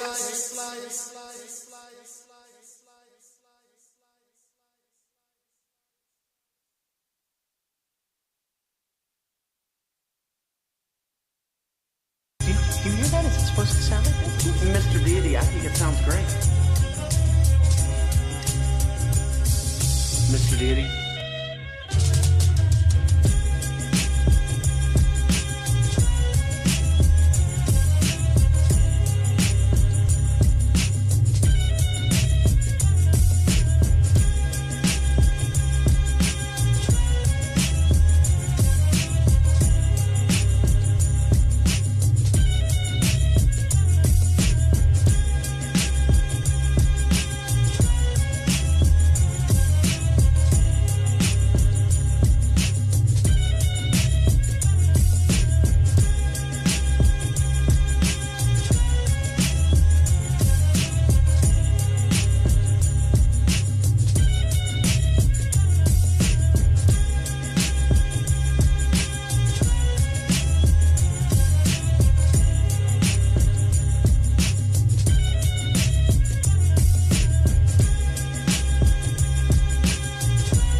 interesting thing, but this would be the 3rd time that I ran through this. Alright? So, now, perfect lesson in Gye-Nyame is self-determination. Fam, listen. I done did this 3 times. This is my 3rd take. My data is just disappearing. I go into my thing, I find out that I don't have enough space. I got old videos on here because I got to clean out the videos because my videos take up so much space that I don't have space. Now I could just give up, throw my hands up and be like, woe is me. Life is not fair. You know what I'm saying? But I'm defining the narrative, right? Creators give me another opportunity. I'm being given another opportunity for my ancestors to just lay this shit out again, right? This is how important this message is. You know what I'm saying? Because now we're on Gye-Nyame. Alright, it's gonna be right here.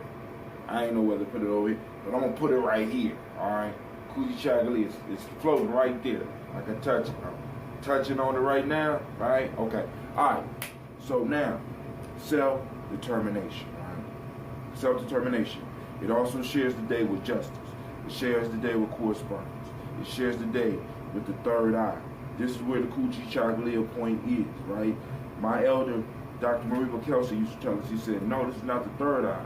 This is the 1st eye.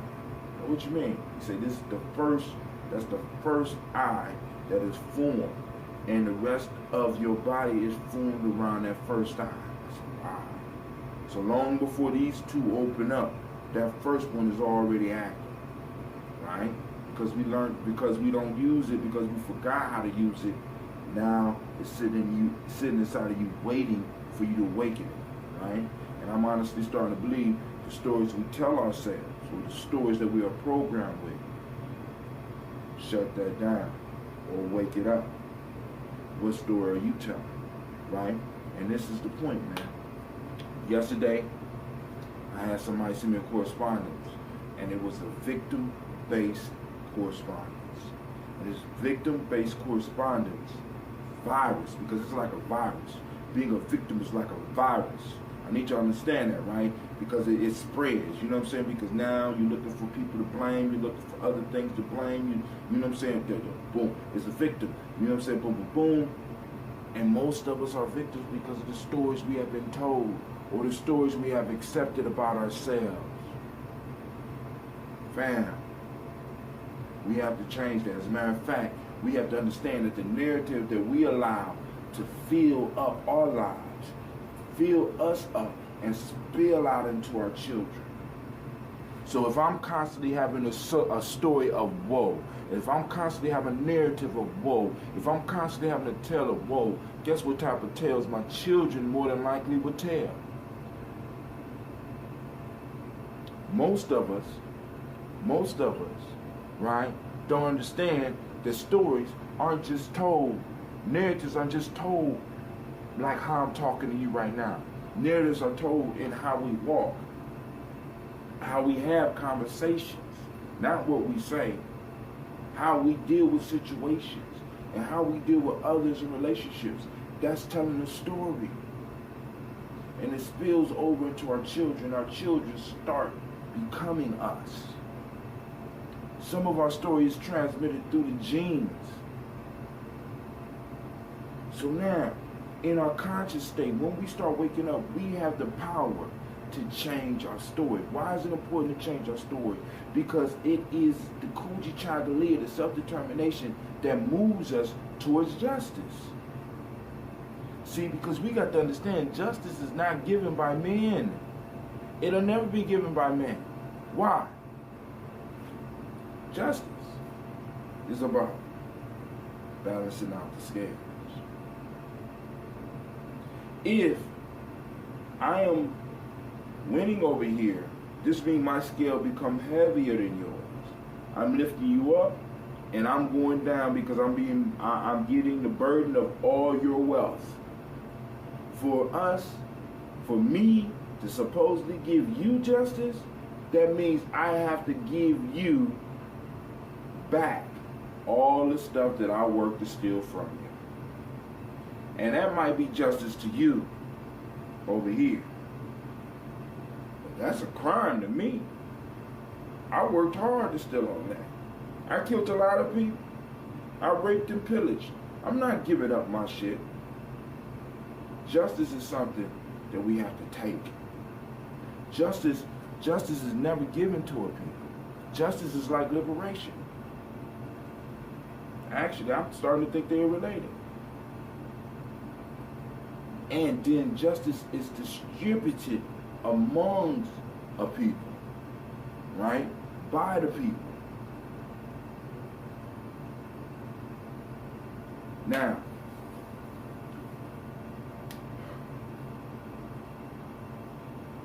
we have to put a halt to the victim narrative. I'm not saying that we need to stop talking about slavery.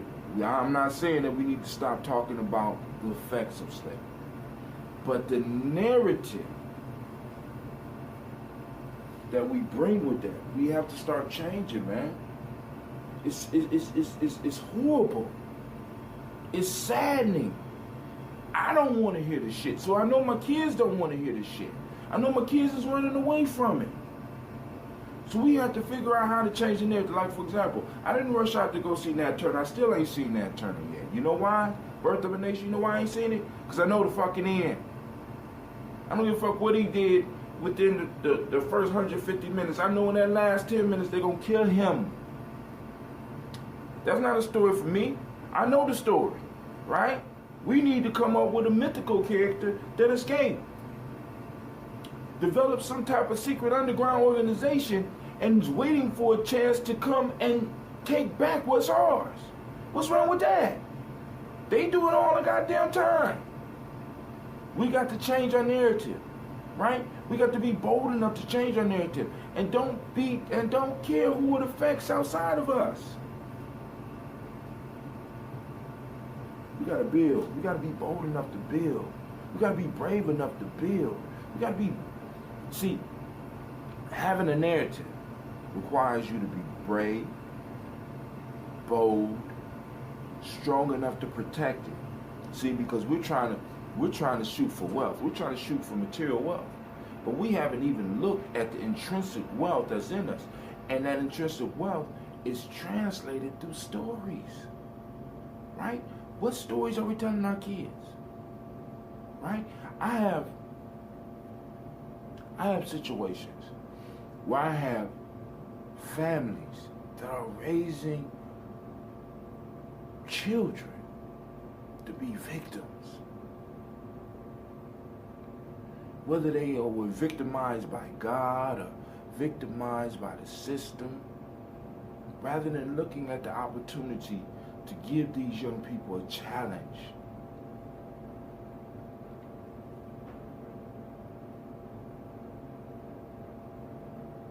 What's the difference between a handicap and a challenge? You know what I'm saying? I mean, think about it, black folks. We had the biggest handicap in history. It's a challenge. Why? Why do you handicap something? Why do you handicap somebody? Because the potential in them is so great that they outdo all the other competition. This is why you handicap something. You know what I'm saying? This is why, and when you gamble, you give the least likely team to win, you give them points so that other people will be willing to bet on him. I'm not betting on them if I don't get no goddamn points. Do I get a point spread? Because this other team is incredible. But I'll take them if you give me a 7-point spread. Handicaps will put on great things, right? You need to think about some of your struggles, whether it's the color of your skin, whether it's not being able to see, whether it's not being able to hear, as a challenge, because you were so great, you were so powerful that you had to start life with a handicap. I know some of y'all gonna be mad at me. I don't give a shit, because the PC is, I need to change the narrative of my people, man. We need to change our narratives because our kids is getting this shit and they're running around. Some of them are running around these schools, not learning nothing, rolling on the goddamn ground, acting like fucking, I don't even want to say what they're acting like, but we got to stop it because they're living out the narrative that they've been taught as a group that we're showing them. You know what I'm saying? When we get on TV and be groan and moan and cry because a president ain't doing nothing when they see us spending all types of money, doing all types of fuckery, give me a break. All right, but today the key is our Gye-Nyame will move us towards justice. Justice is never given. Justice has to be taken. You could never count on another man to give you justice. Never.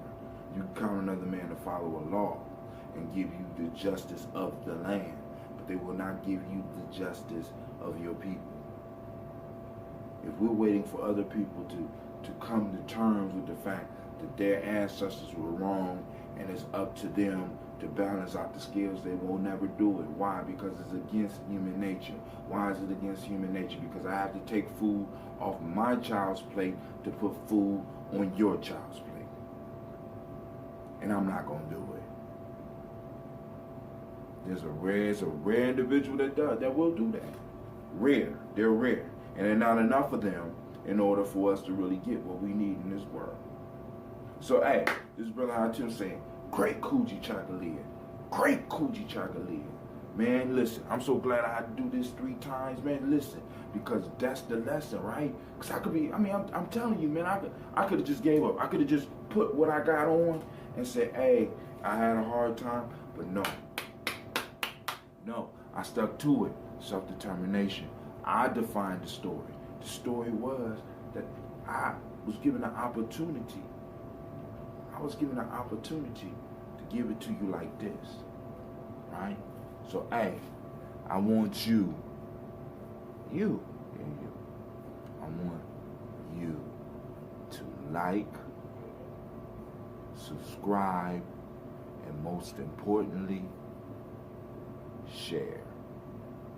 This is Brother Hatim saying, great Gye-Nyame, and I will see you tomorrow.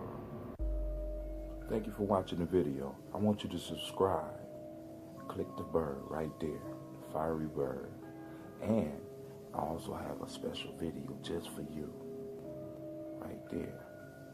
And for those that want more information about Gye-Nyame Journey, go to our site. It should be right about there. Peace.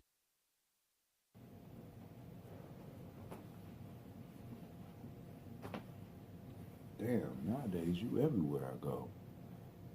Hey, you ready to do the toast? You know it's a G-month. Alright. Well, it's time for us to do the toast. It's a great book. What you reading? Freedom Within Limits by me? I appreciate that. Alright. So, let's go do this toast. It's our day today. Let's get it. Come on.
Great day.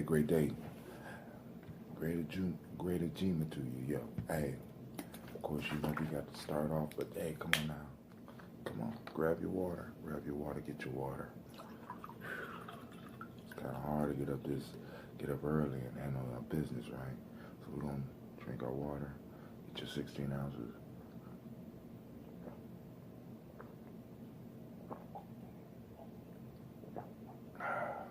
This water allow that ashe to flow through your body, right?